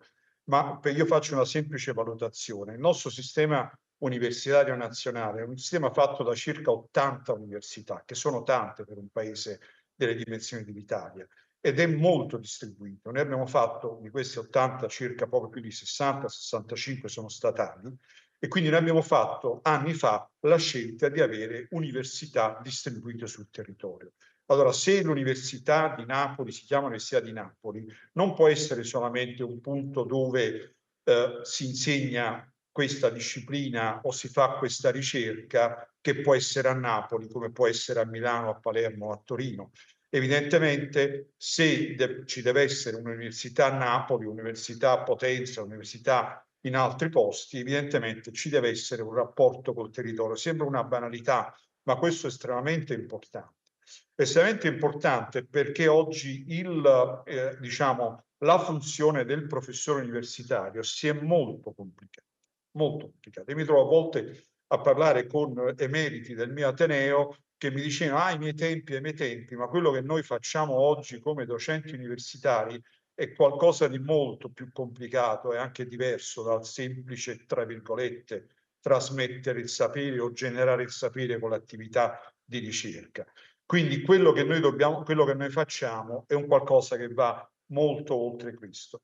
E questo noi lo realizziamo tutto sommato non essendo stati formati per questo. La collega Petrucci ha raccontato il suo percorso, io sono un biochimico di formazione, oggi mi trovo a fare il rettore di un'università che spende 700 milioni di euro l'anno per fare la sua attività, non sono stato formato, diciamo, per fare il rettore. Quindi oggi, come dire, anche nella funzione del docente universitario la capacità gestionale diventa molto importante, anche perché gli adempimenti, e lo sa bene il presidente Auricchio, che comunque sta lavorando per una semplificazione, in questo ne siamo tutti grati, gli adempimenti sono tanti e sono, diciamo, estremamente complessi per gestire queste grandi macchine.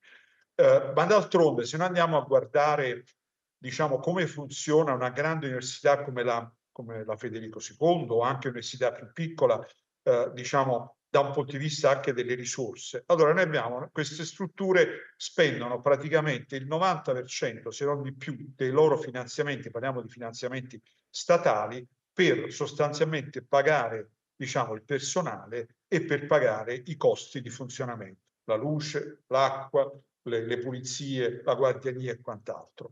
Quindi alla fine poi la quota sulla quale si possono fare determinate politiche universitarie è tutto sommato abbastanza limitata ed ecco perché è importante fare investimenti sui territori. Una quota di questa va sugli investimenti, per esempio, sugli studenti. Lei mi chiede cosa fa la Federico II sul territorio? Tantissimo, tantissimo, ne abbiamo sedi, apriamo sedi nelle periferie di Napoli, San Giovanni a Teduccio, Scampia, Caivano, e ce ne sono tante altre, in altri comuni, diciamo, della Campania, facendo delle operazioni dal punto di vista economico-finanziario che non sono così, come dire, così necessarie, per non dire addirittura non hanno realmente un valore di competitività, ma è fondamentale perché avere la presenza di un insediamento universitario in questi territori cambia veramente, profondamente, ce lo diciamo sempre, il volto di questi territori e anche l'economia di questi territori.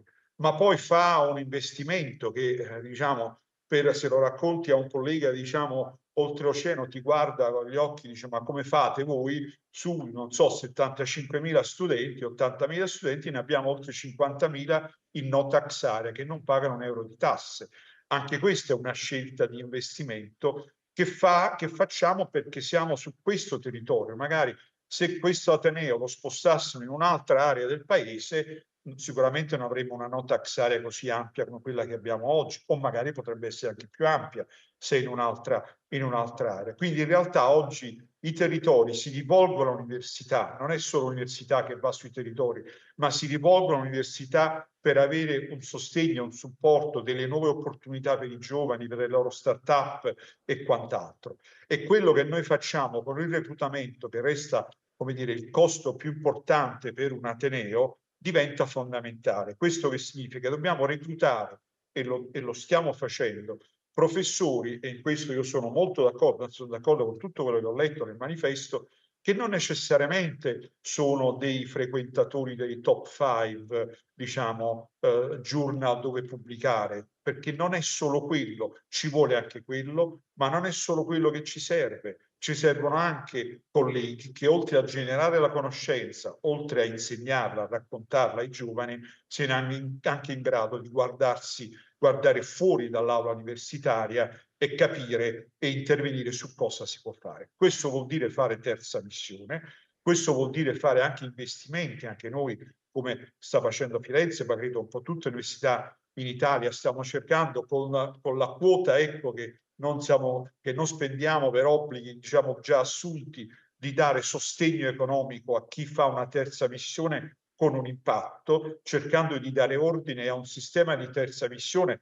Faccio un esempio banale, immaginate un Ateneo come il mio che ha 3.100-3.200 studenti, docenti, quanta diversificazione nella terza missione viene fatta, ma naturalmente bisogna in qualche modo anche mettere a sistema, cioè cercare di anche organizzare le attività che i docenti naturalmente svolgono in interazione col territorio. Non mi riferisco solamente al trasferimento tecnologico, mi riferisco a tante attività che vengono fatte anche nel sociale, di volontariato, eccetera, metterle a sistema in modo da dare, come dire, un senso che punti all'impatto, cioè una misura dell'impatto, che è la cosa più difficile da fare, perché valutare l'impatto è la cosa più difficile, la cosa più complicata. Devo dire, in questo il lavoro che sta facendo l'Ambro ci sta aiutando molto. E diciamo, come dire, la speranza è che anche in un futuro le università, ma credo che, insomma, devo dire, questo governo sta spingendo in questa direzione, abbiano sempre più libertà di scegliere di come investire le risorse, puntando, tra le altre cose, oltre che alla qualità della ricerca, che diventa fondamentale, la qualità della didattica, che dovrebbe essere valutata ancora di più, ma puntando anche a poter come dire, programmare e finanziare, diciamo, il proprio impatto, perché, o anche i propri investimenti, perché vedete, io dal mio punto di vista, nel momento in cui noi andiamo a, come dire, installare una sede a Caivano, che è una storia particolare, noi andiamo a creare lì non solo un polo di formazione, ma andiamo a creare soprattutto un insediamento, un polo di legalità, e questa è un'altra funzione aggiuntiva che dobbiamo creare. Questo significa, io quello che vedo, vado a concludere, diciamo, nel futuro le università che costruiscono sempre di più delle, si usa molto questa espressione oggi, degli ecosistemi che sono di innovazione tecnologica e scientifica sicuramente, di innovazione della didattica, perché altrimenti con le telematiche sarà sempre di più un problema, sempre più difficile competere, ma soprattutto degli ecosistemi che consentono, che siano, come dire, porosi, che consentano di dare, di fornire al territorio, ai territori che ci circondano, quei benefici che l'università da sempre, diciamo, è in grado di dare, anche perché questi ecosistemi attraggono fondi di ricerca. Senza i fondi di ricerca i nostri margini economici sono davvero minimi.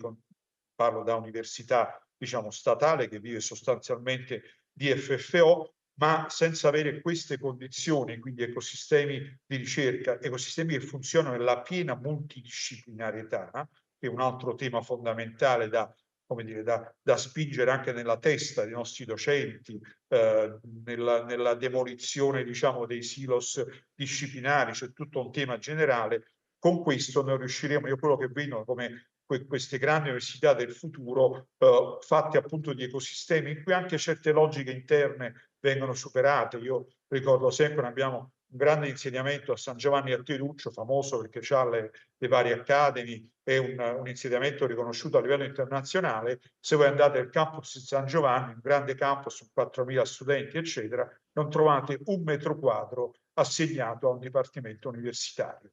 Quindi superando quella che è una classica organizzazione, diciamo, di ateneo. E infine, sull'ascensore sociale. Assolutamente le università sono un ascensore sociale, ma sono un ascensore sociale che va oltre l'ascensore sociale territoriale, perché quando noi laureiamo studenti che vengono dalla Palestina, quando noi laureiamo studenti rifugiati che sono arrivati sui barconi, quando noi laureiamo studenti del nostro polo penitenziario universitario, noi creiamo un grande ascensore sociale che non si rivolge solo alle singole persone, ma si rivolge ad interi, diciamo, gruppi sociali sia in Italia che all'estero. Quindi questo rimane una funzione straordinaria e forse anche tutto sommato la funzione più affascinante del nostro gruppo. Grazie.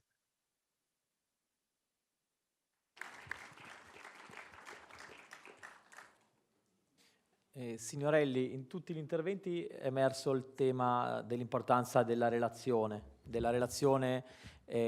docenti con i ragazzi, con gli allievi, così che li aiutino a svilupparsi come persone, la relazione tra i dipartimenti che devono riuscire a parlarsi, la relazione anche con il territorio. Però è facile parlarne anche qui, calarla nella realtà è più complicato. E forse anche in un contesto post-Covid dove un po' ci ha cambiati dal punto di vista delle relazioni. Cosa si può pensare di fare su questo tema e che impressioni sta avendo? Ok, grazie. Intanto premetto che mi è stato chiesto di anche chiudere perché un anno fa a Perugia, al Dipartimento di Economia che dirigo, si è fatto il primo convegno internazionale sul manifesto e devo dire a livello di Dipartimento abbiamo provato a sperimentare anche meccanismi che favoriscano nel piccolo queste dimensioni più di sostanza che oltre che sugli aspetti formali su cui sul mondo accademico talvolta siamo fin troppo sviluppati, mettiamola così. Però volevo andare anche su un aspetto un po' diverso perché sulla centralità dell'università e il ruolo come ascensore sociale che in parte forse si è indebolito negli anni rispetto al passato, indubbiamente è stato detto tanto, no? Un po' meno invece viene detto, a mio avviso, sull'aspetto del tempo di evoluzione del sistema e anche delle risorse. Quello delle risorse è stato accennato qua e là dagli interventi dei rettori che ce l'hanno ben presente, diciamo, no?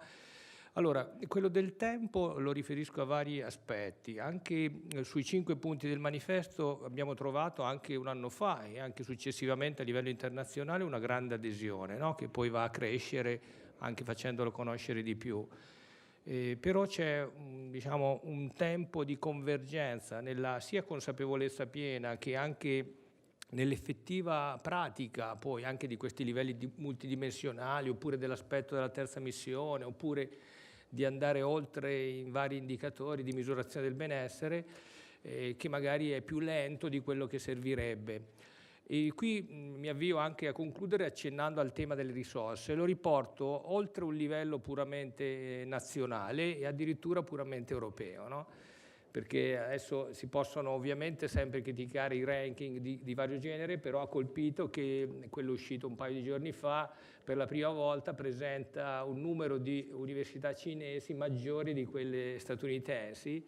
Questo che vuol dire? Vuol dire che ci sono paesi emergenti, non solo la Cina, ma anche altri, che da più che anni, ormai sono decenni, investono risorse pubbliche enormi, oltre che risorse private, su università e ricerca. I paesi occidentali, quindi anche quelli europei, anche l'Italia in particolare sta disinvestendo su questo fronte. Questo è un aspetto veramente molto preoccupante, perché da un lato si riconosce una centralità e un ruolo su tante direzioni e dall'altro di fatto si va in controtendenze con dinamiche globali dove paesi che da decenni crescono economicamente investono sempre più su questi aspetti. Chiaramente il sistema è bidirezionale come nesso di causalità, no?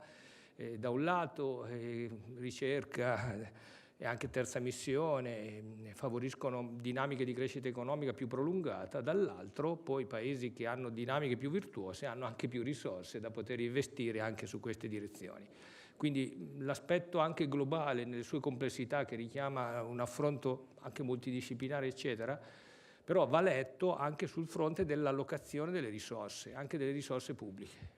Ripeto, come paesi occidentali stiamo andando in maniera appunto non sufficientemente a mio avviso valutata in una riallocazione della spesa pubblica in direzioni che fino a pochi anni fa non immaginavamo e andiamo a depotenziare un tipo di investimento che ancora non è neanche stato del tutto valutato in tutte le sue ricadute effettive.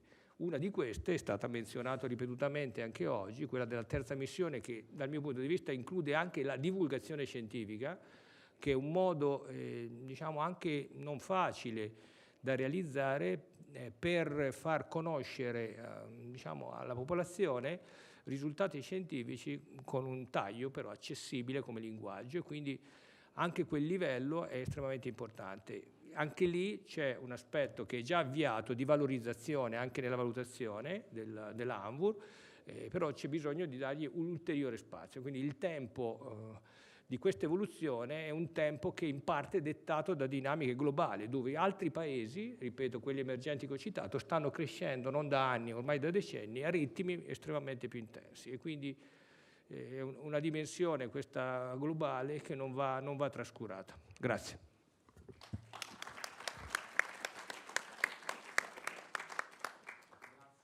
Abbiamo proprio 10 minuti per un paio di domande anche dalla platea, gli spunti sono stati tanti, abbiamo anche evocato l'intelligenza artificiale che un po' aleggia su tutto come uno spettro. Se ci sono domande sono benvenute.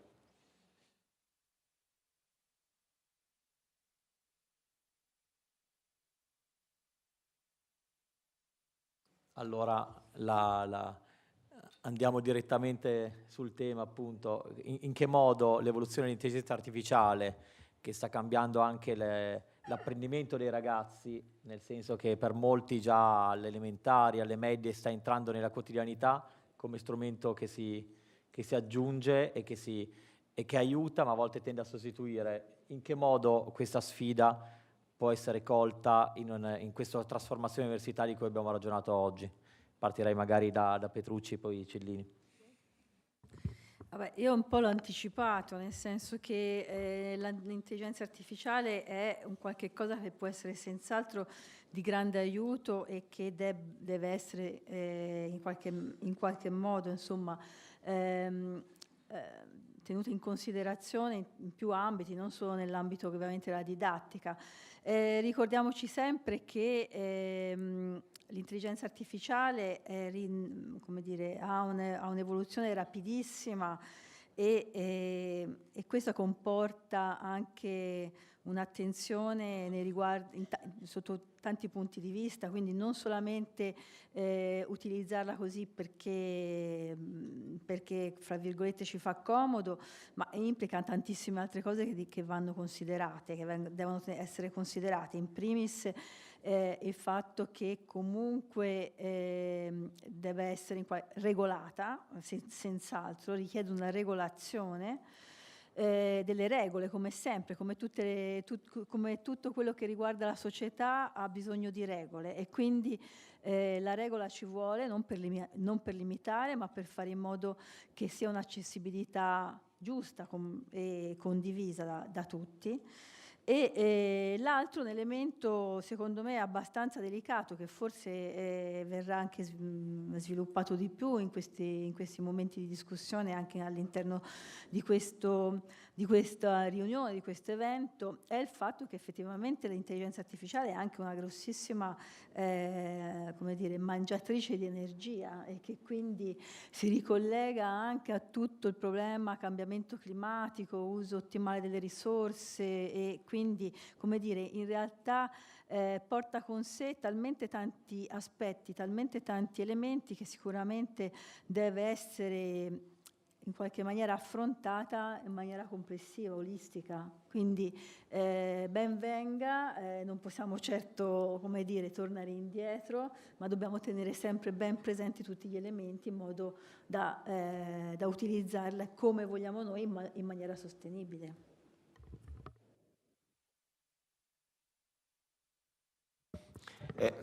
Completamente d'accordo con quello che ha detto la professoressa Petrucci, aggiungerei però un elemento, cioè che l'intelligenza artificiale, come in generale tutti gli strumenti della tecnologia informatica, sono un utile ausilio, ma sono efficaci se sono usati con consapevolezza, non sostituiscono la formazione e l'istruzione, sono in qualche modo complementari, possono essere di grande aiuto se le persone sono formate per utilizzarlo, se le persone hanno la consapevolezza del ruolo, dell'importanza, della delicatezza e dei pericoli che l'intelligenza artificiale comporta. Quindi l'istruzione dei singoli, le capacità, il capitale umano, diciamo come economisti, è assolutamente essenziale perché l'intelligenza artificiale, come tutti gli altri strumenti, possa essere davvero d'aiuto.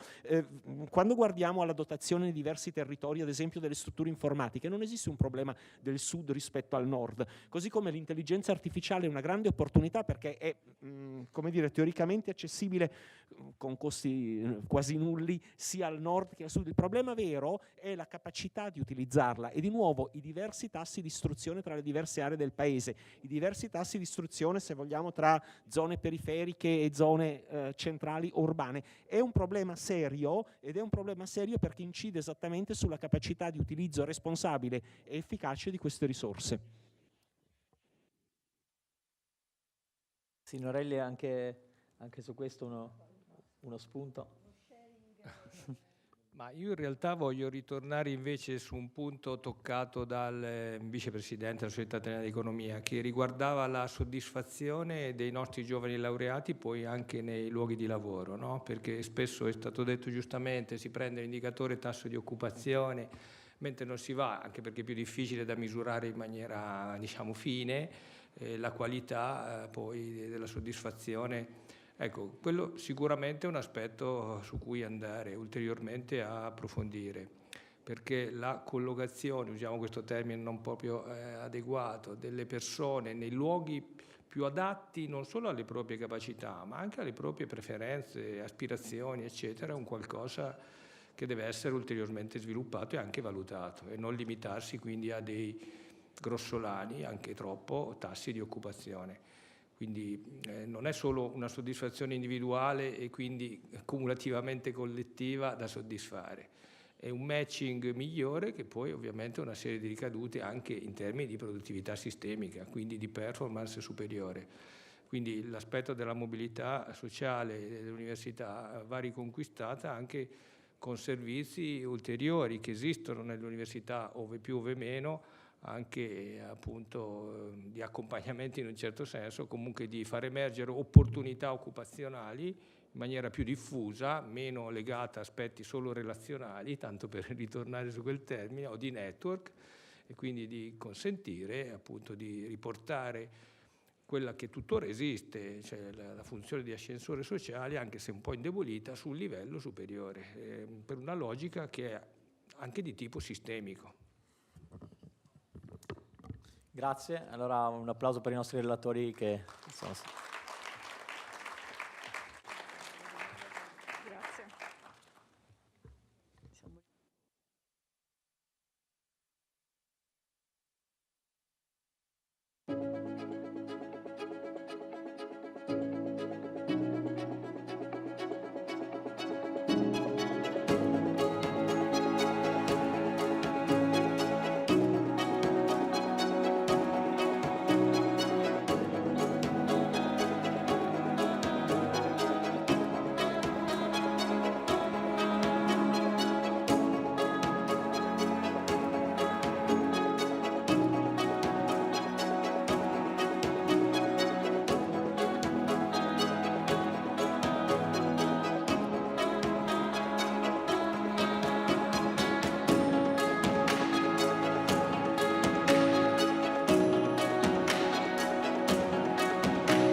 Continuiamo subito.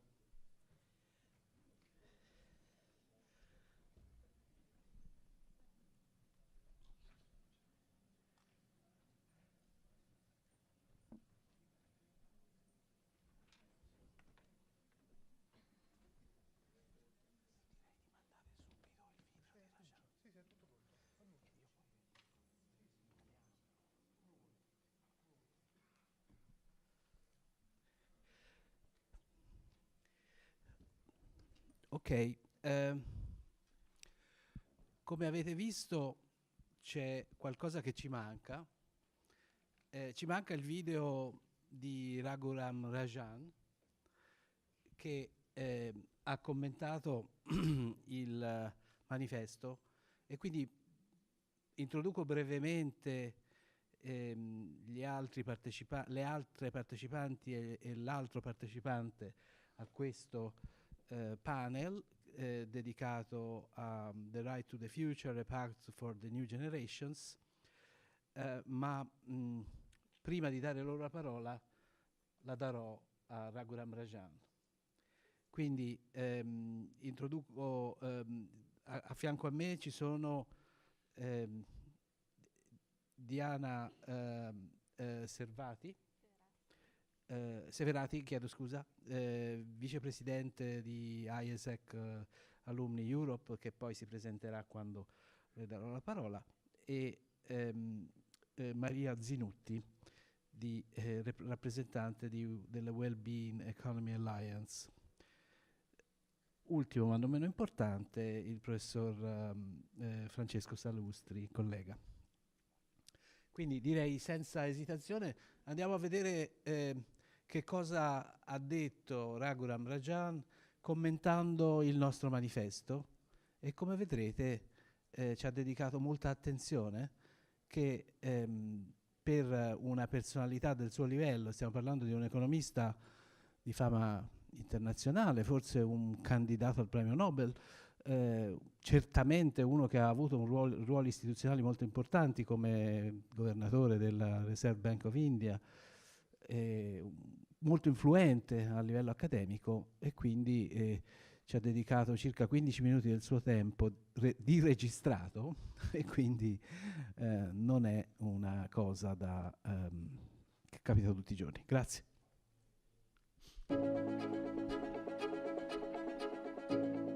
Hello, thanks for asking me to discuss this manifesto for economic renaissance. It is truly an extraordinary piece of work, and there's much I have to agree with it, but you don't want to hear just agreement. So what I'm going to do is talk a little bit about some of the areas where I think I would depart a little from what is said there, as well as some areas where I wholeheartedly endorse what you're trying to do. So let's start with some of the ringing phrases that are there in the preliminary to the manifesto.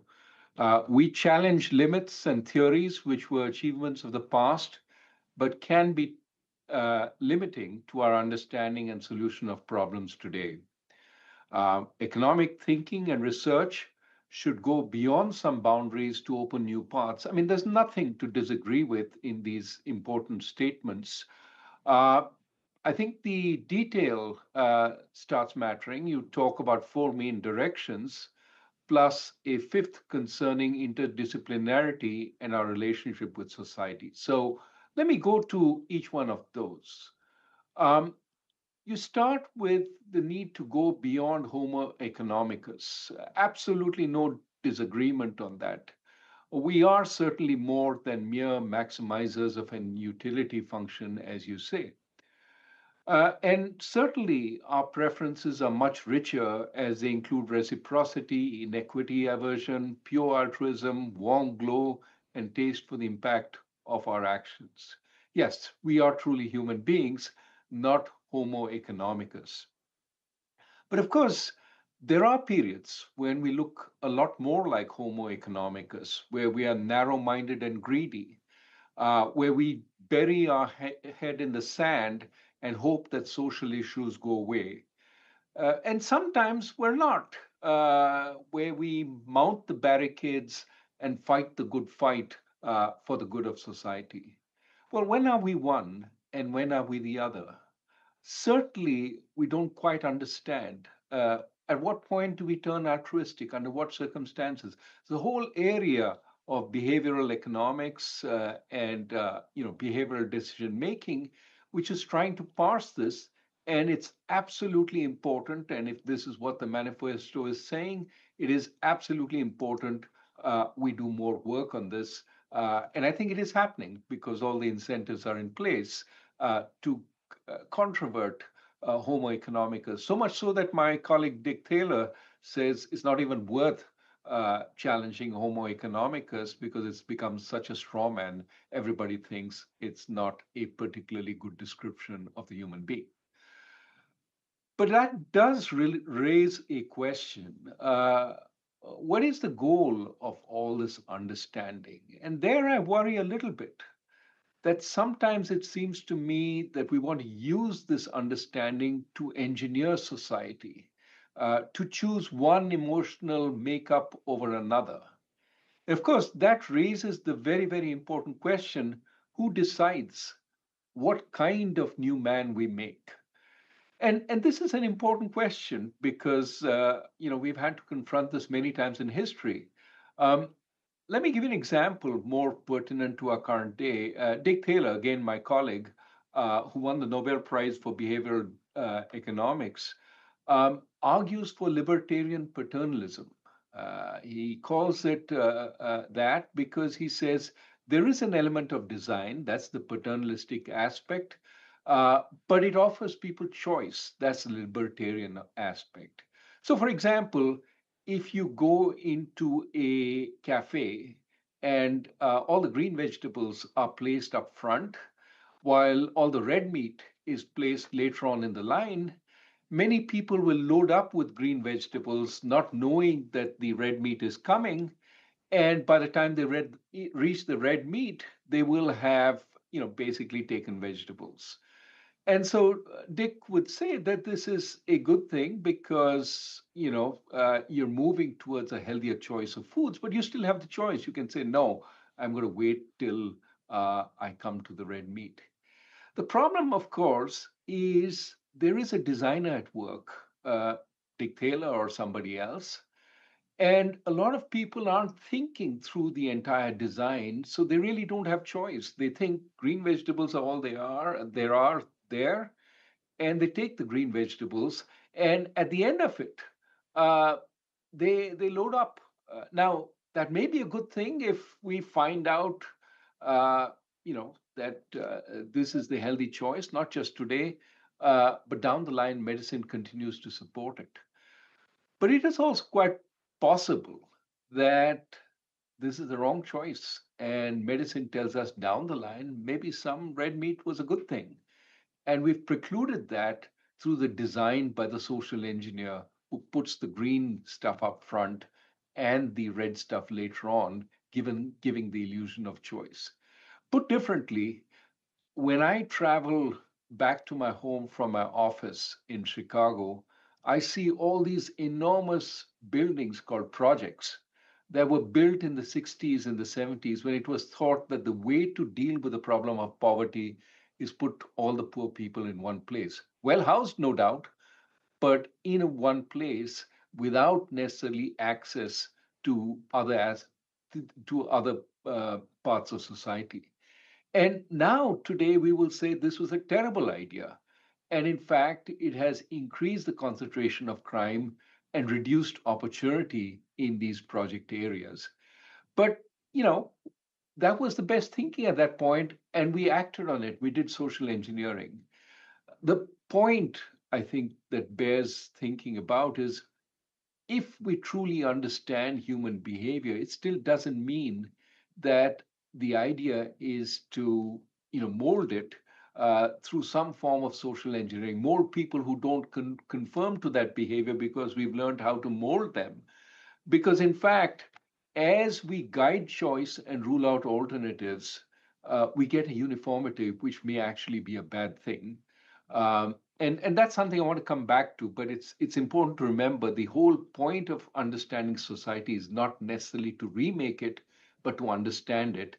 And as academics, sometimes we should be satisfied with the understanding, but not attempt a greater social engineering.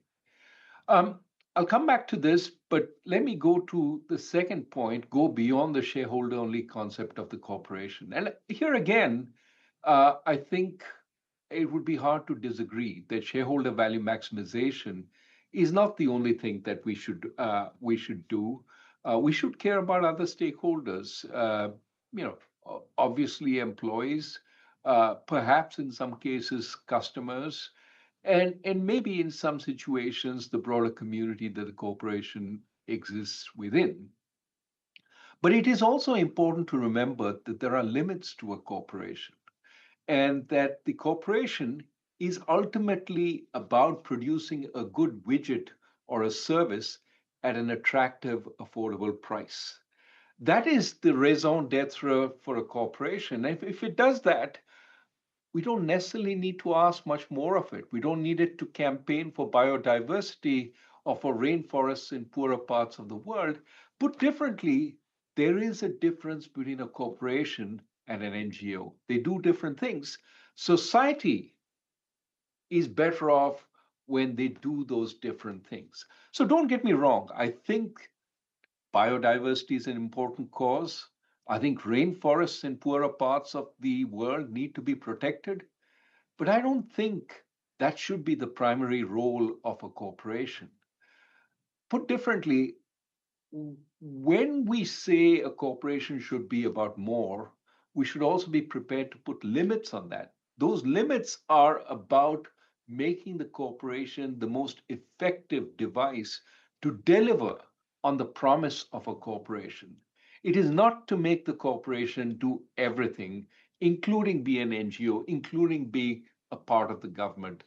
In other words, there's a very famous saying that you're familiar with: render unto Caesar the things that are Caesar's. Division of responsibility is important in society. Let us not try and obfuscate that. And that's important, I think, also. The third element of your manifesto is going beyond GDP towards more comprehensive well-being indicators. Again, I agree entirely. What is not measured typically does not get valued. As you know, the old saw, when a lady marries her chauffeur, GDP goes down because the chauffeur's work of driving is no longer counted as being paid when he's her husband and drives her everywhere. And there are various other ways of saying the same thing.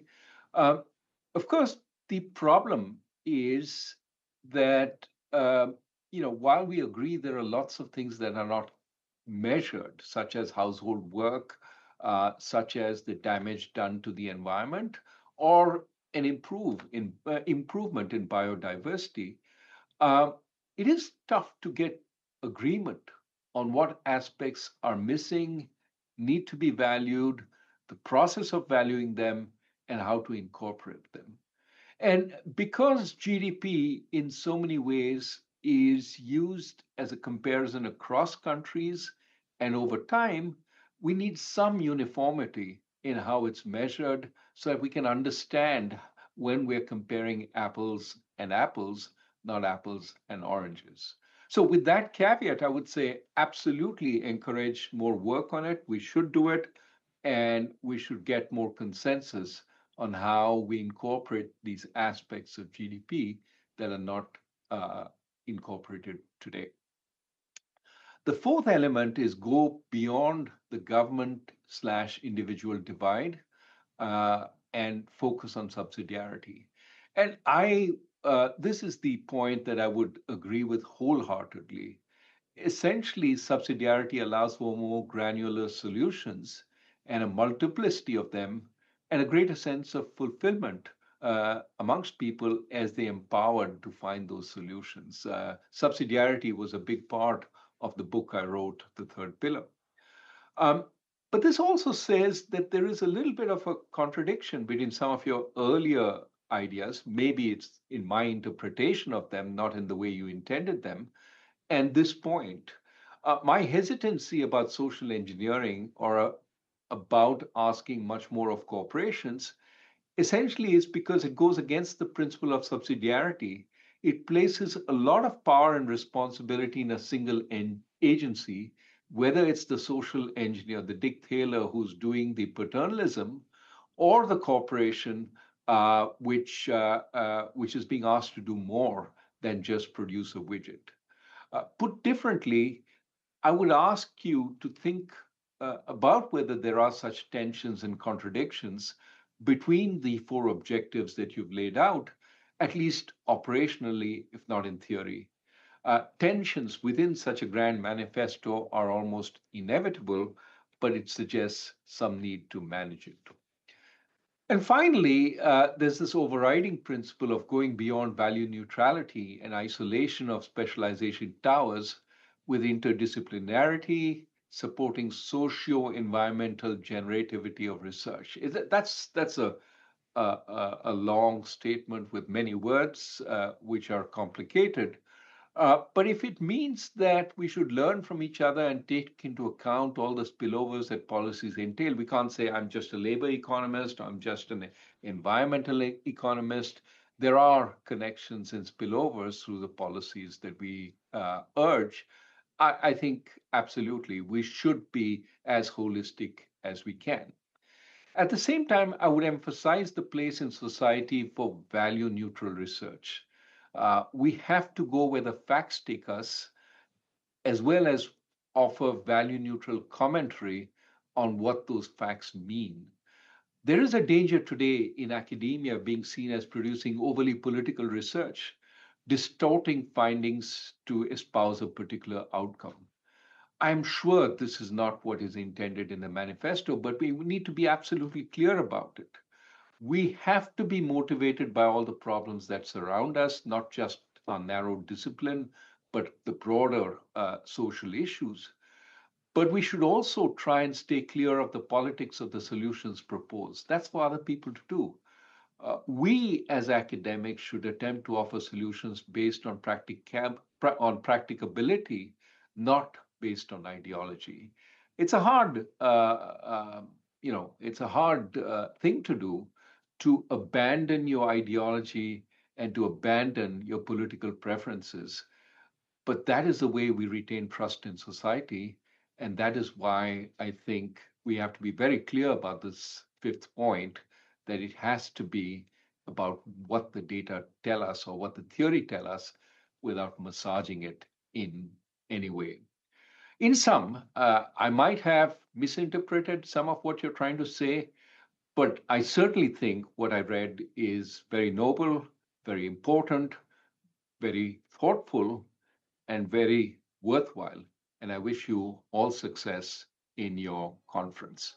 Thank you very much for asking me to comment, and good luck.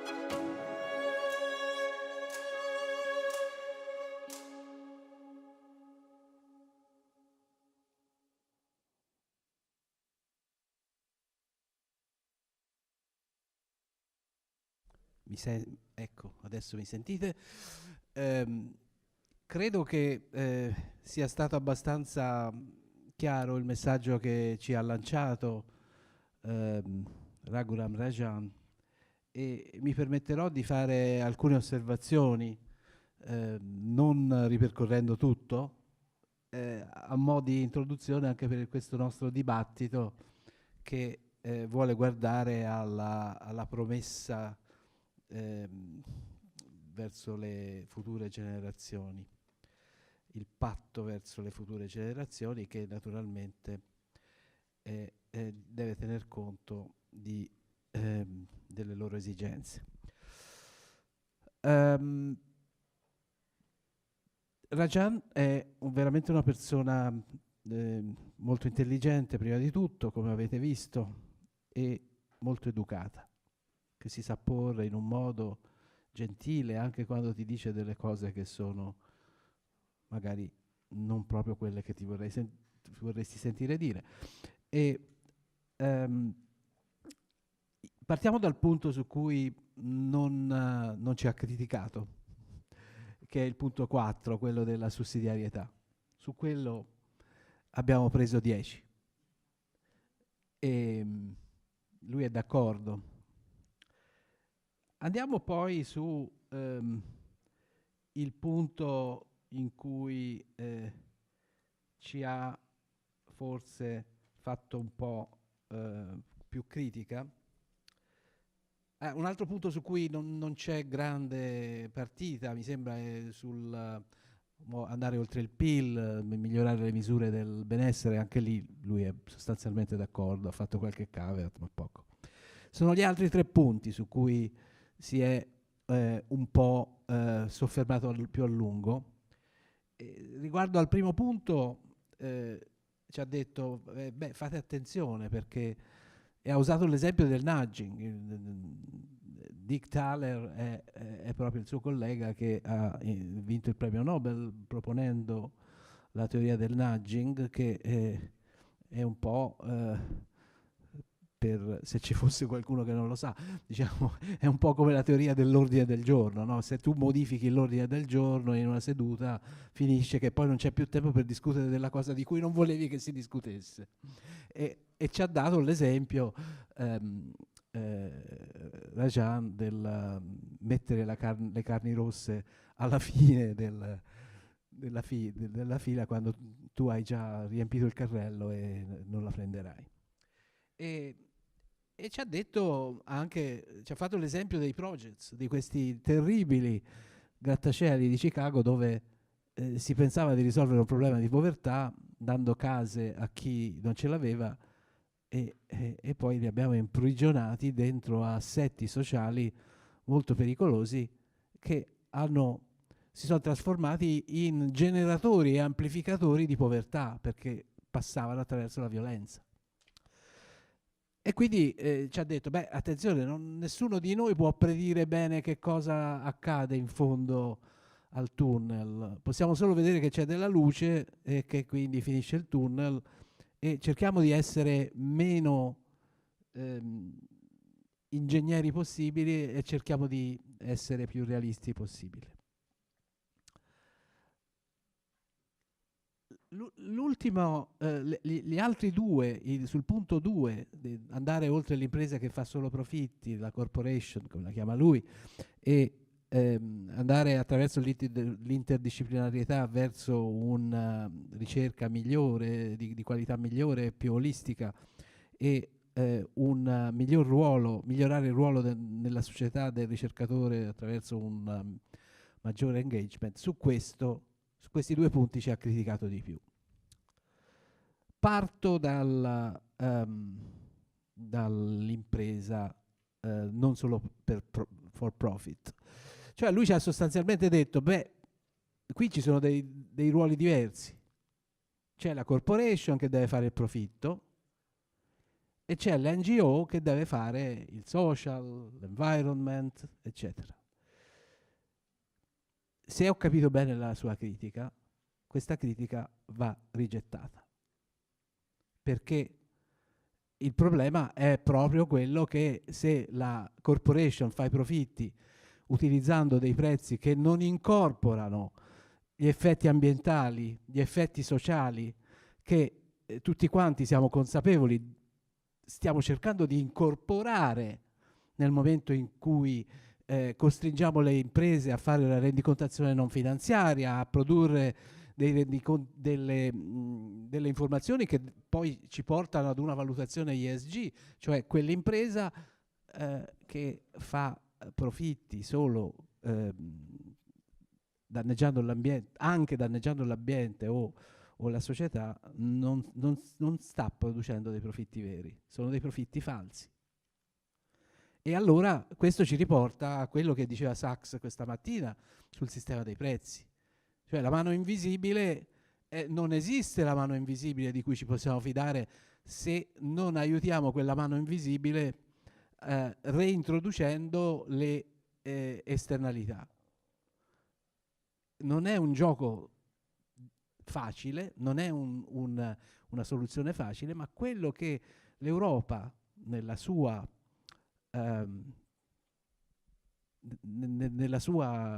esperienza degli ultimi decenni ha cercato di fare è proprio questo. Cioè se voi vedete tutto ciò che riguarda la rendicontazione, la creazione di mercati per la CO2 e così via, si tratta di un passo avanti per rendere il sistema dei prezzi più funzionale, per far reincorporare, in qualche modo reinserire le esternalità. Ma anche sul quinto punto, quello che ci ha detto Rajan, a mio modo di vedere non è accettabile.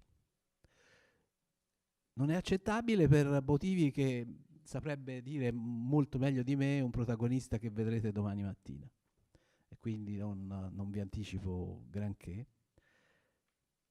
Però vi anticipo il senso, che il nostro futuro non è predeterminato. Il nostro futuro in grande parte dipende da noi e sarà come lo vogliamo, solo che lo pensiamo e ci muoviamo in maniera determinata per raggiungerlo. E questo si tratta di, tradotto in termini più tecnici, economici, noi siamo sempre e comunque di fronte a equilibri multipli. Questi equilibri multipli danno soluzioni diverse a dilemmi sociali con cui ci troviamo a convivere tutti i giorni. E a seconda di quello che scegliamo, di quegli equilibri multipli, si potranno realizzare cose più buone o cose più cattive. E l'operazione di discernimento avviene nel momento in cui scegliamo verso il bene. Quindi il ricercatore, nessuna ricerca può essere value neutral, perché si trova a scegliere tra equilibri multipli che hanno diversi valori intrinseci. Scusate se ho occupato un po' di spazio. Grazie. E a questo punto io darei la parola, nell'ordine in cui stanno al mio fianco, a i nostri illustri relatori, partendo da Diana Severati, con una piccola provocazione, diciamo. Noi stiamo parlando del futuro, stiamo parlando di un patto verso i giovani, e a me viene in mente quello che a volte mi capita di dire ai miei studenti. Guardate che ci sono due definizioni di comportamento, di sviluppo sostenibile. Uno è quello della commissione Brundtland, che tutti quanti conosciamo, che è sostenibile la generazione attuale se lascia alle generazioni successive altrettanto quanto ha ricevuto dalle generazioni precedenti. Questo è il ciclo della vita e ci dà una rappresentazione della nostra generazione come gli eredi. Siamo stati eredi e abbiamo una responsabilità morale nei confronti di chi sarà erede dopo di noi, il ciclo della vita. Però questa è una visione forte, ma basata su un obbligo morale.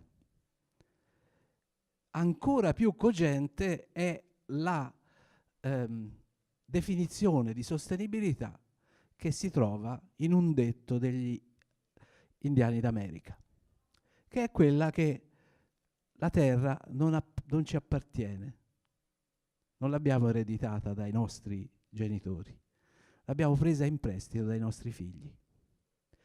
In questo caso vedete che non c'è solo un obbligo morale, ma c'è anche un obbligo contrattuale, quasi, cioè ci dobbiamo sdebitare.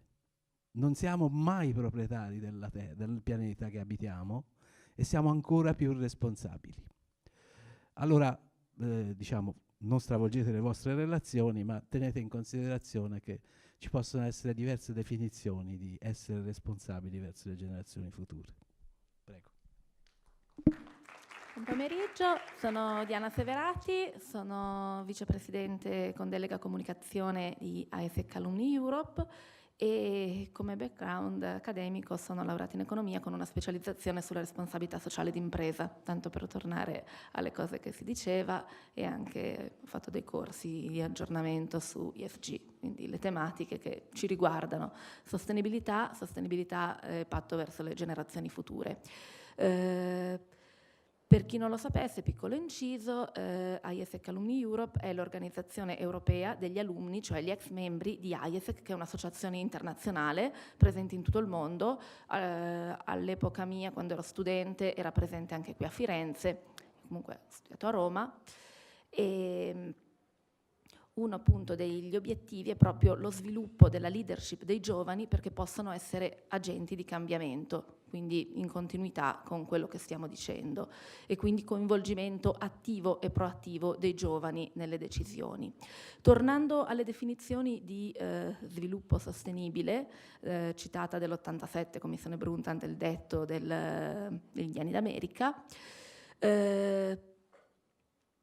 sì, il mondo non ci appartiene, ma è stato preso in prestito e lo dobbiamo restituire come l'abbiamo trovato, se non meglio, alle generazioni future. E con riferimento alle critiche che faceva il professor, sfugge il nome, Rajan, al ruolo dell'impresa, Io credo nell'impresa come cittadino, nella cittadinanza d'impresa, quindi ha una responsabilità nella società, non solo il profitto, e non solo verso gli shareholder, cioè gli azionisti, ma verso gli stakeholder. Quindi essendo il ruolo che gioca l'impresa un contratto sociale tra gli stakeholder troviamo anche le generazioni future. Questa chiave, un passo in avanti, secondo me molto importante, che va ricordato, è la modifica degli articoli 9 e 41 della Costituzione italiana, dove appunto è stata inserita la responsabilità verso l'ambiente e nell'esercizio d'impresa con rispetto dell'ambiente, e quindi dell'ambiente anche per le generazioni future che verranno. In tutto ciò l'università ha un ruolo fondamentale nella creazione di giovani leader con responsabilità, diciamo, leadership etica, responsabilità nella creazione di un futuro sostenibile, passa anche proprio da qui, e la ricerca deve essere pioniera dell'innovazione, non solo teoria astratta. Quindi un ruolo fondamentale nella società, che appunto è definito anche dalla terza missione delle università, e questo ruolo può essere espletato ancora meglio proprio tornando alle organizzazioni studentesche, coinvolgendo le associazioni sia giovanili universitarie, ma anche le associazioni di alunni. Ed ecco qui che IESEC Alumni Europe è l'organizzazione a livello europeo. Gli alunni dell'IESEC sono strutturati in diversi livelli, c'è un'organizzazione internazionale, un'organizzazione europea e delle altre regioni, anche quindi Asia, America, Africa, e poi ci sono le associazioni nazionali. Il ruolo è quello sia di sostenere appunto le rispettive organizzazioni corrispondenti nelle università e quindi i giovani ancora studenti, quindi di collaborare e offrire supporto, un ruolo di collaborazione a livello di alunni, quindi networking e sviluppo di business, meglio ancora se appunto riprendono i valori che sono quelli dell'IESEC, tra cui non solo l'eccellenza, la leadership, ma anche proprio la sostenibilità, l'integrità, valori che comunque non è che usciti dall'università basta, si dimenticano. E infine il ruolo verso il mondo, c'è anche il ruolo degli alunni verso il mondo, quindi su una triplice linea. Ecco che le organizzazioni degli alunni possono svolgere un ruolo di ponte tra le generazioni e quindi anch'esse contribuire al dialogo intergenerazionale che a partire dalle università si deve sviluppare. Deve un po' coinvolgere tutti gli interlocutori e quindi coinvolgere anche i giovani nei processi decisionali. Questo, ecco, come direi intervento introduttivo che va a ripercorrere un po' quelli che poi sono i punti del manifesto. Lascerei appunto la parola a chi mi segue. Grazie. Grazie per averci portato anche molto sul concreto, su come si declinano queste responsabilità. Passo la parola a Maria Zinutti per continuare a discutere. Grazie. Buon pomeriggio a tutte e a tutti. Io sono Maria, non sono economista, non sono accademica. Ho studiato scienze politiche e ho lavorato anche in politica e infatti quello di cui cerco di occuparmi più è un lavoro più di advocacy e di lobby, dettato anche dal mio attivismo. E così incidentalmente mi sono trovata spesso a cercare anche di fare un po' ponte fra quello che avviene a livello accademico, ma soprattutto anche per me è molto importante riuscire a mappare ciò che non è né accademico né politico, ma che è la società civile, quindi qual è la percezione di certe tematiche all'interno della società civile, per poi riuscire effettivamente a portare un cambiamento culturale. E, infatti, questo visto prima facevano difficoltà a usarlo. Ok, a posto. Infatti vorrei partire parlando un po' di qual è la situazione, quali sono le priorità e i temi che sono sentiti in maniera più forte dai giovani. Il World Happiness Report del 2024 riporta come effettivamente i giovani sono più infelici delle generazioni precedenti. Questo è qualcosa che spesso abbiamo sentito a livello di luogo comune, ma i dati proprio lo riportano, e questo è dovuto anche a una povertà a livello proprio monetaria maggiore rispetto alle generazioni presenti, un problema dovuto anche a quello che sono la salute mentale e l'accesso a tutta una serie di cose che alle generazioni precedenti invece venivano percepite come scontate. E infatti la maggior parte dei giovani è preoccupata rispetto alla qualità della propria vita, all'accesso all'energia, alla casa e al costo della vita in generale. Queste sono preoccupazioni che riguardano il 93% dei giovani europei, che è una percentuale altissima, e molti di loro sentono anche la minaccia della povertà e dell'esclusione sociale. Quindi in generale vediamo che uno dei temi forti che sentono i giovani al momento in Europa è quello della qualità della vita e dell'accesso a tutta una serie di beni che per le generazioni precedenti invece erano date per scontate. No, dall'altra parte. Ok, qua ci sono alcuni grafici, spero riusciate a leggerli, dai quali si evince, questa è una ricerca, cosa ho fatto? Ok. Una ricerca che è stata fatta da Generation Climate Europe su giovani residenti in Europa, dove è stato chiesto loro quanto sono soddisfatti col corrente sistema economico. Quello che vediamo, allora il primo grafico, proprio se non lo riuscite a leggere, chiede quanto sei soddisfatto con il sistema economico corrente.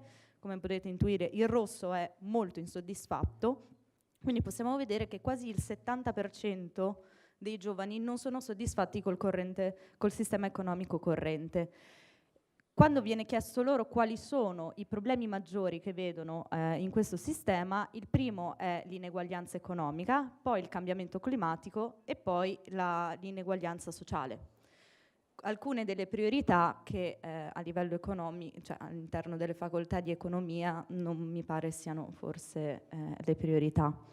L'ultima domanda è: dovrebbe il sistema economico appunto prendersi carico di queste nuove sfide? E quasi la totalità delle persone a cui è stata chiesta questa domanda ha questo desiderio per un cambiamento. Vorrei, mentre faccio vedere queste cose, che provaste a riflettere e a fare un paragone fra quanto questo voi lo ritroviate nella vostra esperienza accademica come studenti, insegnanti, dottorandi, o quanto invece è qualcosa di completamente slegato dalla realtà. Altre domande che sono state fatte è quale tipo di sistema economico preferirebbero i giovani. Il primo è la well-being economy, l'economia del benessere, il secondo l'economia della ciambella, donut economics, e la terza è la decrescita. Vi invito anche, volevo fare questa cosa un po' interattiva, però non so quanto funzionerà, perché ero curiosa di sapere quanti di voi all'interno dei loro corsi universitari hanno parlato o hanno sentito parlare, se sono studenti, di questi tre temi. Non so se qualcuno vuole alzare la mano.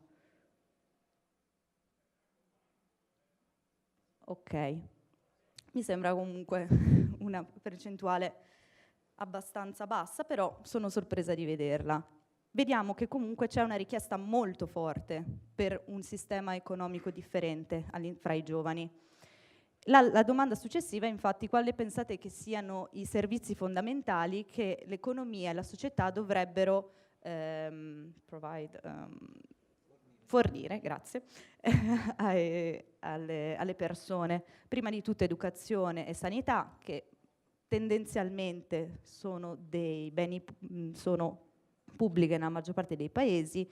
Il terzo è la casa, che è un tema estremamente forte, sentito ultimamente dai giovani, la difficoltà all'accesso della casa. Io lo parlo anche proprio per esperienza personale, c'è una grandissima difficoltà a poter avere accesso a una casa. E il quarto è un reddito di base, altro tema che è estremamente controverso, diciamo, nella visione economica neoclassica. Ultima domanda che è stata fatta è su quanto si sentono coinvolti questi giovani all'interno del sistema decisionale, e la maggior parte di loro non sentono la propria voce ascoltata all'interno delle decisioni sia politiche ma anche quelle economiche. E infatti il primo grafico chiede se i giovani pensano di avere un'influenza sul futuro del sistema economico, e la maggior parte, 50%, pensa di non avere alcun tipo di influenza. La seconda domanda chiede se in generale le domande, le richieste dei giovani sono considerate a livello politico e da chi prende le decisioni, e quasi la totalità è contrario. Quali sono queste richieste?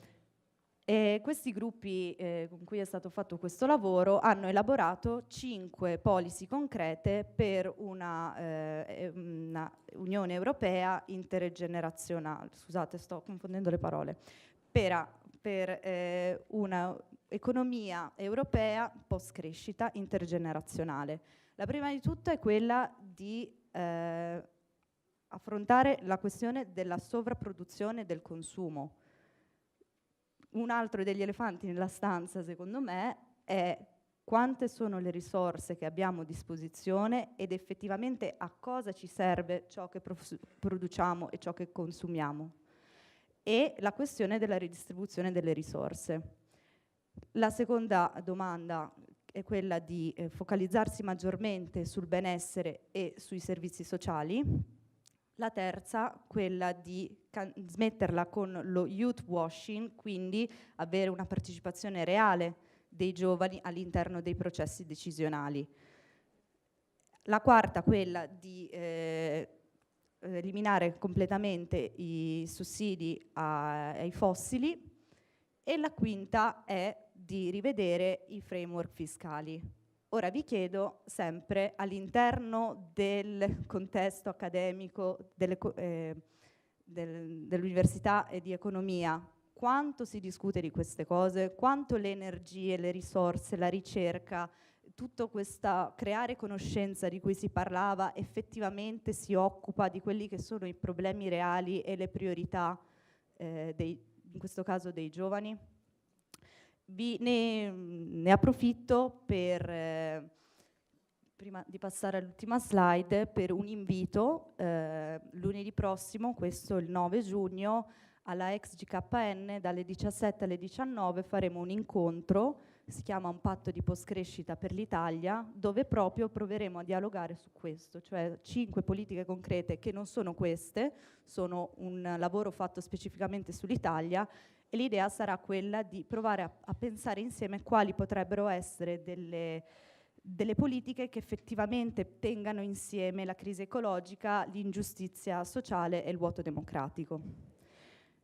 Come possiamo un po' trasferire tutto questo a livello di educazione? Per chi qua è studente e non lo conoscesse, vi consiglio di guardare Rethinking Economics, che è questa associazione di studenti che ha proprio l'obiettivo di rendere più pluralista l'insegnamento di economia all'interno delle facoltà, e loro lavorano in vari paesi, hanno pubblicato questo report dove cercano, assieme agli studenti, hanno cercato di capire come dovrebbe essere l'insegnamento dell'economia, e quindi da una teoria astratta a basata sui fatti, da una teoria molto stretta basata sulla macroeconomia neoclassica, eccetera, a un'economia pluralista. A me è capitato di fare una discussione con un economista neoclassico, al quale io, quando ho detto economia femminista, mi si è messo a ridere in faccia perché neanche sapeva che esistesse.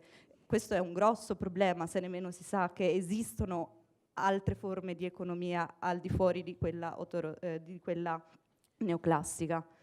Dicevamo poi da una teoria basata sull'estrattivismo a una regenerativa, l'homo economicus, come dicevamo, già sta perdendo sempre di più, già non si riconosce più come qualcosa di esistente, non più eurocentrica e decolonizzazione. Questo è un altro tema molto forte. Qual è l'impatto dell'economia che noi abbiamo sul resto del mondo?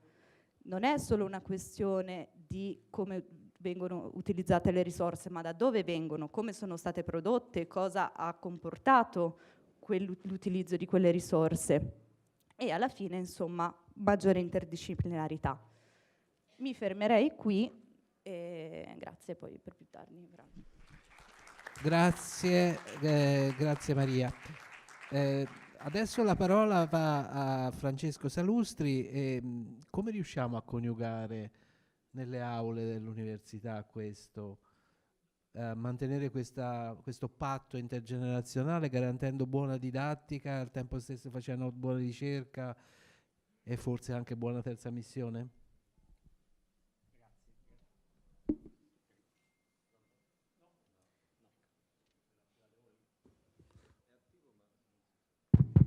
Grazie. Grazie Giovanni, grazie anche a chi mi ha preceduto e buonasera. Dunque, non rispondo alla domanda, ma ne faccio altre tre. Ho le slide, ho anche il puntatore. Allora, cosa fa un accademico oggi?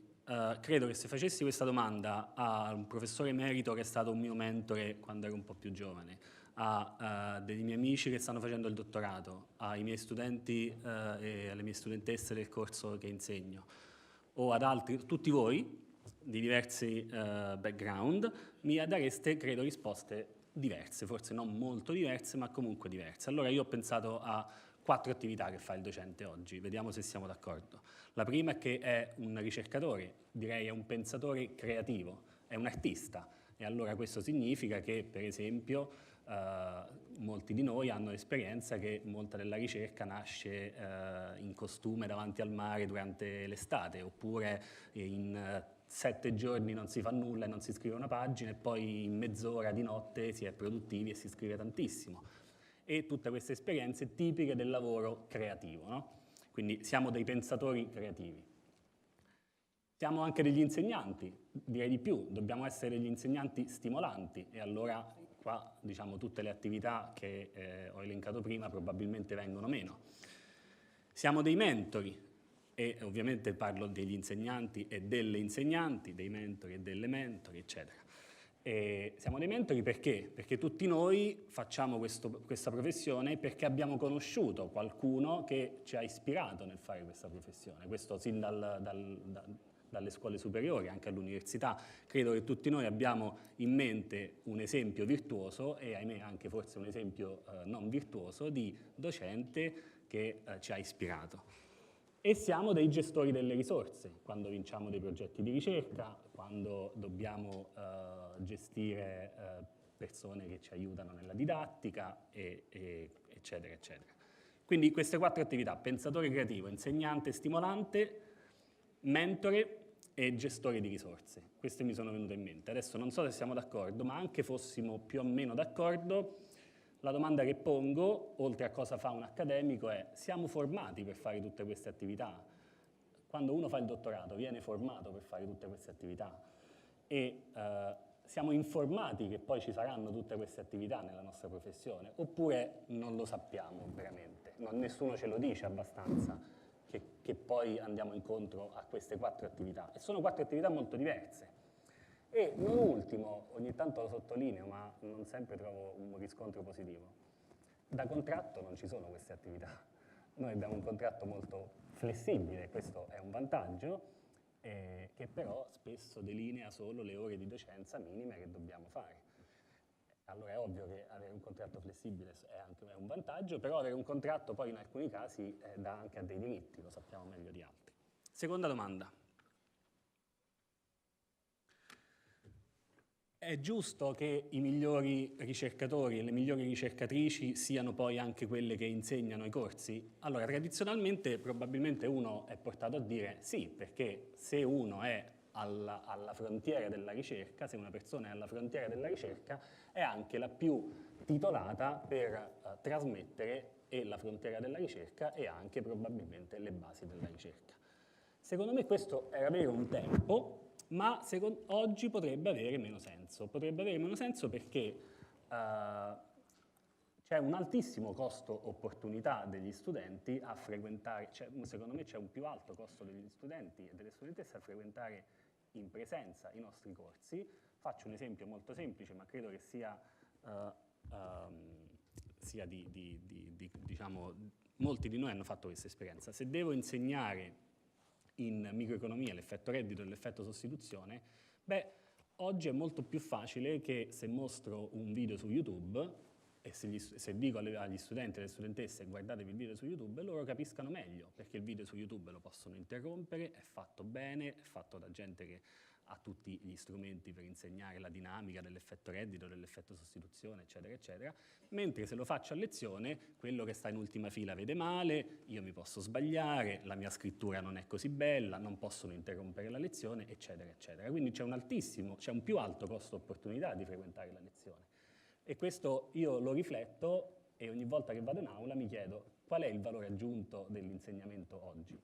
Questo per dire che probabilmente il valore aggiunto dell'insegnamento oggi sta in competenze che non sono nell'alta ricerca e quindi non è necessario probabilmente oggi, o aprirei un dibattito su se fosse necessario, che a insegnare siano le persone che fanno ricerca di altissima qualità.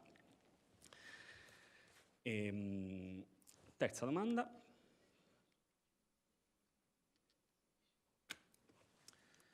Allora, si parla di insegnamento, si parla di ricerca, si parla di terza missione, ma secondo me c'è una quarta, ora voglio aggiungere una quarta gamba, un quarto pillar, no?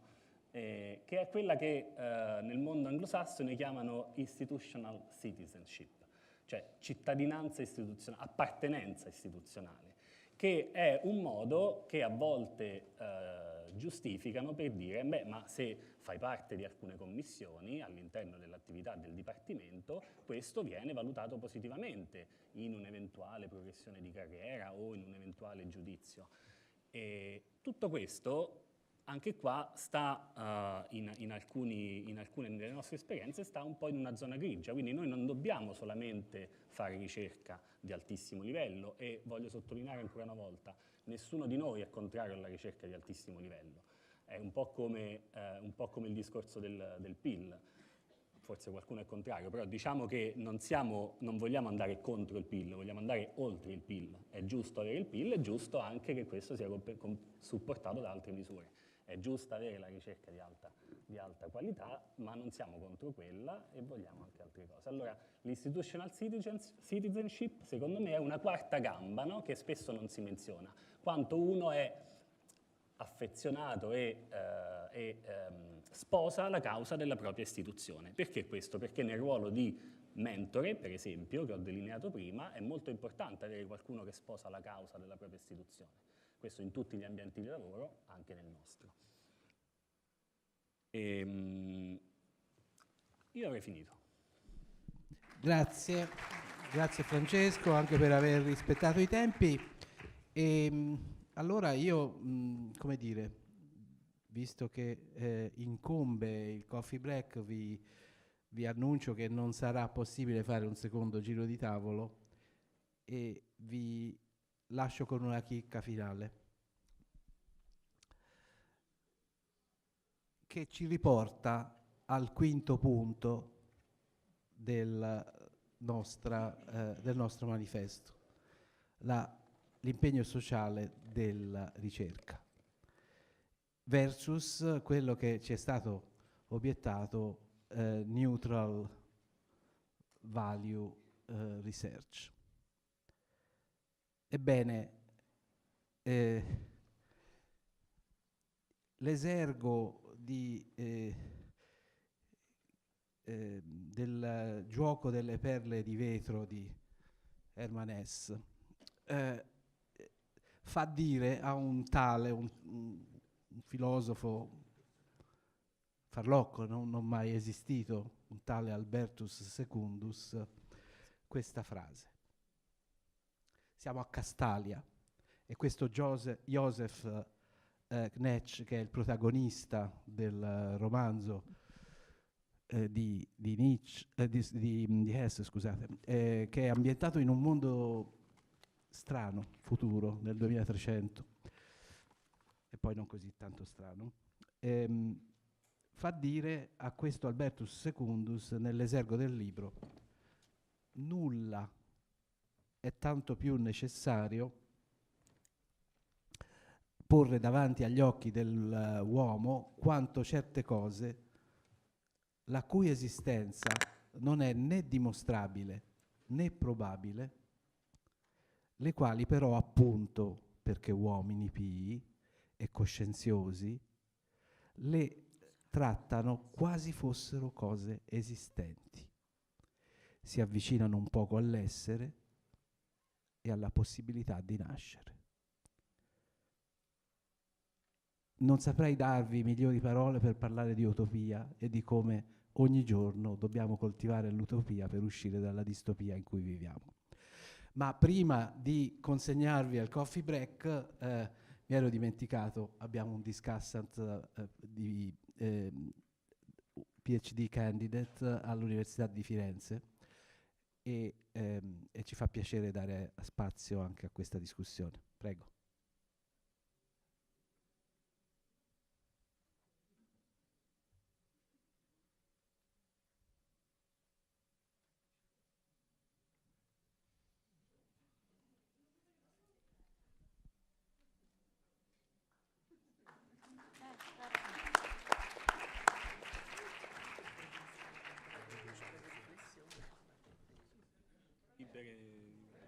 È prevista. Vieni. Fatti i tre studenti. Prego. Sì. No, c'era più posto, ma venite. Guarda, venite di là. Grazie. No, benissimo.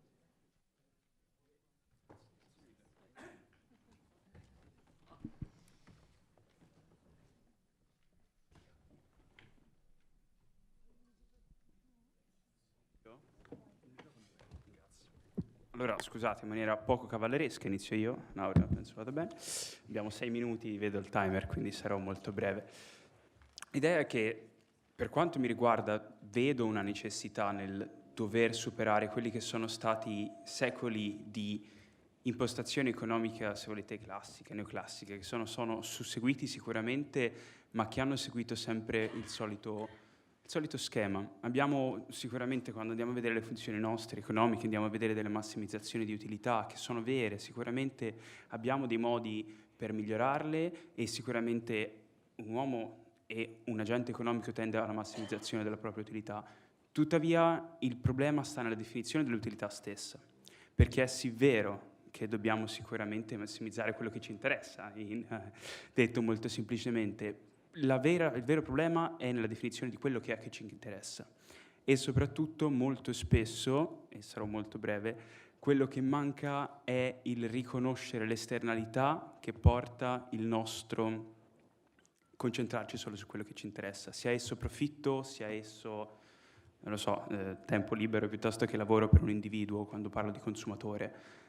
È proprio il realizzare che nella conseguenza delle nostre scelte, e questo probabilmente si rifà all'idea dell'homo economicus, seguono conseguenze di esternalità, mi vengono in mente quelle ambientali, mi vengono in mente quelle anche sociali, che sono poi conseguenza di quelle ambientali, che non sempre, ma sovente accade, che necessariamente nella mia visione debbono essere considerate quando andiamo a fare dei modelli, quando andiamo a matematicamente rappresentare le scelte degli individui.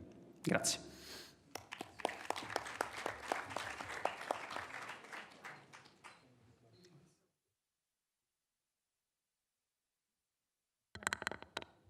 Prova? Ok. Buonasera a tutti. Io sono Laura, sono al primo anno di dottorato qui a S3V, non so se conoscete un nuovo dottorato, si chiama Social Science for Sustainability and Wellbeing. E prima veniva chiesto appunto se c'è qualcuno che nell'università e nella ricerca si occupa di temi quali la sostenibilità e il benessere, la ridistribuzione, tutte queste tematiche qua. In realtà sì, qualcuno c'è.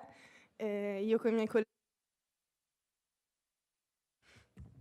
No. Ok. Proviamo a farlo. Appunto io mi occupo di economia ecologica che mette in discussione tutti i principi dell'economia neoclassica e mainstream, e appunto anche quello della continua rincorsa di una crescita economica illimitata che, come vediamo, sta facendo solo danni all'ambiente e sta rendendo i ricchi sempre più ricchi e i poveri sempre più poveri. Però è difficile. Infatti questa conferenza Renaissance Economics è aria fresca in un ambiente come quello di chi fa ricerca in economia, dove ci si è costretti a scontrare sempre con lo stesso filone di ricerca, lo stesso approccio all'economia, che è appunto quello neoclassico.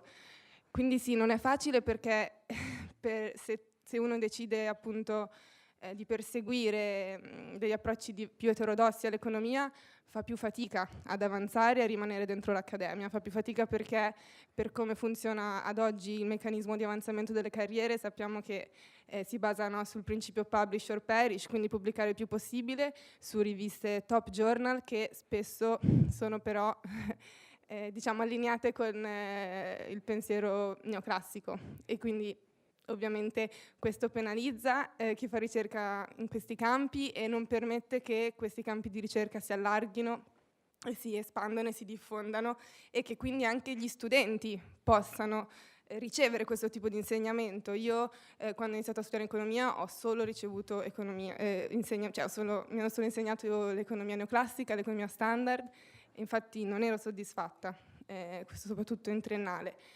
E inoltre secondo me se davvero abbiamo questo obiettivo di provare a rivoluzionare un po' l'economia, provare ad andare oltre quelli che sono stati i principi di economia che appunto sono elencati nel manifesto, come andare oltre l'homo economicus, profit maximization, eccetera, allora bisogna, secondo me, anche provare a cambiare un po' il sistema di come funziona la carriera in accademia e all'università, e che quindi cercare di cambiare i criteri su quali si basa l'avanzamento in università.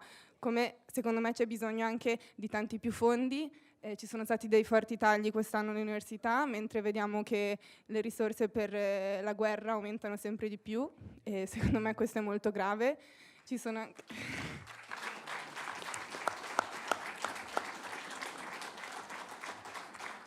vediamo anche esempi di accordi tra le università con imprese belliche e in generale con enti militari, e secondo me il fine ultimo della ricerca non può e non deve essere la guerra. Quindi questo è anche qualcosa che va assolutamente fermato, e non possiamo permettere che le università facciano accordi con chi produce strumenti di morte. E infine, secondo me,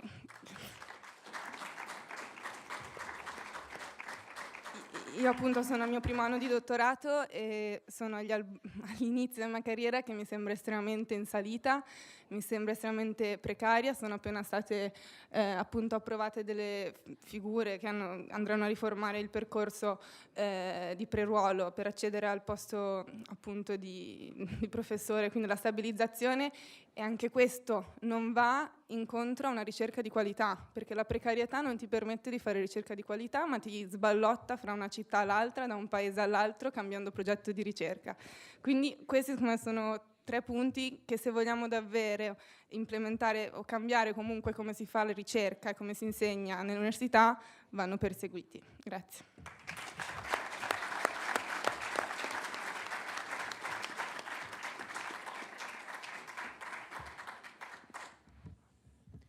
Buonasera, io sono Leonardo, anch'io un dottorando qui a Firenze, e S3V, sempre al secondo anno, e è un piacere essere qui a discutere davanti a tutte e tutti voi.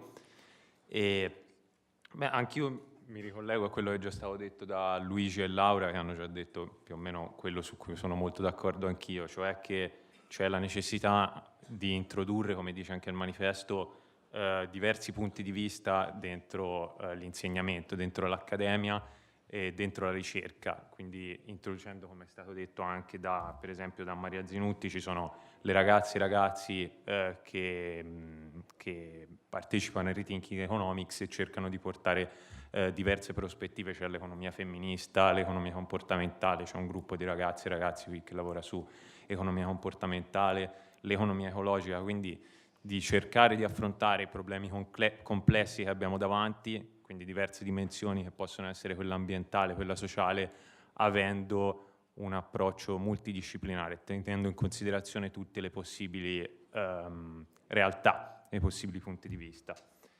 E un altro punto secondo me molto interessante sollevato dal manifesto è il fatto della partecipazione, quindi di avere una ricerca che abbia effettivamente un impatto sui problemi reali e che non rimanga nella sua torre d'avorio. E, ne è un esempio, ad esempio abbiamo qui vicino Firenze a Campi Bisenzio il caso della CKN, dove è stata annunciata nel 2021 una chiusura improvvisa dell'impianto e con il conseguente licenziamento delle lavoratrici e dei lavoratori, e c'è stata a questo punto, c'è stata quindi una reazione da parte degli operai che hanno istituito un presidio permanente e hanno iniziato a collaborare insieme alla ricerca per trovare soluzioni alternative. Quindi penso che anche questo sia molto importante.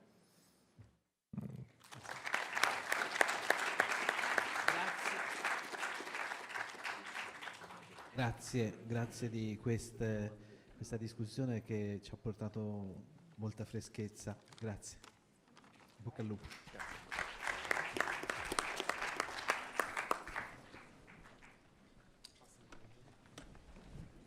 Adesso pausa caffè e alle 17:30 iniziamo puntuali le parallele. Grazie.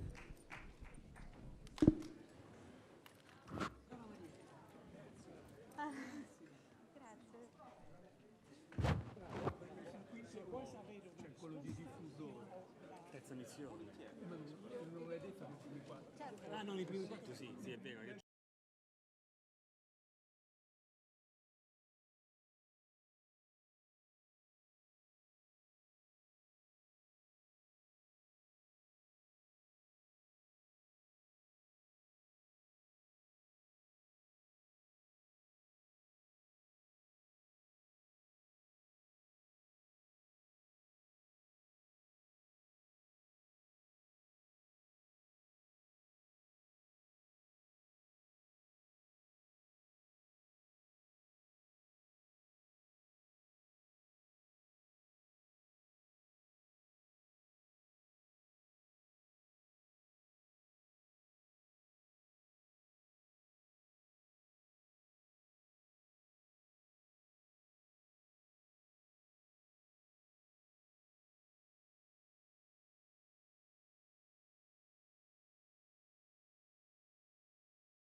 affascinanti che vedrete oggi e che io sintetizzo in una slide che poi loro ovviamente, per dare una sintesi da cui partire, magari sbagliata, loro mi diranno il perché o spiegheranno il perché, e ci porta in terreni affascinanti. Questo libro come è nato? È nato dall'incontro di due economisti come Giulio Guarini e Mario Biggeri che hanno incontrato Guidalberto Bormolini, che è poi lui ce lo dirà, insomma è un monaco che ha poi ha avuto un'esperienza molto interessante di spiritualità in India, è in contatto con i gesuiti, poi questo ci mette anche una nota in comune nostra, che lavora molto nel campo della sanità, con la psicoterapia, eccetera. E insomma, da questo incontro strano è nato quello che io chiamo l'homo integralis, che per me oggi è la migliore versione del beyond homo economicus. Ecco, a Rajan, se fosse ancora qui, gli direi, guarda, la cosa che ci dicono i dati empirici, perché io parlo di dati empirici, non ci inventiamolo in una filosofia,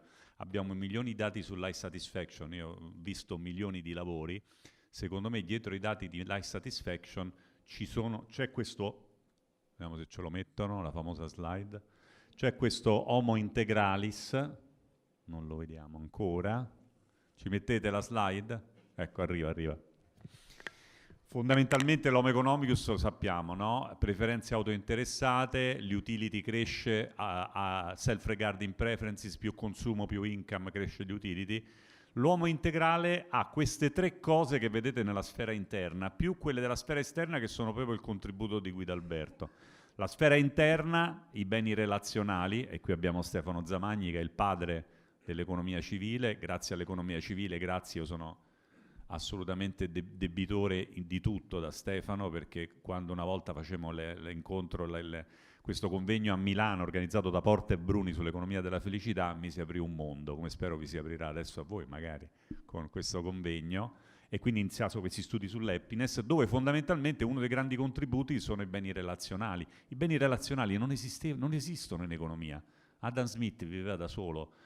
Nell'economia voi trovate solo i beni privati di consumo, i beni pubblici e i beni comuni, ma non i beni relazionali. Io spiego ai miei studenti, ma secondo voi perché un romano va a vedere una partita allo stadio quando all'Olimpico non si vede niente? La partita si vede molto meglio in TV, semplicemente per godere di un bene relazionale, per risultare con quelli della propria squadra, eccetera. Comunque, beni relazionali. La generatività, Rajan non aveva ben capito, gli devo mandare una mail, gli spiego bene cosa intendiamo per generatività, ma lo capisco indietro. Cioè la generatività vuol dire che quanto più noi siamo consapevoli e intuiamo che facciamo qualcosa che ha un impatto sugli altri, più siamo felici. Generatività è impatto, poi oggi è entrata nell'economia, impact finance è 1 trilione di euro di masse gestite. Terza cosa, ne abbiamo sentito parlare un po' in giro, l'uomo è cercatore di senso. Noi siamo fondamentalmente cercatori di significato, altrimenti non si capirebbe perché Tremonti ha detto la più grande sciocchezza della storia, di cultura non si mangia. Oggi, diciamo, il più grande bene di consumo, tra virgolette, degli esseri umani, Firenze è la dimostrazione di tutto questo, è la cultura. La gente viene a Firenze per nutrirsi di cultura, poi va anche a mangiare, quindi poi ci sono anche tutte le attività accessorie. Bene, queste tre cose però, cosa abbiamo imparato da Guidalberto, e poi vediamo se lui ce lo conferma o no, ieri ci ha anche dato una versione di questo, abbiamo imparato che c'è anche la connectedness, e tutti gli studi di psicologia che lui, e di religione, di spiritualità che lui conosce, quindi il collegamento con realtà più grandi di noi, e la trascendenza, l'autotrascendenza, che è l'altro elemento. Ecco, io mi fermo qui, spero di aver creato interesse, diciamo, attorno all'homo integralis, ma sentiamo adesso cosa ne pensano i nostri interlocutori. Quindi prima sentiremo Giulio Guarini, che è autore del libro, poi sentiremo Guidalberto, che ovviamente magna parza di tutto questo, Mario Biggeri, e poi 2 grandi commenti, appunto dal padre dell'economia civile Stefano, che sarà però alla fine, e in mezzo Patrizio Bianchi, che come sapete è lo zio, e poi ha una storia molto più importante di noi, anche perché noi non ce l'abbiamo proprio, di politico, di economista che entra nell'amministrazione, e qui sia a livello regionale che a livello nazionale. E quindi passo la parola a Giulio, che inizia. Grazie Leonardo, intanto aspettiamo magari la slide che ci lascia dietro quest'indice. della struttura del libro. Intanto possiamo dire che il libro uscirà presto, tra fine luglio, insomma, e fine agosto. Siamo alla 3ª revisione, è un libro abbastanza grande e quindi con tanto lavoro dietro. E questo è il titolo, Economia per lo sviluppo umano integrale, e ovviamente il libro è in italiano. E forse se puoi mettere se si può passare già all'altra slide. Ah, ok, scusate. Non lo vedo. Ecco. Benessere materiale prima di tutto. Vabbè. Oh, eccolo qua, vai. Ecco qua. Non ve l'ho sottratto, Sì, facci piacere, grazie. Scusate, questo è il bello della diretta, no? Allora, tornando seri, diciamo, il titolo del libro, appunto, Economia per uno sviluppo umano integrale. Prima di tutto ringraziamenti, noi appunto siamo autori, non vogliamo essere soltanto curatori, perché in effetti noi 3 siamo presenti in tutti quanti i capitoli, ma sono capitoli che si arricchiscono il contributo di tanti, a cominciare da Leonardo Becchetti, Patrizio Bianchi che poi parlerà, ma anche altri, per non dimenticare nessuno. Se la slide... No, è che era spento. Ecco, qui vedete Patrizio Bianchi, Simone Bini, Boncinelli, Ferranini, Anna Giulia Ghinassi, insomma qui tutti quanti presenti che vogliamo e ci teniamo a ringraziare, no? Così come anche le persone che ci hanno fatto molti commenti. È stata per noi un'esperienza particolare, perché di questi tempi scrivere un libro che ti dà la libertà anche di riflettere sulle cose, di poterle approfondire, no? Prima si raccontava per gli studenti che si trovano comunque in una situazione di stress da pubblicazione, in realtà anche noi docenti viviamo questa cosa, no? L'articolo alla fine, come dire, deve essere performante. Avere la possibilità di riflettere, noi ci abbiamo riflettuto tanto, perché questo è un lavoro che parte da lontano, da un convegno, no? A Betlemme, in cui si parlava di economia, di ecologia integrale, il nostro impegno per il Festival di Economia e Spiritualità insieme a Guida Alberto. Siamo appassionati di sviluppo, io e Mario, in questo ci siamo trovati e ritrovati, e insieme abbiamo ragionato, così partendo un po' da un'insoddisfazione rispetto a quello che ci trovavamo davanti dal punto di vista dell'analisi. È un libro molto grande, io quello che farò sarà dare un po' il fil rouge di questo libro, di quest'opera, e poi passerò la parola per andare ad approfondire, però forse è il caso di farlo, perché è un libro importante, diciamo anche dal punto di vista quantitativo. Allora, il senso qual è? Oggi si è detto anche diverse volte andare oltre l'homo economicus, era interessante anche dall'intervento di Rajan, che ha suscitato diverse reazioni da parte di molti di noi, però insomma da una parte, no, la reazione è ma questo già si sa, però poi dall'altra alla fine, quando continui a ragionare, poi ti rimetti dentro, no? Poi è un po' come l'ipotesi di concorrenza perfetta, che tutti quanti sanno che questa concorrenza perfetta non esiste, però si parte sempre da quella, la famosa barzelletta per cui ci sta in un'isola un ingegnere, un economista e un fisico, questa benedetta scatoletta di tonno. Alla fine il fisico ti trova l'inclinazione del sole per poter aprirla, l'ingegnere immagina già uno strumento e l'economista inizia dicendo immaginiamo di avere un apriscatole. E però poi ti fa arrabbiare, perché sì, ma non è che l'economista è questo, è l'economista mainstream che vive di queste assunzioni che sono irrealistiche, lui lo sa, ma dice questo mi serve per un certo ragionamento, e quindi sei in qualche modo schiavo dello strumento che utilizzi e non invece lo strumento a servizio, in questo caso la matematica. Insomma, se noi pensiamo l'idea di fondo, questo inquadramento di Thorbecke che ci può aiutare, anche semplice, per cui per chi si occupa di sviluppo sono diversi elementi che aiutano l'analisi dello sviluppo, che necessita, che compongono l'analisi dello sviluppo. Da una parte c'è la visione, la teoria generale, modelli specifici, politiche e misurazioni. Sono tutti elementi che tra di loro interagiscono e nessuno quindi è autonomo, e un po' questo libro vuole riflettere su queste connessioni, non offrendo specifici modelli, ma offrendo una visione, fornendo degli strumenti che alla fine, diciamo, questo termine che si utilizza, cassetta degli attrezzi, però un po' è vero, perché poi una volta che tu vai oltre devi pure avere dei punti di riferimento che noi abbiamo anche ripreso dalla letteratura, da una letteratura eterodossa, però è proprio mettere insieme questo, mettere insieme innanzitutto con cosa? Con una pars construens, perché sennò se uno vive solo di pars destruens non avremmo neanche fatto il manifesto, perché andare oltre vuol dire che almeno c'è l'intenzione di costruire qualche cosa.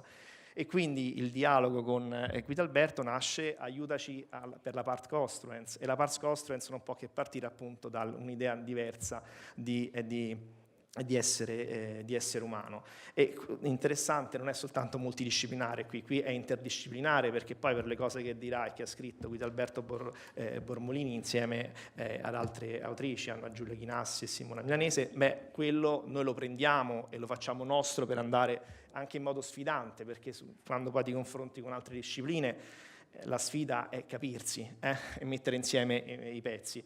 Ha creato un ponte con questa idea di Homo Integralis che ci andrà a raccontare. Dopo gli elementi, così come dire, mettere sul tavolo una serie di elementi che per l'economista possono anche disorientare, secondo me, no? Perché non hai capacità anche di incasellare rispetto a proprio un mindset che ormai abbiamo a proposito sempre dei giovani, per cui tu cresci in un certo modo e poi a un certo punto qualcuno ti spariglia le cose. Quando sei più grande ancora di più, perché vai a irrigidire, diciamo, le mura d'ingresso del tuo pensiero. Ebbene, ci siamo fatti, quindi abbiamo aperto le porte, le finestre a un po' una rivoluzione di pensiero e abbiamo provato a ragionare. La prima cosa che si fa è riprendere alcuni che sono dei nostri elementi fondativi, dei nostri studi, e quindi riscoprire innanzitutto.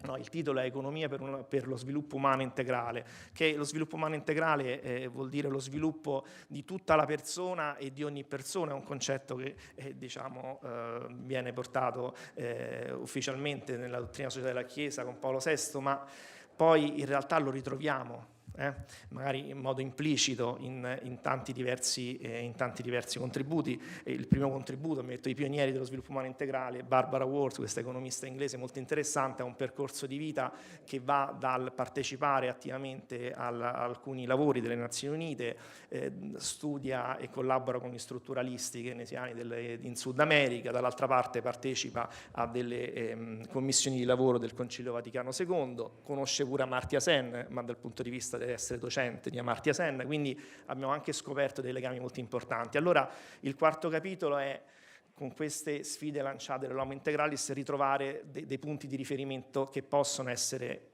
integrabili con questa visione, quindi un'economia politica classica rivista da una visione che va quello che poi fa anche Amartya Sen, perché nei suoi studi riprende, diciamo, opponendosi alla Vulgata su Adam Smith, tra i punti di integrazione importanti.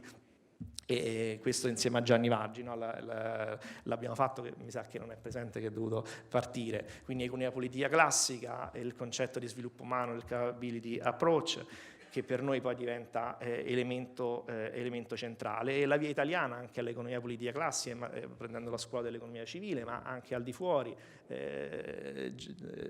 Giacomo Begattini, Paolo Silo Salabini, che diciamo tradizioni che vedono lo sviluppo economico strumentale allo sviluppo civile, perché poi nella parte che dirà, però qui è importante mettere insieme i pezzi, ci sarà la costruzione del concetto di Homo Integralis, ci sarà subito un confronto con il grande tema dei bisogni, però poi il terzo capitolo, e adesso faccio così perché mi serve nel ragionamento, è dire subito questa dimensione della spiritualità sta lì per dialogare con il mondo della scienza, altrimenti noi il capitolo 4 non poteva partire se non avessimo avuto questo ponte per dire questo concetto che adesso ci spiegherà può essere per tutti, no? Cioè un approccio molto laico, e questo quindi assolutamente porta anche al capitolo 4 a finire ad esempio con Silo Salvini e Giacomo Begattini, che sicuramente non sono persone diciamo nell'ambito del mondo cattolico, però questo ci serve proprio per dialogare, e per noi sono importanti, per me e per Mario ovviamente, per la nostra formazione. Dopo il capitolo 4 si integra, perché questo sviluppo umano integrale, questa dimensione dell'uomo multidimensionale in sé contiene il concetto di ecologia integrale. È interessante, non entro dentro, però qual è il punto chiave? Il punto chiave adesso in contemporanea ci sta la presentazione di un libro di ecologia economica. Lì da una parte l'ecological economics, dall'altra l'environmental economics. L'environmental economics è questa, diciamo, l'economia mainstream fagocita anche il tema dell'ambiente e diventa una specializzazione, cioè un'altra casella da aggiungere applicando sempre gli stessi concetti dell'economia mainstream. L'ecologia economica invece fa qualcos'altro, cioè parte come l'ambiente è il punto di partenza per comprendere le relazioni economiche e le relazioni sociali. Vi do soltanto questo come punto chiave importante che si ricollega benissimo all'Homo Integralis, dove, come ci dirà, le dimensioni del corpo, della mente e dello spirito tra di loro sono inseparabili. Questo è fondamentale, ad esempio, per studiare i temi dell'ambiente con un approccio di tipo ecologico.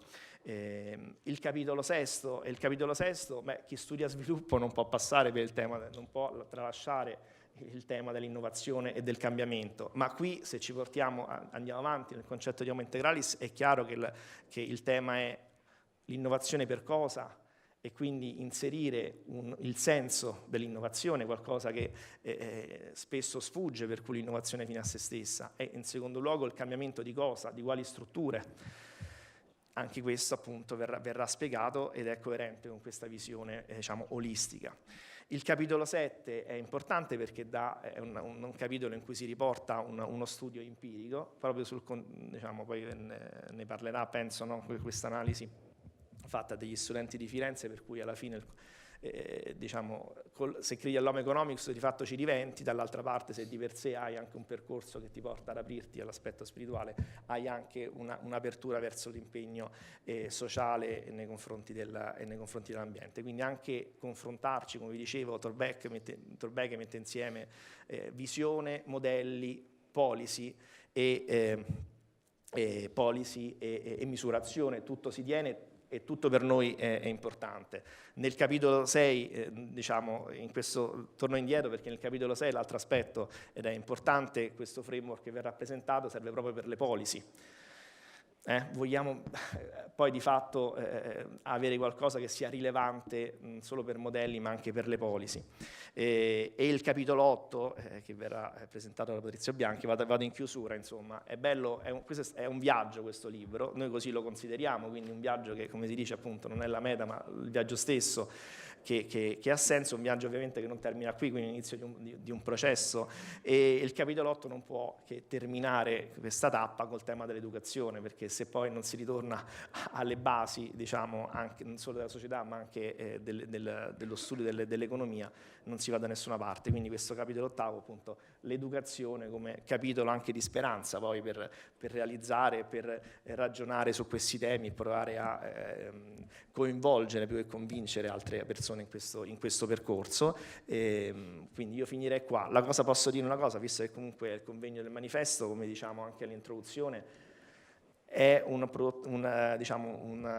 prodotto, un libro corale, anche perché diciamo anche in questo percorso che abbiamo fatto e stiamo facendo sul manifesto ci ha aiutato anche molto, no? Di stimolo a mettere insieme anche i contributi dei nostri amici e colleghi, manifesto e cosa può portare. Questo diciamo un aspetto costruttivo, questo può essere un piccolo nostro contributo. Grazie, scusate se parlo troppo. Grazie Giulio. E adesso passando la parola a Guidalberto, direi, ecco, Guidalberto ci deve spiegare cosa c'è oltre l'Homo Economicus, cosa sono queste connessioni e trascendenza, e io dico sempre una cosa, no? Che è una questione di comunicazione. Se io devo andare da Roma a Napoli e devo dire che bello, dobbiamo andare a Napoli, non posso parlare solo di Posillipo, ma devo dire come si esce dal raccordo anulare. Quindi lui deve aiutare noi poveri economisti imbevuti dell'Homo Economicus, deve partire da lì e deve farci vedere un po' la strada, il percorso, ecco, quindi passo la parola a Guidalberto, vediamo un po', aiutaci. Grazie a tutti voi, grazie a Leonardo.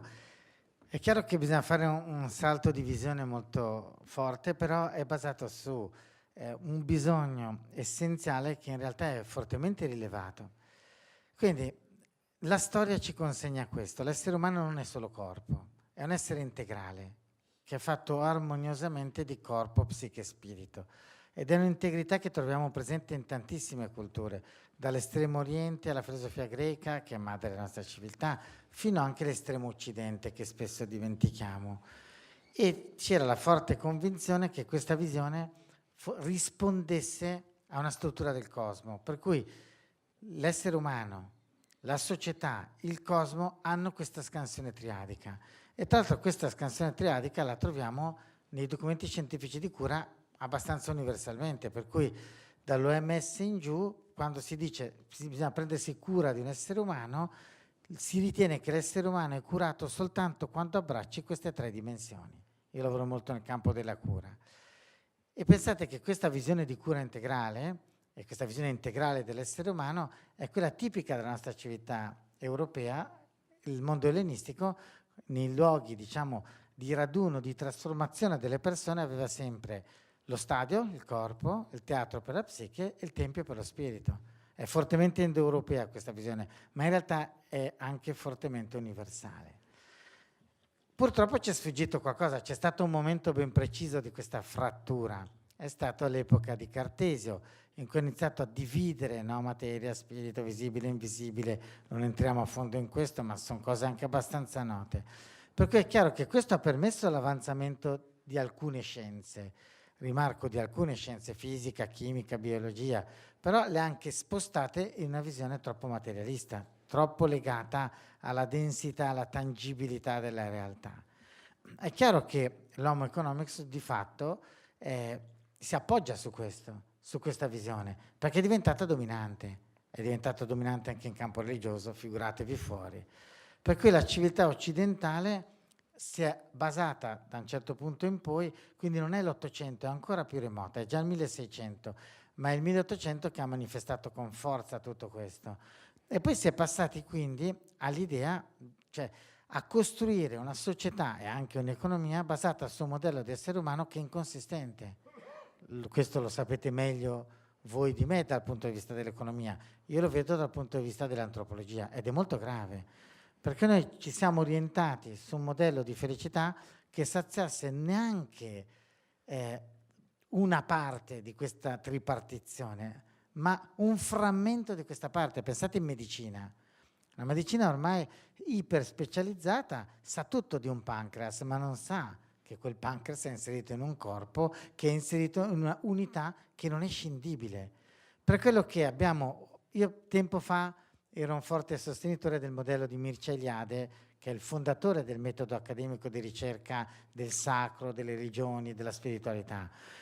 Ed era il modello dell'homo religiosus, per cui diceva fondamentalmente che noi deriviamo da quello.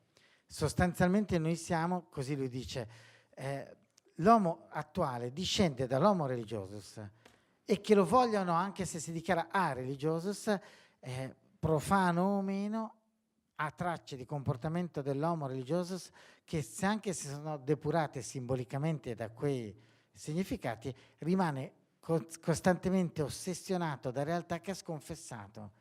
Rimangono vaghi ricordi, nostalgia di comportamenti religiosi abbandonati. La maggioranza dei senza religione si comporta, a loro insaputa, religiosamente. Un uomo esclusivamente razionale è un'astrazione, nella realtà non esiste. Quindi nell'antropologia ci consegna un dato che il manifesto ripropone all'interno di una visione economica. Per cui noi pensiamo che siamo felici se abbiamo certi comportamenti, certi slanci, certe visioni, e in realtà sono esattamente quelle che ci sottraggono la felicità. Allora è molto importante capire che se noi non riportiamo questa visione antropologica integrale all'interno di tutte le scelte esistenziali, per cui nella politica, nell'economia, nella cura, noi rischiamo di non avere cura di un essere umano perché quello che noi pensiamo che sia non è.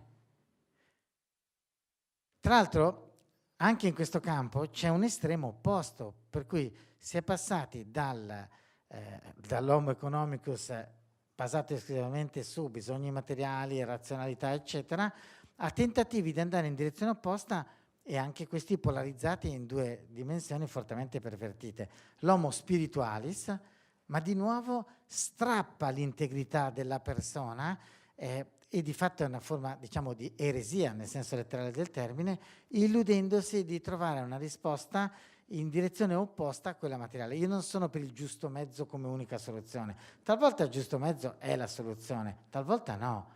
in questo caso l'integrità, che è ben diversa dal giusto mezzo. Per cui c'è stato tutto il grande movimento della New Age della metà del Novecento in poi, perché ha delle radici che precedono gli anni 60, 70, 80, che di nuovo non risponde a un bisogno della persona. Anzi, il mondo virtuale, il mondo consumistico, cade nella visione di Homo spiritualis, perché è tutto etereo, tutto virtuale, tutto immateriale. O addirittura peggio ancora la perversione dell'Homo Deus ben proposta dallo storico israeliano Harari, cioè che noi da soli possiamo divinizzarci. Torre di Babele, mito prometeico e tutto quello che sappiamo. È per questo che noi invece vogliamo tornare ad una visione integrale in cui tutte e tre le dimensioni della persona siano curate contemporaneamente e non gerarchicamente, cioè in una unità, al punto tale che quando lavoro nel campo della cura sono un po' refrattario a utilizzare il termine italiano che siamo corpo, psiche e spirito, perché in realtà sembra quasi che ci sia una gerarchizzazione. In realtà nelle visioni arcaiche, e guardate che non è che sono, per quanto arcaiche, sottosviluppate, perché qui c'è un'idea molto tecnologica del progresso, in realtà ci sono visioni antropologiche, psicologiche, antichissime nella civiltà indoeuropea, che sono tuttora molto robuste, cioè rispondono più di quello che talvolta la psicologia è stata in grado di darci, di che cos'è l'essere umano e quali sono i suoi bisogni. Per quello che ribadiamo, homo integralis, siamo sempre corpo, psiche e spirito, e la nobiltà della posizione spirituale rispetto alle altre a noi non torna, perché sono sempre intrecciate. Nella psicologia antropologia indoeuropea arcaica, infatti si parla sempre di compresenza di tutte e tre le dimensioni, anche quando appare solo una delle tre. Cioè appare un corpo, ma dentro c'è psiche e spirito. E c'è un bisogno spirituale che non può esulare dal bisogno materiale, che è ben diversa dallo scalare, diciamo, gerarchico della piramide di Maslow, che andrebbe rimessa in discussione alla vista di in una visione, diciamo, più integrale della persona. Per cui i bisogni dell'essere umano sono sempre tutti e tre presenti, e quando tu tocchi un bisogno materiale in realtà è sempre un eco. Pensate il cibo, non possiamo ridurlo a un bisogno materiale. Oggi sempre più sappiamo quanto ha riflessi su tutte e tre le dimensioni della persona. Però noi ci siamo trovati di fronte a non soltanto un problema legato alla visione antropologica dell'Homo economicus, ma alla costruzione di una civiltà che ha fatto... C'è già Benjamin che presenta questo problema quando accenna al capitalismo, peccato che non abbia sviluppato con tutta la potenza del suo pensiero, al capitalismo come una religione, cioè capace di soddisfare in forma di surrogato bisogni religiosi, ma il consumismo che ancor più del capitalismo ci lancia una sfida che è veramente epocale. Perché? Perché di fatto il consumismo si struttura come una religione, con tutti i culti, i miti. Pensate anche soltanto ai sacerdoti del consumismo che parlano di immortalità, di eterna giovinezza, eterna bellezza, e sono ritenuti ben più credibili di sacerdoti di qualsiasi culto religioso. Pensate come abbia sostituito il giorno della festa chi oggi va in un luogo di culto il giorno della festa, tantomeno un ritiro, in un ritiro di una giornata completa con sacro pasto nel tempio del consumismo che è il centro commerciale. E lì era stato tutto evidenziato con un profetismo veramente impressionante da Pierpaolo Pasolini, in cui vedeva in questo un rischio totalitario. Infatti dice: il consumismo si colora di tolleranza, ma a tratti feroci e repressivi, si tinge di libertà, ma opprime, offre felicità, ma ce ne espropria. Benjamin aveva già visto tutto nei semi del capitalismo, in cui diceva va scorta una religione e serve il capitalismo essenzialmente a soddisfare le stesse ansie, tormenti, inquietudini in cui in passato davano risposta alle cosiddette religioni. Il problema è che anche le religioni si sono smaterializzate talvolta, oppure sono diventate troppo sociali senza la parte spirituale, e questo ha portato anche a un crollo dell'idealismo che era forte nell'epoca del dopoguerra, fino a tutti gli anni '80. Perché? Perché abbiamo proiettato tutte le aspettative utopistiche, che non è un insulto, ma è anzi una grande indicazione, soltanto sul piano della realizzazione materiale. Per cui il fallire di questa, ad esempio col socialismo reale, che ci ha sottratto i grandi principi del socialismo, che nasce tra l'altro come di forte ispirazione cristiana, per ridurlo di nuovo a qualcosa di materialista, per cui uccidendo l'idealismo e preparando la grande delusione, la grande depressione che ha distrutto l'idealismo che stava nel cuore delle persone. C'è anche un grave intoppo, ci sono due cose con cui concludo, che è una visione deforme di chi ci governa, che non sa quant'è la rilevanza del bisogno spirituale e della sua percezione nel cittadino occidentale. Noi, interrogando tutti coloro che governano in corsi di formazione, molto in campo sanitario ma non solo, rileviamo che la percezione di chi governa di quale sia il bisogno spirituale in Occidente si attesta al massimo tra lo 0 e il 20%. Sarebbe interessante un'indagine rispetto a questo. E c'è una sorta di nicodemismo. Nicodemo di giorno si allineava al pensiero comune, nascostamente andava a chiedere di saziare questo bisogno spirituale. Per cui anche chi governa manifesta questo bisogno spirituale, ma è convinto che non ci sia nella società, che non è un bisogno reale. In realtà l'ultima ricerca Censis in Italia è significativa, ma è un po' più bassa di quella europea. Il bisogno spirituale si attesta nell'Europa occidentale come bisogno primario nella popolazione sana, perché poi si impenna nel malato intorno all'80%, 90% negli Stati Uniti. 72% in Italia, perché si fa fatica a dirlo, perché il potere politico e il potere religioso hanno avuto un abbraccio un po' mortale a svantaggio del principio religioso. Quindi è necessario e urgente proporre, di fronte a una rilevazione Censis di poco più del 12% di partecipazione cattolica, a un bisogno spirituale che ormai si realizza molto al di fuori delle religioni classiche e va strutturato quindi antropologicamente, superando quella fasulla contrapposizione tra spiritualità e religioni che trovi in testi anche di alcuni che si propongono come ricercatori che non conoscono i risultati della ricerca della sociologia delle religioni, che ormai, a differenza degli anni 80 e 90, ritiene che il bisogno spirituale e quello religioso sono gli stessi, vissuti in contesti diversi, dentro e fuori dalle religioni, ma non è distinta la materia. Parlano dello stesso argomento, ci dicono le stesse cose, cioè cosa? Quelli che sono gli ingredienti della spiritualità, l'invisibile, le altezze, una stella polare, il senso, no? Altri regni di coscienza, la comunione profonda con tutto, l'utopia, sogno, visione e il fidarsi. E il problema è che il fidarsi ormai noi l'abbiamo assegnato a quella che di fatto è diventata l'unica fede veramente condivisa nel pianeta, il denaro. La religione di maggior successo.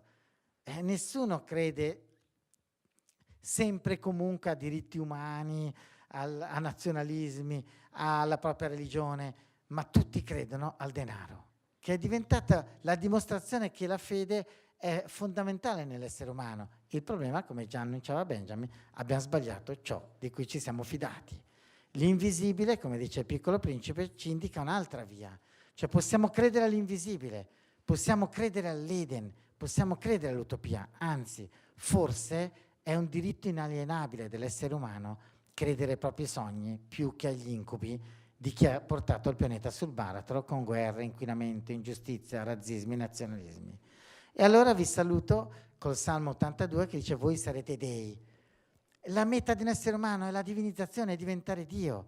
Però, alla luce di quel falso modello antropologico dell'homo economicus, abbiamo pensato che lo si diventa con materia illimitata, con potere illimitato. Ma dietro c'è una falsa idea del divino, perché in tutti i miti, in tutti i popoli, il Dio è quello che si sacrifica per l'umanità, si dona per l'umanità, non è solo nel cristianesimo. E allora possiamo riscoprire principi ideali condivisibili universalmente in una spiritualità antropologica per tutti, che io vivo dentro la mia religione solidamente perché ha una base antropologica, e altri potranno viverlo in libertà ovunque vogliono. È l'homo integralis che può essere la visione per uscire da questo vicolo cieco, in cui la ricchezza può diventare tale che, come dice un mio amico poeta con cui ho scritto il libro che precede questo, Franco Arminio, è arricchito interiormente al punto tale di poter dichiarare: sacro è sentirsi così ricco da chiedere a Dio se ha bisogno di qualcosa. Guidalberto, Siccome abbiamo passato ieri un bellissimo pomeriggio insieme, mi permetto di aggiungere due cose, mi parla la parola a Mario. Cioè, guardate che gli uomini del marketing hanno capito queste cose molto meglio di noi ingenui economisti che ancora ragioniamo sul fatto che l'uomo con 2 mele è più felice che con una mela, con 3 mele più che con 2, l'utilità marginale che aveva senso quando eravamo morti di fame. No? Cosa fanno? Faccio 2 esempi che secondo me sono straordinari, quello che dice lui, cioè che il marketing sa soddisfare queste domande immateriali di sacro, eccetera, eccetera. Sono andato al concerto di Irama con mia figlia, grande appassionata di Irama. Tantissime ragazzine ultano e stappano i capelli, eccetera. Dove sta il successo di Irama? Una canzone che si chiama Ovunque sarai, che è dedicata all'amico morto, in che modo lui può mantenere i contatti con questo amico che è morto, eccetera, eccetera. Quindi il tema della trascendenza. E poi faccio un altro esempio ancora più triviale, da povero, ahimè, tifoso della Lazio. L'anno è finito malissimo, i tifosi della Lazio sono disperati, il presidente intelligente cosa ha fatto? Ha richiamato l'allenatore che ci aveva fatto un po' andare bene negli ultimi anni. Cosa ha fatto? Non ci ha venduto un sogno, lui ci ha dato un sogno che ci fa andare avanti fino a prendere l'abbonamento per il prossimo anno. Quindi cosa vende una società di calcio? Mica il caffè Borghetti allo stadio, vende il sogno, ci vende un sogno, no? E la cosa interessante però che ci siamo detti ieri è che allora se l'uomo è questo, questi bisogni possono essere soddisfatti in modo più profondo, perché quando abbiamo parlato di connectedness, che è questa soddisfazione dell'essere parte di qualcosa più grande di noi, e da soli la connectedness è zero, una famiglia è una famiglia, una squadra di calcio è la connectedness con la tribù di quelli che la pensano come te, ma sei nemico degli altri. No? Se sei tifoso dell'Italia si allarga un po', e allora il tema è, diciamo, cresciamo in questa. È chiaro che l'umanità è una connectedness molto più allargata, il rapporto con la natura, eccetera, eccetera. Ecco, queste sono le cose di cui abbiamo parlato ieri. Adesso passo la parola, ovviamente sono grandi temi aperti, però ci dicono perché è affascinante le cose, questo viaggio che abbiamo intrapreso, che abbiamo cominciato a intraprendere. Passo la parola a Mario, che è grande organizzatore, ringraziamo della conferenza di quest'anno, nonché entusiasta animatore del nostro movimento. Giusto. Se posso avere di nuovo le diapositive? Beh, innanzitutto è un piacere stare con queste persone a questo tavolo e davanti a voi. In gran parte sono persone che stimo molto, tutti voi. E niente, sono molto felice anche devo esternare questa mia felicità, altrimenti non posso iniziare a parlare. La presenza di Stefano Zamagna è importante ed è stata importante anche proprio nel tracciare il percorso di questo libro. Poi ci sono persone a me care, affetti, persone che conosco da tempo. C'è Patrizio Bianchi, che è stato uno dei miei mentori, che mi ha dato sicuramente forza e direzione. Ci sono dei compagni di viaggio, e sono questi, con cui abbiamo iniziato, ma non abbiamo intenzione di stare da soli. Assolutamente. Il messaggio non è tanto un libro, è quanto dire dove andremo, che cosa faremo insieme dopo effettivamente questo lavoro, che è stato molto interessante e faticoso. È stato bello, anzi vorrei ringraziare, Giulio me l'ha lasciata a me questa parte, ha detto Mario ringraziate, e io lo faccio molto volentieri. E voglio ringraziare le persone dell'Università di Betlemme, Fadi, Cattan e Luigi Bisceglia. Poi con cui abbiamo organizzato una conferenza proprio su questi temi, insieme a Gianni Vaggi, poi è andato via. Poi ci sono tantissime persone, Andrea Ferranini che è qui, che hanno scritto, la Anna Giulia Ghinassi, poi la Toa Giroletti, che gli ho imposto di stare qui anche oggi, ma che è stata riletto tutto il volume, ci ha dato consigli, ha riguardato le bozze, Anne. Ci sono tantissime persone che hanno contribuito. Ma perché hanno contribuito a questo libro? Becchetti, Leonardo, con tutto quello che ha da fare, si è lanciato non solo nella prefazione, ma ha detto, ma se volete scrivere, noi avevamo un capitolo dove le sue competenze erano fondamentali, e lo ha scritto. Con tutto quello che ha da fare, va ringraziato Patrizio, che non si è tirato indietro quando gli ho chiesto, ma Patrizio, visto che sei stato ministro dell'istruzione, visto che hai avuto questo ruolo importante in Regione Emilia-Romagna, sia come rettore dell'Università di Ferrara, sei un personaggio che ha fatto la storia anche dell'Italia insieme a Prode, Draghi ed altri, perché non ci dai una mano? E lui è uscito con una parte del capitolo 8 che riguarda proprio il ruolo della Costituzione, il ruolo dell'insegnamento, e come l'insegnamento e come la scuola può cambiare effettivamente. Abbiamo chiuso con il capitolo dell'istruzione, perché è nell'istruzione che effettivamente si scattano quelle scintille. Francesco prima, non so se c'è adesso, aveva detto appunto che ci sono delle scintille. Queste scintille partono dove c'è una storia, dove c'è un'accademia, dove c'è una persona a cui batte il cuore più forte degli altri, che ti guarda con uno sguardo diverso rispetto agli altri. Ora io devo parlare di altro, però ho iniziato così. Ho iniziato così perché questo è un libro un po' particolare, è un libro che cerca di andare a capire il perché e qual è il senso della vita, della connessione tra di noi. Ed era difficile, ha ragione Leonardo, partire senza una nuova visione, attaccati a una narrativa che non è molto recente, quella dell'homo economicus, della mano invisibile. Tra l'altro noi nel libro diamo giusto spazio ad Adam Smith, che in realtà ha scritto anche altro, ha scritto la teoria dei sentimenti morali, nel libro più famoso ha nominato una sola volta la mano invisibile, pur aprendo effettivamente strade e percorsi a persone come Edgeworth e Pareto, che ci fanno studiare, ci hanno fatto studiare, ma che hanno confuso i tecnicismi matematici, che pure sono rilevanti e importanti, con quello che è il nostro senso di vita, la nostra connessione, il nostro essere umani. E, quindi il dovere è ripartire dalle fondamenta. Nel 1973, qui a Firenze, si è tenuto una delle conferenze più interessanti di antropologia economica. Vedo Augusto Cacopardo, ma questa cosa, devo dire, legata a Salins, legata a Polani. Me l'ha detta Alberto, il fratello con cui ho dialogato, per cui ci tenevo che fosse qui, ma non lo vedo, e quindi ringrazio Augusto. Mi ha detto che c'è stato questo bellissimo convegno in cui gli antropologi economici si sono trovati per discutere appunto di alcuni aspetti importanti. Sì, perché iniziavano alcuni, quelli più legati all'economia neoclassica, a dire che gli uomini si comportavano tutti nello stesso modo ed erano legati a questo concetto di homo economicus. Ecco, in quella conferenza, questa visione di un'antropologia economica formale, veniva chiamata così, è stata totalmente battuta dall'antropologia sostanziale, ovvero sia il fatto che noi siamo molto diversi, che siamo molto di più dell'homo economicus. Ma questo poi è passato in sordina, è finita lì. Effettivamente l'homo economicus non esiste per gli antropologi sostanziali.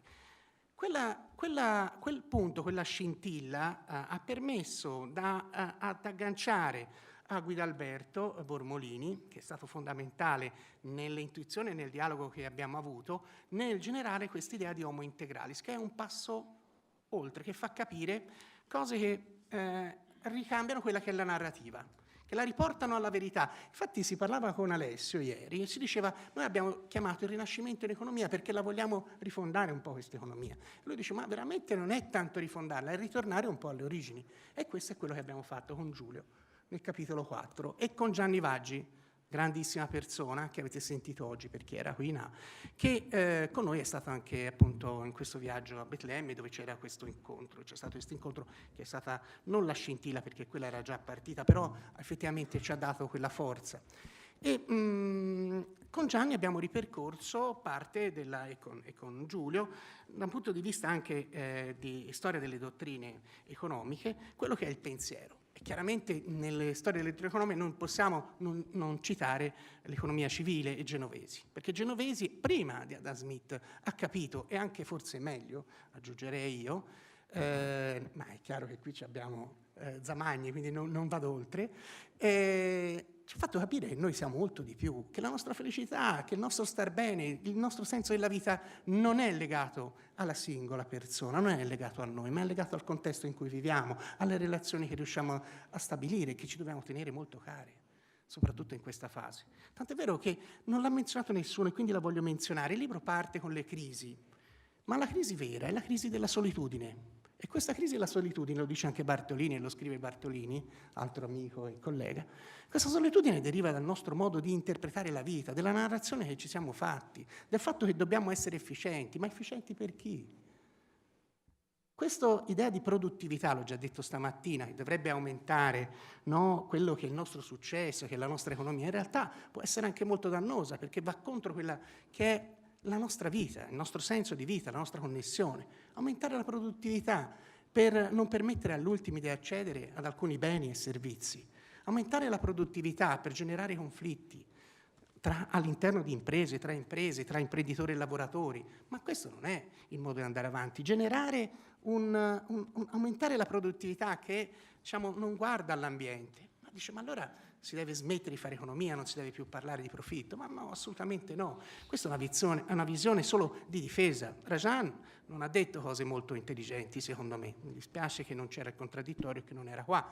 Le imprese riescono a fare profitto anche occupandosi degli altri, anzi, sempre di più si cercano e capiscono che la direzione è quella.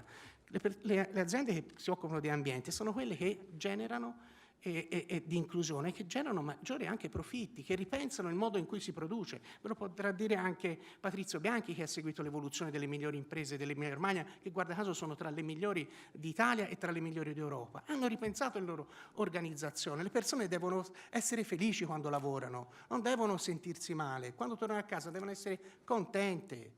Altrimenti poi litigano con la moglie e le relazioni si peggiorano e quindi la vita peggiora, la qualità della vita diventa pessima. È questo quello che vogliamo. Ma noi quando siamo in un lavoro che non ci dà soddisfazione, dove non c'è relazione, dove non siamo considerati, stiamo bene? No. E allora cosa ci importa di aumentare quella la produttività? La produttività ha senso se rispetta altri valori. Io avevo chiesto le diapositive, comunque, e per questo sto parlando un po'. Meno male. No, lo so. C'è Sen che ci dice, poi è chiaro che qui avete persone che sono tutte innamorate di Amartya Sen. Amartya Sen è un filosofo, un economista. Io vedo l'Enrica e mi viene da ridere perché è grazie a lei anche che ho iniziato a capire bene questo filosofo economista indiano, premio Nobel, eccetera. Lui ci ha trasmesso qualcosa di grande, ha fatto capire che la ricchezza è ben oltre quello che è l'economia. E c'è questa frase che abbiamo messo proprio all'inizio quando parliamo oltre i riduzionismi: lo sviluppo umano come approccio riguarda quella che ritengo sia l'idea di base dello sviluppo, vale a dire far avanzare la ricchezza della vita umana, piuttosto la ricchezza dell'economia in cui viviamo, in cui vivono gli esseri umani, che per me è solo una parte, che ne è solo una parte. Quindi lui fa capire chiaramente che la parte immateriale del nostro benessere è fondamentale. Noi non siamo in grado di percepirlo questo attraverso i libri attuali di economia che leggiamo, perché non sono per lo sviluppo umano, sono per altro. Ed è questo appunto il messaggio che vogliamo dare. È chiaro che le radici, è necessario ritornare non solo alla filosofia di Platone e ad Aristotele, ma è necessario riprendere gli economisti classici che pure utilizzavano la matematica. Non è che siamo contro la matematica, la statistica o le analisi, anzi queste ci aiutano a capire. Oggi la Conduri ci ha fatto capire quanto possiamo andare avanti. La domanda è per cosa? Quando ho fatto vedere il political consensus e questa visione che noi dobbiamo avere, cioè che vogliamo avere, eccetera, questo political consensus deve essere radicato su un qualcosa di forte, qualcosa di importante. Credo che l'Homo Integralis vada proprio in questa direzione, quindi li invito a tutti voi a far parte effettivamente di questo processo. Ora non voglio andare in dettaglio nell'approccio capability, ma c'è qualcosa di importante qui. Non ci voglio andare perché prenderebbe troppo tempo, poi altrimenti non leggete neanche il libro. Quindi insomma questo l'ha fatto la Roivens tanto tempo fa ed è uno schema statico, però fa capire innanzitutto la dimensione multidimensionale del benessere, fa capire quanto sia importante anche un processo di agency. Ora non voglio complicare, ma l'agency è effettivamente un elemento importante perché lega l'homo integralis a quello che è il senso della vita, meaning of life, il senso di connessione profonda. Quindi l'agency ti permette di agire, la spiritualità ti indica la motivazione e la direzionalità. E dunque sta alla base dell'agency. L'agency è il nostro impegno verso il nostro star bene e lo star bene degli altri. Enrico ora mi correggerà, ma io lo faccio sempre più semplice possibile, perché è giusto che ci capiamo. È chiaro che questa idea, no, di pensare non agli oggetti che abbiamo, ma che cosa facciamo con questi oggetti.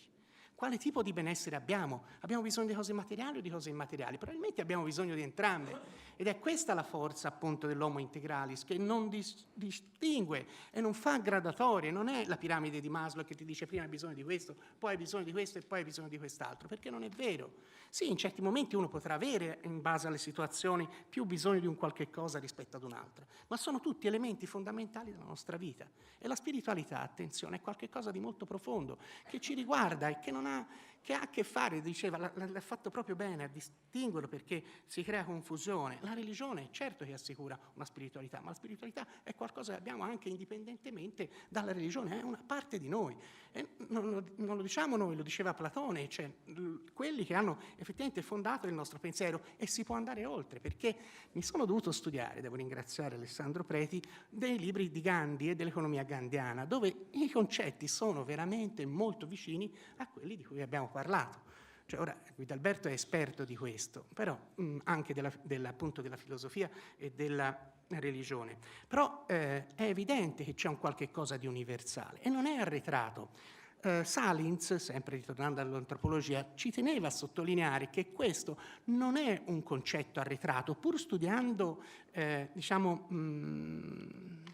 gruppi tribali primordiali che avevano ben chiaro questi tre elementi, quindi corpo, psiche e spirito. Beh, lui dice che questa non è un qualche cosa che va lasciata a loro, ma va rinnovata, e va rinnovata per questa società. Quindi è chiaro che riportando l'approccio alle capability, uno può fare la storia molto più complessa, io non la farò, si fa vedere che ci sono vari aspetti che sono le dinamiche locali, le dinamiche, questi le parla nel libro approfonditamente, le dinamiche individuali, e tutte queste azioni che ci permettono di trasformare i beni e i servizi che abbiamo in funzionamenti attraverso i nostri fattori di conversione, in base alle caratteristiche che ho io, che ha Leonardo, che ha un bambino, una persona disabile, siamo in grado di avere delle opportunità, e queste opportunità è dove si deve valutare. Una società deve essere valutata in base alla sua forza di creare delle capability per le persone, ovvero delle opportunità, delle capacità per tutti. Quindi è inutile dare dei servizi uguali a persone differenti. Questo è il messaggio principale, non sono i beni che cambiano, ma sono come vengono utilizzati dalle caratteristiche del luogo dove viviamo, oltre che delle caratteristiche personali. E questo dipenderà dalla nostra scelta, dalle nostre caratteristiche. Le politiche chiaramente diventano molte di più di quelle che di solito abbiamo, e alcune sono di carattere collettivo. L'agency non è solo individuale. Noi come gruppo che cosa abbiamo fatto? Mario Biggeri qualche anno fa era abbastanza solo e non sapeva cosa fare di tutte le sue idee, anzi era pure emarginato in questo dipartimento, va bene? Io parlo degli inizi, ok?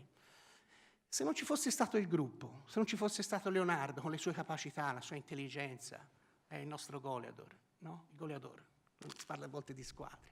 C'è questa capacità di fare gruppo, questa capacità di creare un qualche cosa diverso rispetto a quello che eravamo.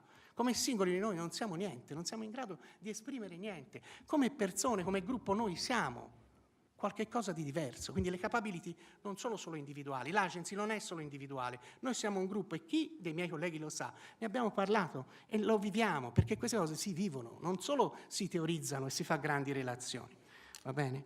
Ora sto andando avanti, mi rendo conto che c'è poco tempo, la spiritualità. E come la spiritualità entra? Guardate, la spiritualità, il nostro capire che siamo parte di un tutto, entra in vari punti, attraverso noi stessi, attraverso la nostra capacità di motivarci, di generare un risultato ad un altro, inclinarsi verso una direzione o un'altra. Stamattina proprio parlavo, quindi va nei fattori di conversione individuali, nella capacità che abbiamo di generare servizi, va nelle nostre scelte, cioè ci porta ad fare azioni di tipo diverso. Non confondete la spiritualità come le persone che vanno a accendere o vanno alla messa. La spiritualità è qualcosa che ci fa tenere uniti, il senso della vita, la connectedness di cui parlava Guidalberto. Oggi ho parlato appunto, quando diceva, e finisco, effettivamente la necessità di creare un framework, una specie di bussola. Questo sembra effettivamente una bussola e viene da un pensiero che è nato nel gruppo di ricerca, dove al centro c'è la pace, dove ci sono le persone, la prosperità, il pianeta e la partnership. Questa è l'Agenda 2030, i 5 pilastri. A questi va data una direzione. Lo vedete, le persone, non è che uno pensa alle persone, vuole l'equità delle persone. Poi la produttività, la prosperità è legata alla produttività, ma la produttività per cosa? È quello che dicevamo, non può andare contro gli altri punti cardinali, non puoi fare una produttività che va contro l'ambiente, contro le persone, contro l'equità e contro il non empowerment delle persone. Poi e così via dicendo, quindi c'è la partnership, è chiaro che è l'empowerment e la partecipazione. La pace è al centro, perché la pace è ampia, è un qualche cosa che ci coglie all'interno e ci coglie anche all'esterno.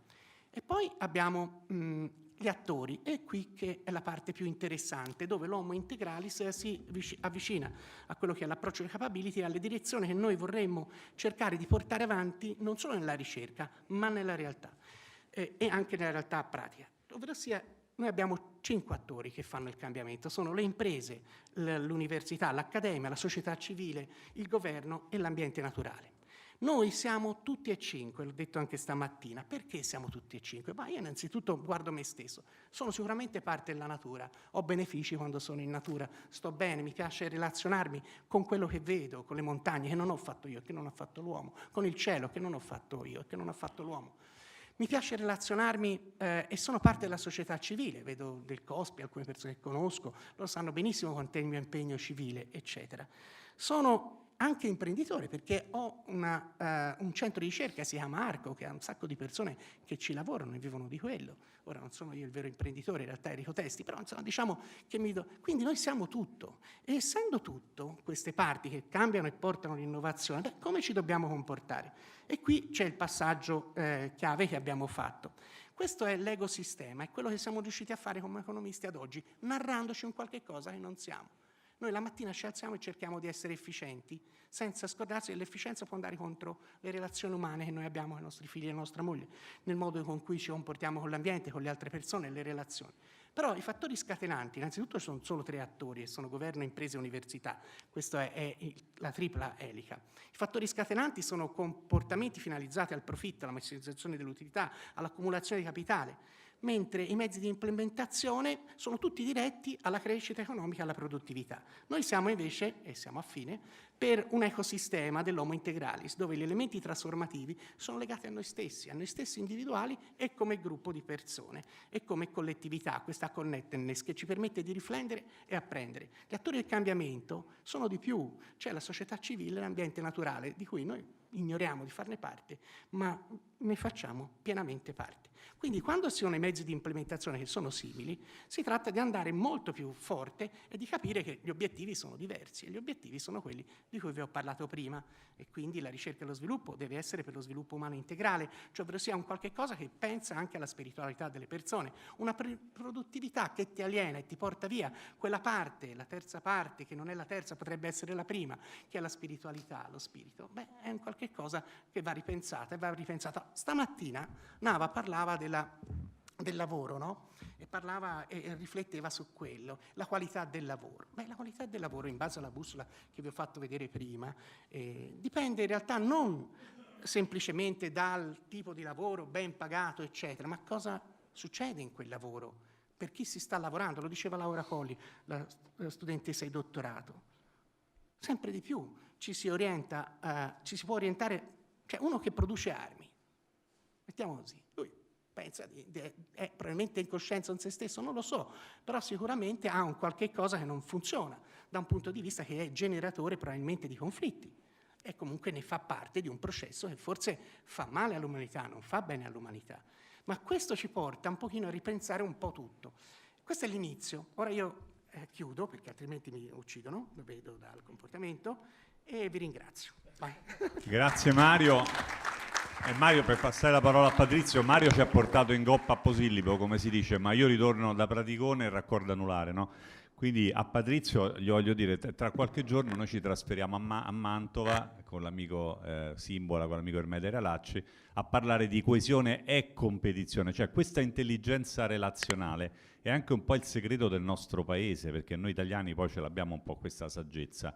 E io vado sempre in giro per l'Italia a parlare del parmigiano reggiano, perché? Perché racconto questa storia che nel 1901 la Camera di Commercio di Reggio Emilia mise d'accordo gli imprenditori che non gli conveniva solo farsi la guerra, ma mettendo un po' di soldi insieme potevano fare un consorzio, creare un marchio, un disciplinare, eccetera, eccetera. Sappiamo oggi che cos'è il parmigiano reggiano, 10 miliardi di fatturato, eccetera, eccetera.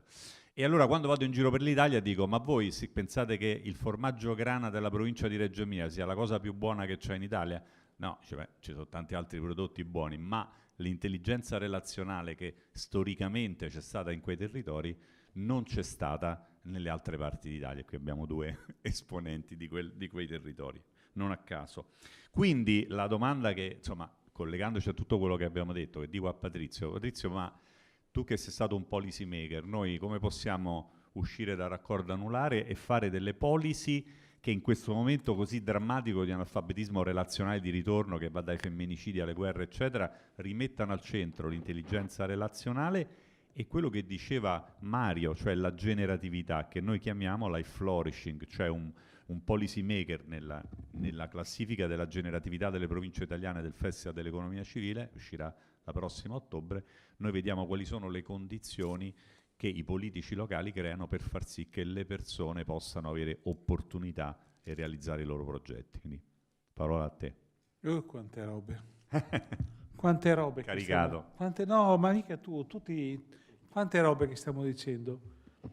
Fatemi fare un passo indietro, che anch'io mi devo ritrovare, perché con tutte queste bussole, vedete, il rischio di perdersi è molto alto. Allora, innanzitutto complimenti agli amici di Firenze, che in un momento così confuso, incerto, esplicitamente non solo destabilizzante ma destabilizzato, hanno sentito il bisogno di comunicare a tutti noi un percorso lungo che hanno preso mai da tempo. Queste cose che stanno dicendo loro adesso e che esprimono con questa anche un po' caotica passione non si inventano. Sono un percorso giustamente lungo che parte dal di dentro del loro mestiere. Perché vedete, noi, almeno noi o della nostra generazione, i ragazzi sono già diversi, sono già più saggi, abbiamo molto confuso noi stessi con il nostro mestiere. Cioè abbiamo molto immaginato che il nostro mestiere fosse il luogo, la forma in cui esprimevamo noi stessi. E quindi giustamente questa ricerca di questa parola che mi colpisce molto, integrale, che io assegnavo effettivamente al pane, all'orzo, e che invece probabilmente nel ragionamento, come abbiamo capito, vuol dire completo, la capacità di tenere insieme tutti i pezzi contestualmente, in realtà parte dalla critica della nostra disciplina. Pensate all'arroganza della nostra disciplina che si nutriva dell'essere la scienza della ragione. La scienza della ragione.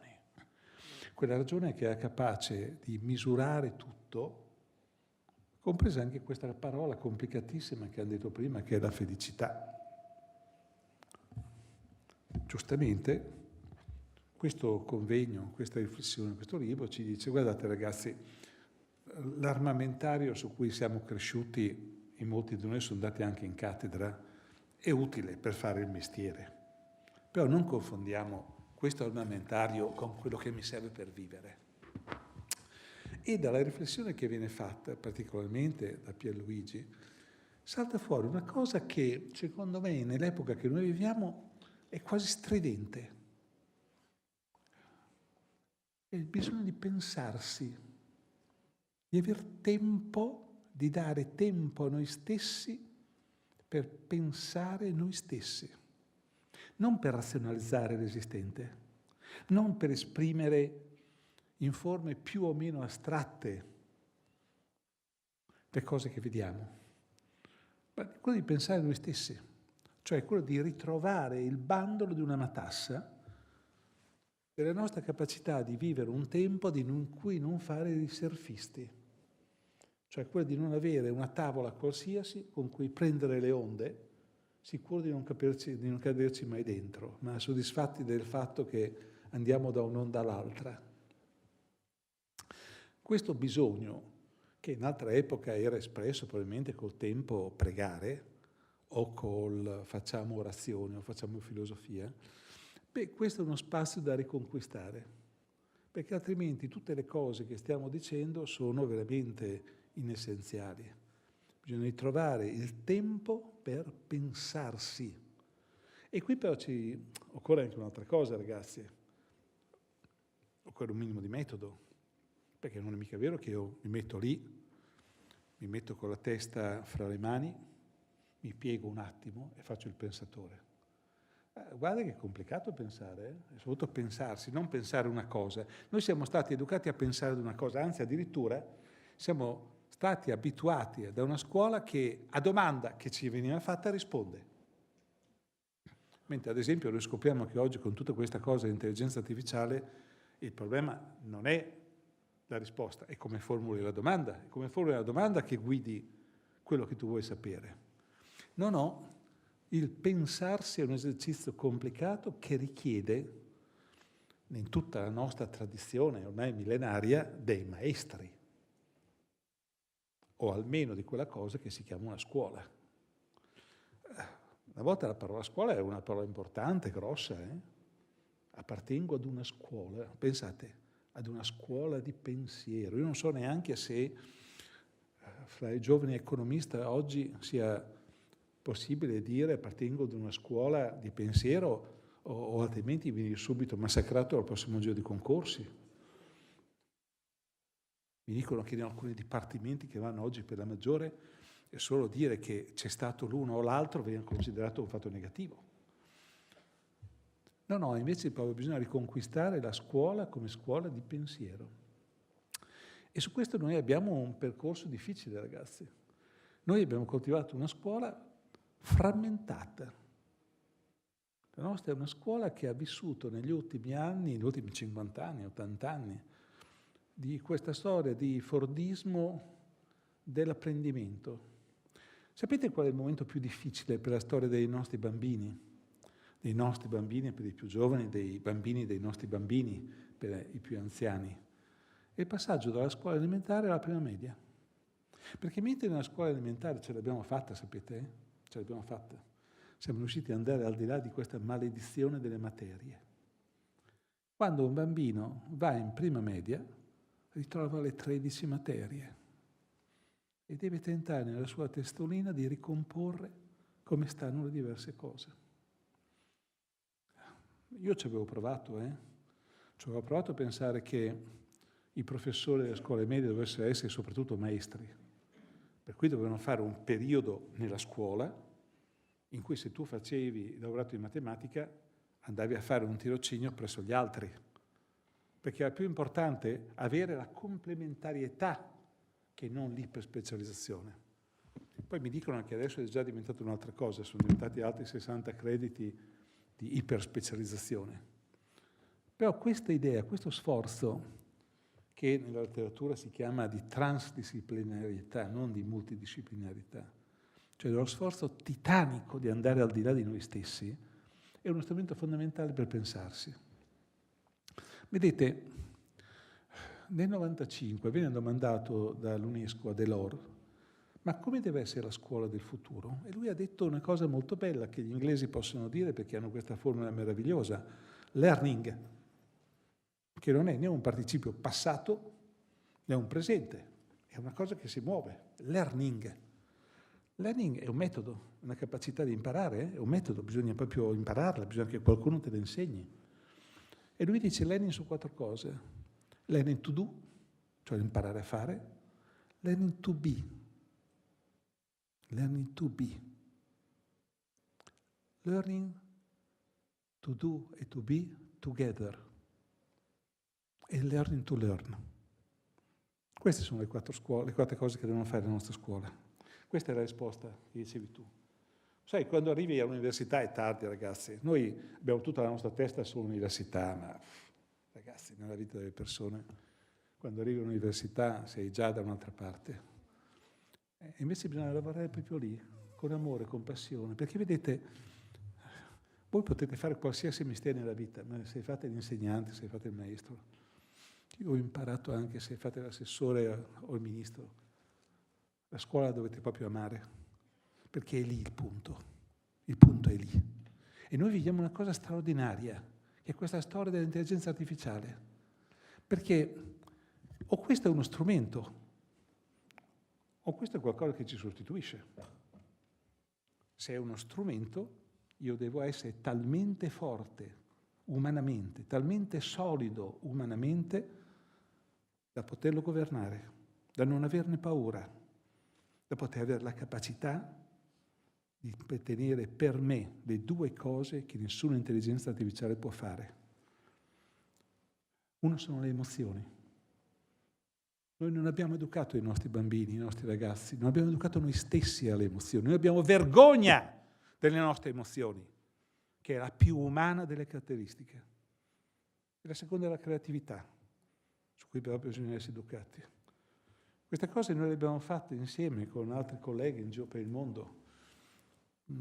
Alla riunione delle Nazioni Unite del 22 abbiamo fatto un documento che si chiamava Transforming Education to Transform the World, dando il senso di che cosa deve essere l'educazione.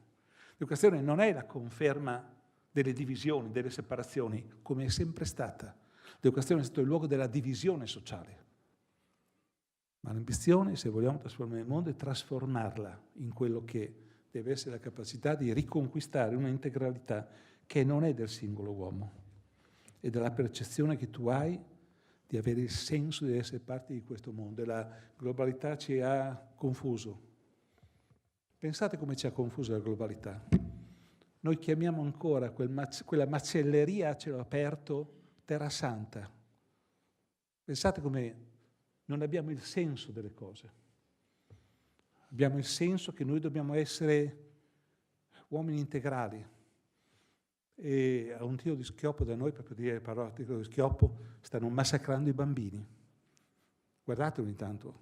Se dovete essere uomini integrali, dovete farvi carico anche di questo, di quella gente in fila per il pane che viene massacrata. Dall'altra parte dobbiamo mettere però a disposizione di questo tutte le nostre capacità. Non abbiamo studiato abbastanza, ragazzi. Non abbiamo fatto ricerca abbastanza. Non abbiamo lavorato abbastanza. Dobbiamo farlo di più per mettere a disposizione tutto questo, anche di quei disperati di cui non riesco neanche a pronunciare il nome. Guardate, quando tu facevi riferimento prima all'economia classica, nel vecchio Adam Smith, su cui l'anno prossimo saranno 250 anni dalla prima edizione, è quasi una pubblicità che faccio, ma è un'altra storia. Lui quando parla delle cose che le persone devono sapere usa 3 parole distinte: skills, dexterity and judgment. Gli skills sono le competenze. Io francamente vi devo dire la verità, non ne posso più di competenze. Quando uno non sa cosa dire bisogna lavorare sulle competenze. E il vecchio Smith ci dice: guarda che skills non basta mica, perché se non hai il dexterity, cioè la capacità di trasformare quella competenza in una cosa che tocco, è tutta sprecata. E più ne hai e meno sei capace di fare le cose, il to-do, e meno tu sei capace di partecipare alla vita di tutti, cioè essere quell'uomo integrale che si dice. Ma il terzo è il judgment. Skill, dexterity and judgment. Judgment è la capacità critica. Noi abbiamo come cattedra UNESCO Ferrara questa ricerca che ormai ha 140.000 riferimenti di domande di lavoro da parte delle imprese. E abbiamo scontrato negli ultimi anni che sempre meno ci viene domandata una richiesta da parte delle imprese di una competenza specifica, quanto di una capacità di tenere insieme le cose, il judgment. Il judgment, che è la capacità di pensarsi, di essere densi, di essere persone capaci di affrontare questo mondo complicatissimo che è quello che stiamo vivendo, senza paura e senza pensare che il nostro rapporto con gli altri è fare paura agli altri. Quindi urlo, e quando urlo non faccio altro che manifestare la mia fragilità. E allora guardate, nella mia religione io ho ben chiaro una cosa, quell'articolo 2 della nostra Costituzione. Rileggete la nostra Costituzione. Quando siete perplessi e confusi, non andate a cercare l'idea di chissà quale riforma rincorrere per cercare sempre l'uomo o la donna forte che risolva i nostri problemi. La nostra Costituzione dice una cosa bellissima. La Repubblica riconosce e tutela i diritti inviolabili della persona, perché i diritti inviolabili della persona vengono prima della Costituzione, come singolo e come nella nostra azione collettiva, e richiede il dovere inderogabile della solidarietà. Pensarsi come fattori di solidarietà.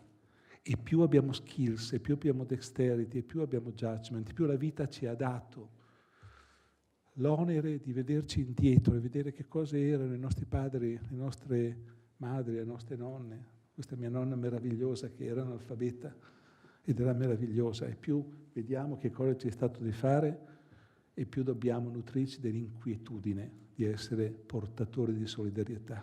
Grazie. Grazie tantissimo Patrizio, veramente inspiring. E adesso grazie ancora. I 4 learning me li sono scritti perché sono bellissimi. Learning to do, learning. E volevo dire, allora nel passare la parola a Stefano, proprio 2 fatti. Io l'ho detto, credo sia 25-30 anni fa, adesso non lo so, famoso convegno Milano Happiness, mi ricordo proprio nitidamente. Torno in stanza d'albergo e dico ok, ho capito perché faccio l'economista.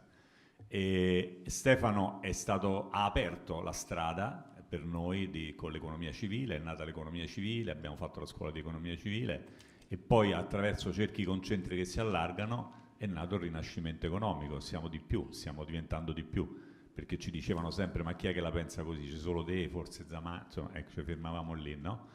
E quindi il nostro lavoro è fare crescere questi cerchi concentrici e poi spiegare sempre bene come si esce dal raccordo anulare, perché nel nostro libro, facciamo pure pubblicità al nostro libro, terza edizione del manuale di microeconomia, ci sta la vecchia teoria del consumo, ma c'è il capitolo sulla felicità, c'è la vecchia teoria dell'impresa, ma c'è il nuovo modo di fare impresa, c'è la corporate social responsibility e ci sono, diciamo, tutto il tema della sostenibilità ambientale. Quindi passo la parola a Stefano che ci darà le ultime cose su Grazie Leonardo. Sessione.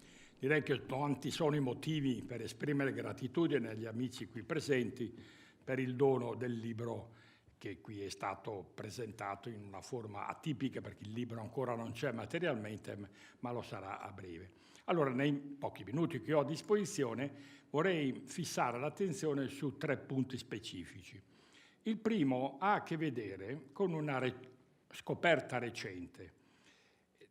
Leonhard Franz Berger, filosofo tedesco di Ulm, nel 1564 pubblica un saggio intitolato On the Praise of Self-Interest, cioè sulla, come dire, la lode dell'autointeresse.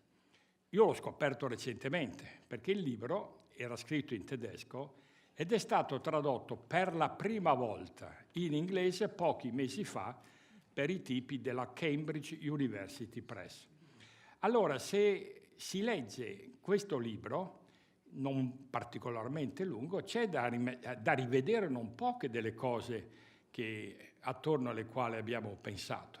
Perché la domanda è: come mai in un tempo in cui non c'era ancora il capitalismo, il sistema capitalista non era ancora nato, siamo a metà del 1500, come mai un autore tedesco, la riforma protestante c'era già stata, e lì sarebbe da indagare in essi, scrive che il modo per far funzionare la società è che ognuno pensi a se stesso e basta.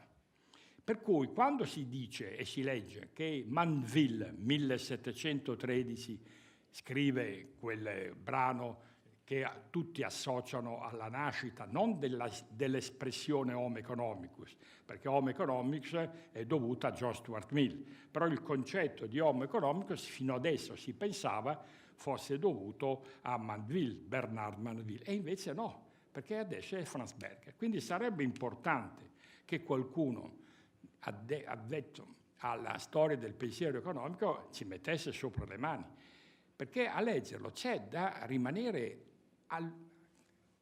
uno si chiede come mai non era mai stato tradotto. Anche questa è una domanda interessante, perché, ripeto, si era sempre pensato che l'homo economicus, di cui abbiamo sentito i nostri amici poc'anzi illustrare il concetto, fosse, come dire, il correlato empirico di un certo modo di produzione, il modo di produzione capitalistico. Alla luce di questo non è vero. E allora bisogna indagare e non bisogna essere superficiali, bisogna andare in profondità, perché evidentemente c'è evidenza che Franz Berger avesse avuto rapporti con gli intellettuali, chiamiamoli così, dell'epoca di Milano, non della Lombardia, ma di Milano. E anche questo è molto importante. Perché? Perché chi conosce la storia di Milano e sa l'influenza che ha esercitato Cesare Beccaria, riesce a capire non poche delle cose che oggi stanno. Voi sapete la vicenda tra Cesare Beccaria e Giacinto Dragonetti. Beccaria nel 1764 pubblica dei delitti e delle pene. Giacinto Dragonetti, allievo di Genovesi, 2 anni dopo pubblica il libro delle virtù e dei premi. E oggi siamo in grado di dimostrare, non affermare, che Beccaria non aveva capito niente. Non dimenticate che Beccaria è il primo a introdurre il principio utilitaristico. Tant'è vero che Bentham, che è indicato come il filosofo che sistematizza il tutto, se leggete il libro di Bentham, nella prefazione lui ringrazia 3 volte Beccaria e dice: devo ringraziare questo perché mi ha aperto gli occhi sul principio di utilità e così via. Ecco allora un primo lavoro. Qui c'è Antonio Magliulo, storico del pensiero economico. Queste secondo me sono le ricerche che possono portare veramente a risultati importanti. Secondo punto, ha a che vedere con un'altra questione diversa da quella che ho detto, e cioè uno dei punti fondamentali della metodologia del mainstream, neoclassica e dintorni, è la conflazione tra scelta e consenso. Se un soggetto sceglie X anziché Y, e nell'economia di mercato c'è libertà di scelta, vuol dire che consente alle conseguenze che derivano dalla scelta che lui ha espresso. Ora, questo è sempre stato quasi una sorta di dogma, quasi di fede, per il mainstream, che è sempre servito ad affermare che cosa? Che il discorso economico non ha bisogno di fare i conti con la dimensione etica. Perché? Non ci vuole molto capire. Perché se la scelta implica il consenso, poiché bisogna rispettare il principio del libero arbitrio, cioè di libertà di scelta, allora se le cose vanno in un certo modo è perché la gente ha consentito che si verificassero quegli. Se voi fate caso, in certi passaggi dei discorsi di Trump, che lui non li fa perché voi sapete Trump è semi-analfabeta, ma non è una battuta, chi lo conosce lo sa, cioè è uno che non legge per principio. Quello che gli stanno vicino invece gli forniscono i materiali, eccetera. C'è esattamente questa idea, perché se le cose vanno male, con chi la volete prendere? Non con il sistema o con chi l'ha progettato, ma con le persone che acconsentono, operando le loro scelte di mercato, a quello. Allora, ecco un secondo punto su cui occorrerebbe, a mio modo di vedere, allo stadio a cui siamo arrivati, di fissare l'attenzione, perché è ovvio che sia falso. Io posso scegliere di lavorare nell'impresa, non faccio nomi, un'impresa che produce armi, però non acconsento a che l'impresa presso la quale lavoro operi in quel modo e ottenga profitto vendendo armi e così. E questo è solo un esempio.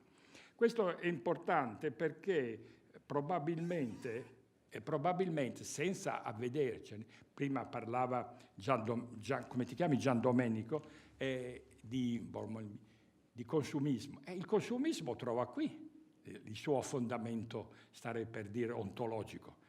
Perché? Dice, perché vi volete lamentare del consumismo? Se la gente è libera di scegliere di comprare o non comprare, sa che dopo qualche esperienza iniziale da quelle scelte deriveranno certe conseguenze e la gente ha acconsentito ad ottenere quelle conseguenze. Per cui svelare la falsità della conflazione tra scelta e consenso in questo momento storico è della massima urgenza, credetemi, perché è solo così che si possono produrre controargomenti a chi dice voi siete un po' esaltati, o voi siete un po' utopisti, eccetera, eccetera, e così via.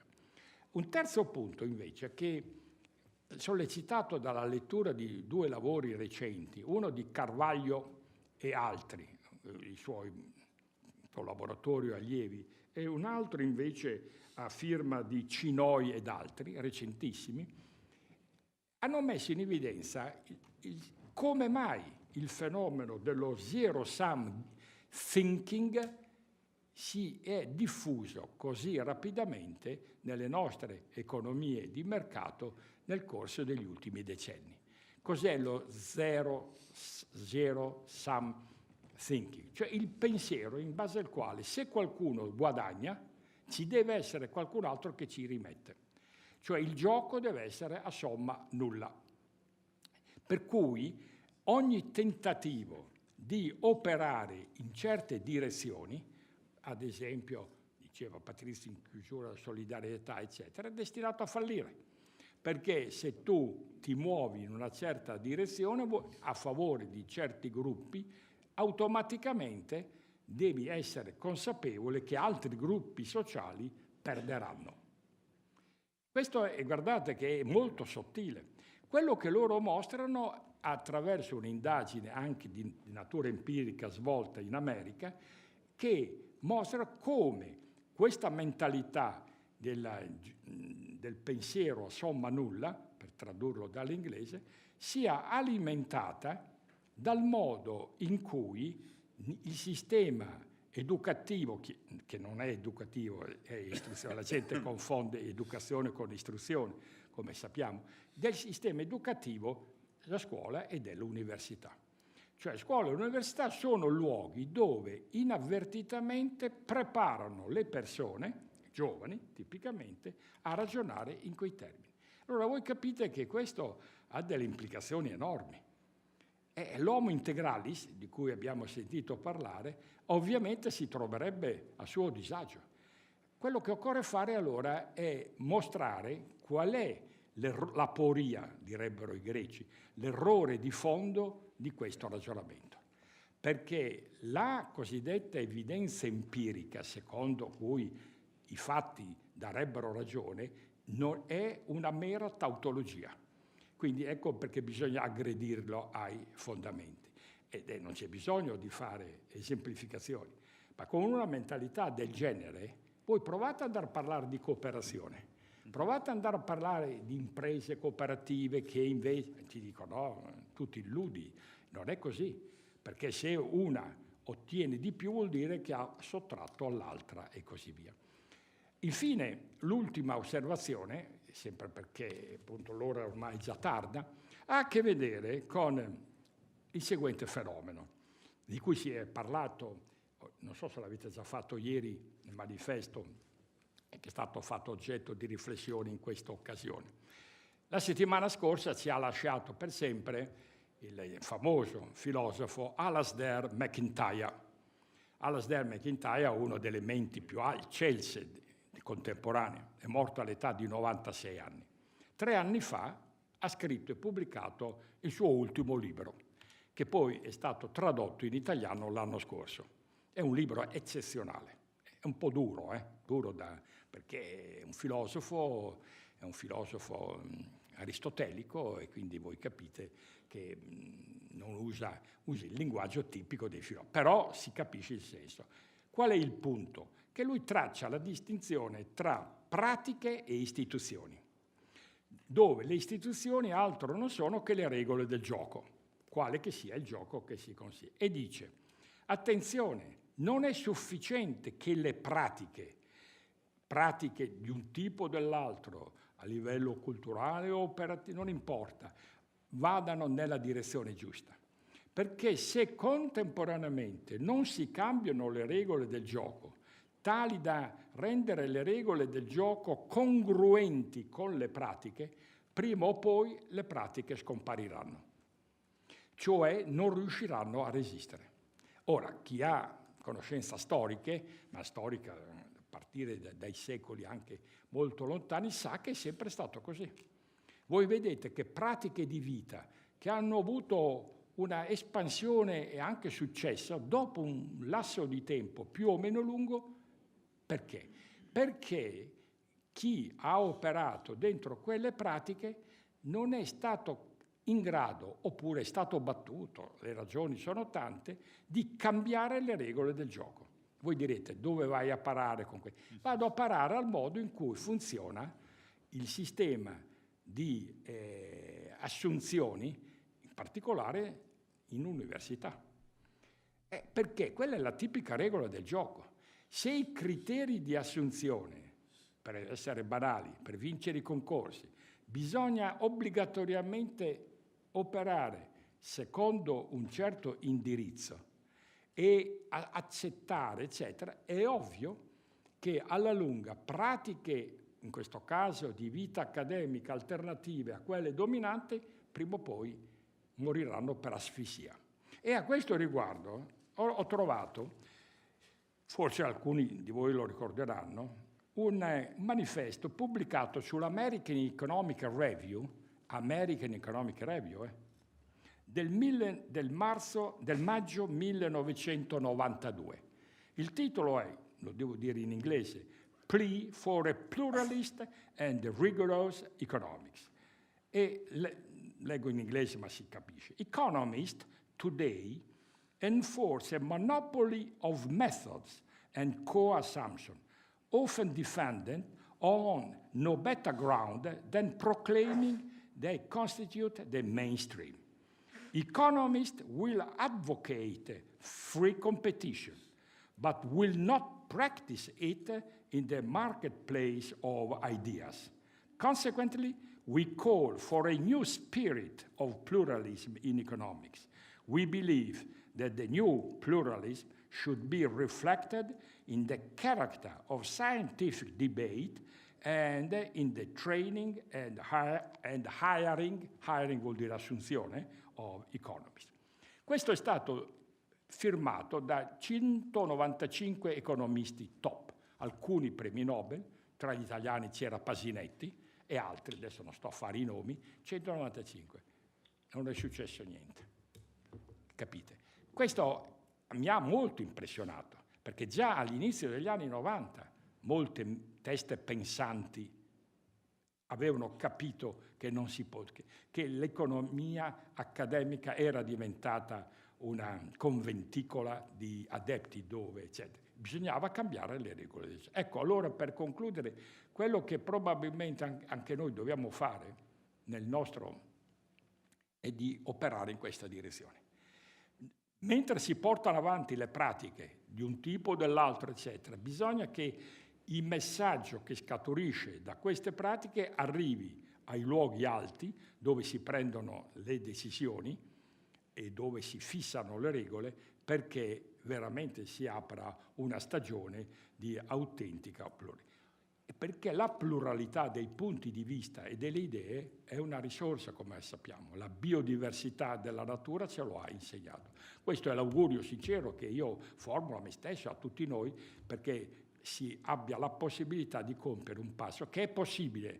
Nel 92 forse era troppo presto, bisogna ammetterlo, però tra i firmatari c'era Samuelson, ma non, ad esempio, Friedman, assolutamente, troppo geloso della sua scuola di Chicago, eccetera. Però Samuelson, che era molto più aperto, come sappiamo, ed era un mezzo keynesiano, aveva firmato assieme appunto a tanti altri e così via. Questo era quanto intendevo dire nei pochi minuti che ho avuto. Grazie per la vostra attenzione.